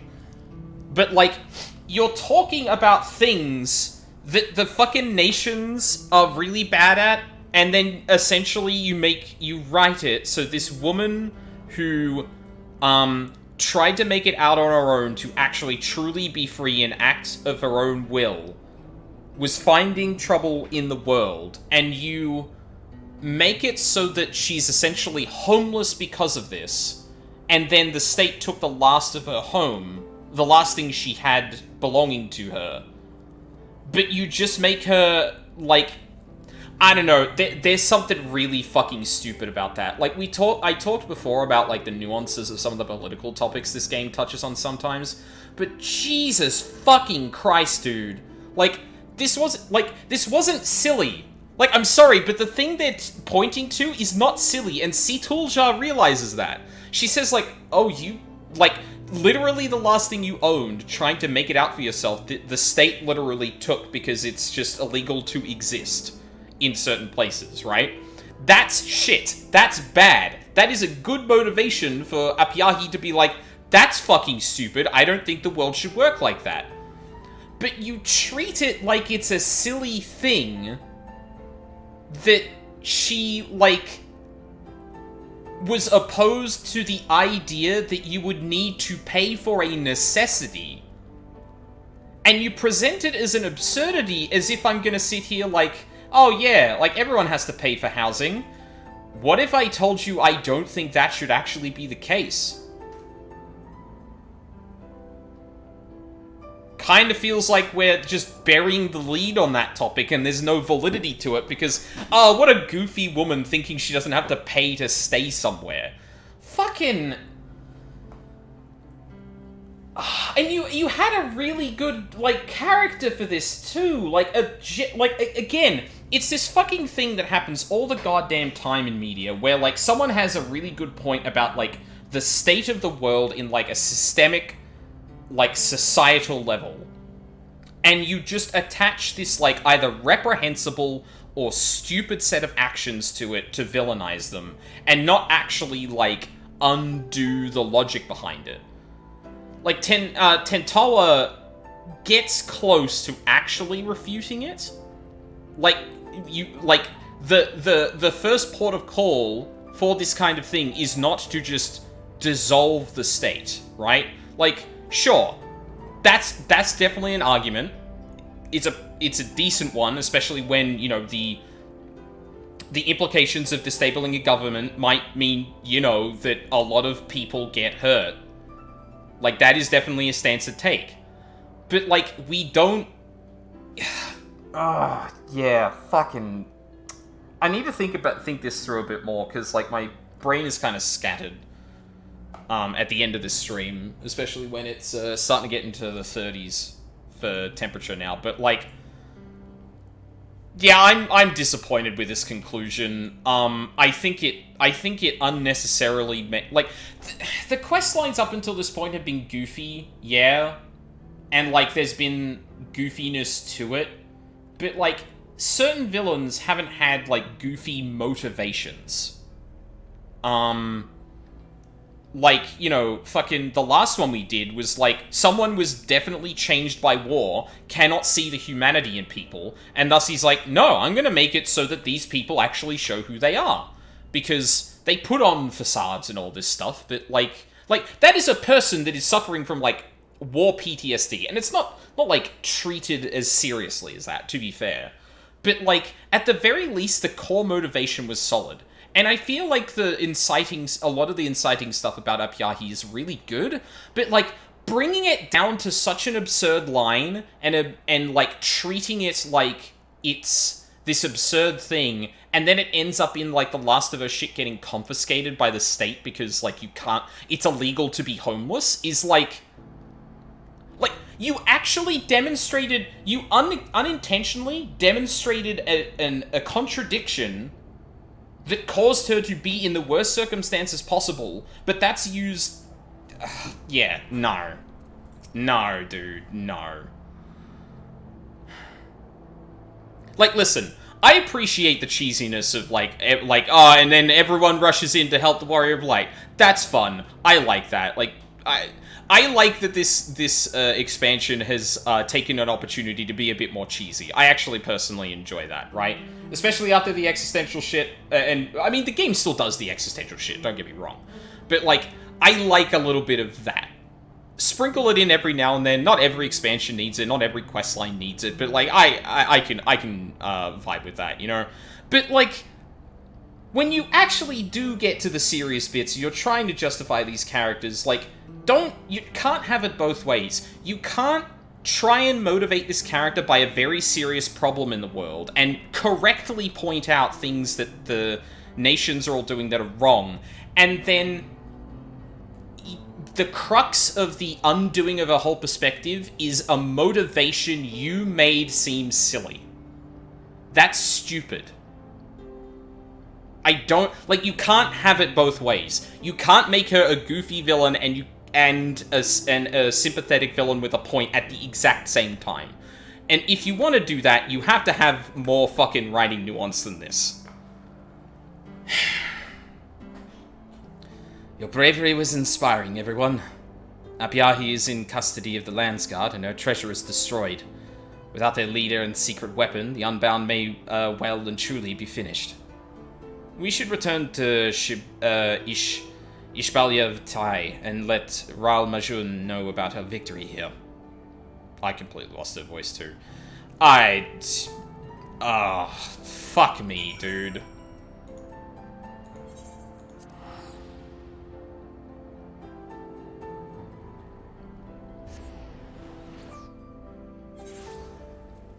Like, if you want to get the goofy thing off in, like, the end kind of wrap-up there, like, I feel like the way you get her out of that thinking can be goofy.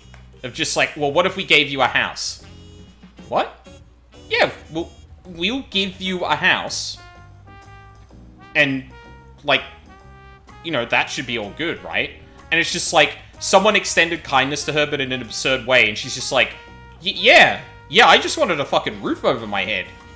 And that was it, right?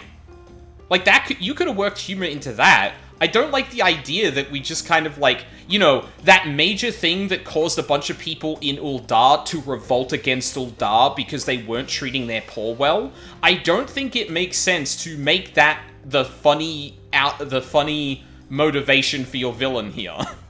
A legitimate problem that is still yet to be solved within the world.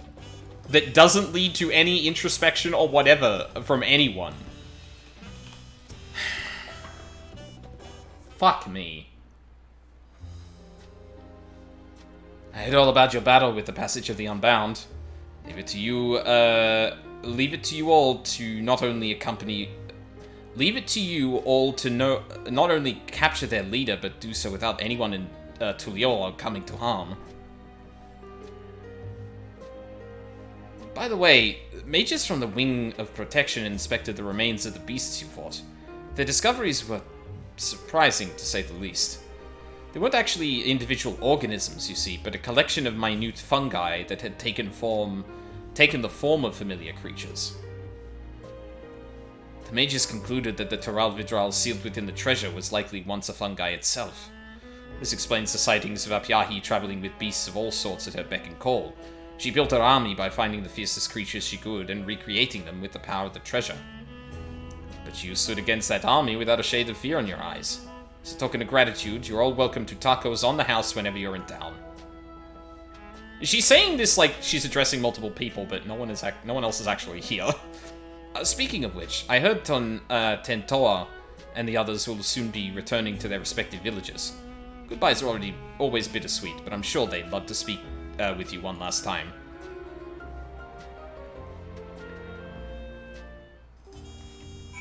That's nice.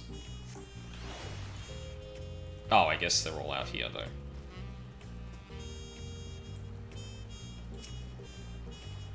I neglected to mention this earlier, but I was able to convince everyone back home to stop relying on the cradle.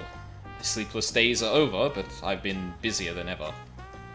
I've looked at Ishgard's knights for inspiration on how to build solidarity among the villagers. We train together and take turns on watch, among other things. Lozenique no longer needs to spend her days abed, and sometimes joins us in our drills. I admit this new life wouldn't be the same without her. A new life for which we owe both owe you thanks, Aldine. We'll keep striving to follow the example you set for us. My people have accepted the fact that we cannot always rely upon the heart sting, and even now train to build our natural resistance to various toxins. It took some time to figure out the right amounts to use, and I admit there were some close calls, but luckily the heart sting was at our disposal. And I believe that our strength lies in our ability to conquer hardship. I hope one day we can trust in our own abilities. That being said, it's been some time since I had a meal that I wasn't laced with poison. I've forgotten how delicious food could be. Jesus. The others would be glad to hear how key the Dreamweave cocoon was to our success. I'm surprised we didn't use more of them, to be honest. But then again, some of them were probably less likely to use it, and like, you know, poison's kind of hard to come by. But then like peril, invoking powers, putting people to sleep, and protection, those seem all pretty good to use, but And though it seems that Piahi recognized you from the moment you met, it didn't make a difference, did it? Just reaffirms to me that you've more than earned your renown as a hero. Still aspire to become a hunter worthy of Itoka's legacy, and I know it will take a lot of time, a lot of hard work. For now, I'll focus on keeping my village safe, and I won't stop there. Keep your ears to the ground, Aldane. Someday you might hear tales of Kuiki, a hunter true. Everyone was so brave. My heart always starts pounding when the fighting begins, but I didn't need to worry. Since I'm here in Tuliolal, I'll visit the market before I return to my village. I almost forgot. Kakulja sent me a letter. He said the authorities have taken his circumstances into account and decided to be merciful. He'll be released soon, and just as promised, my village will be the first place he visits. Everyone's looking forward to greeting him with open arms. If Kakulja agrees to be our protector, then we can come to Tuliolal more often. I think the origin of the treasure lies with the Yokwi. Even with such dominating strength as they possess, they sought still more than when their very survival was at stake. My people were afraid of the Apex, and so sealed it away within our treasure. But over time, the treasure became as feared as the beast within it. Thus, we never considered using it as a tool to aid us. I've been training hard, and I hope that someday I can help my people view the treasure from a new perspective. It might take a while, but we'll get there. I'm already stronger than last time we met, right? You don't have to answer. But trust me when I tell you we won't take the easy road like Virazan. Every bit of progress we'll earn through hard work. On that note, as much as I'd like to stay, I suppose we all have homes waiting for us. Let's say our farewells to Brukevu and Raoul Majun.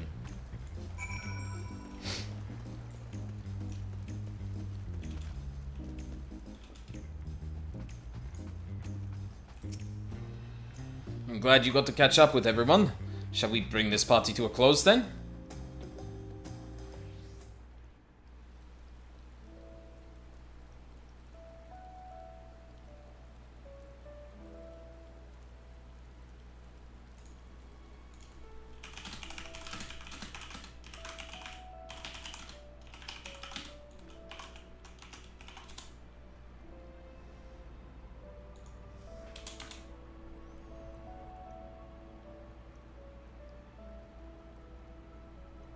Oh, 90 minutes?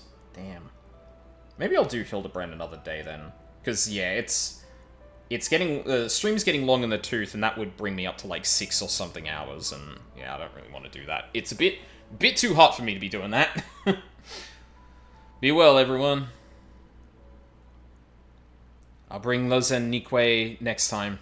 I wanted to meet the people who helped us. Stop by my village if you're ever in the region. I'll treat you to freshly hunted boar. Everyone get home safely. We'll meet again soon.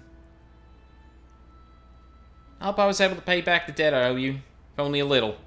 If you ever need help again, you know how to reach me.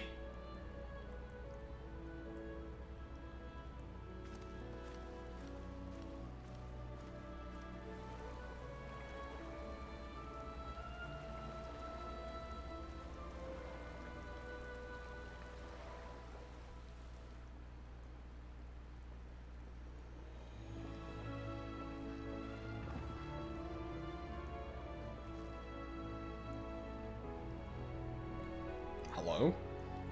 It was a long and trying road, but the treasures are finally back in their rightful places. And the passage of the Unbound, with no one to lead their meager numbers, will fade into obscurity. I'm sure we'll hear no more of them again. No more of them again. Uh-huh. Here's to peace in Tuliolal.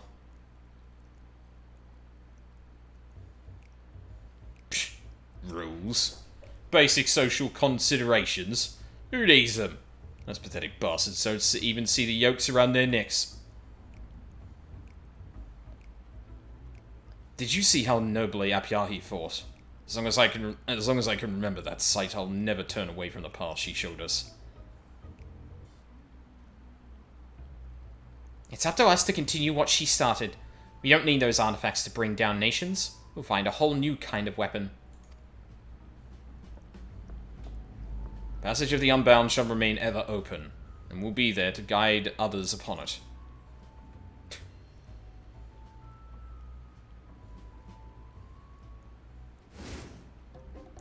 There are more of you?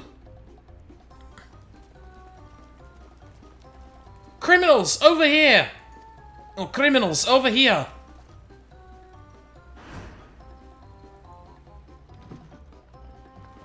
By the gods, run! We can't get caught here!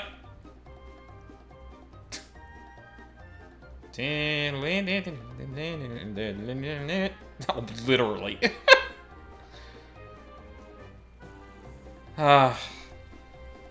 I miss Hildebrand.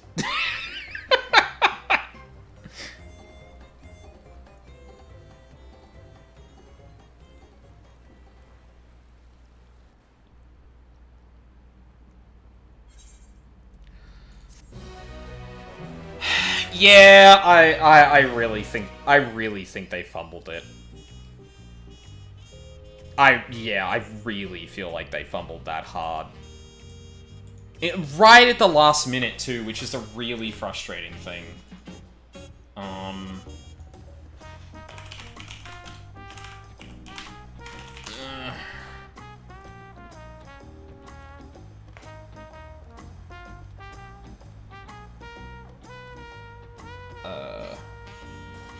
Actually, I wonder. You know what? Fuck it. Let me see if I can find on YouTube how long someone took to do the new Hildebrand thing.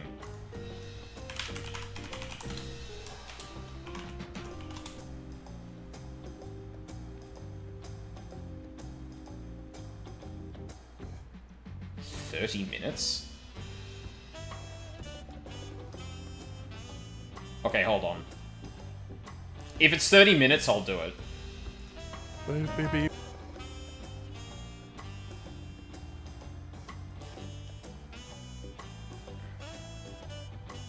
Is this no cuts?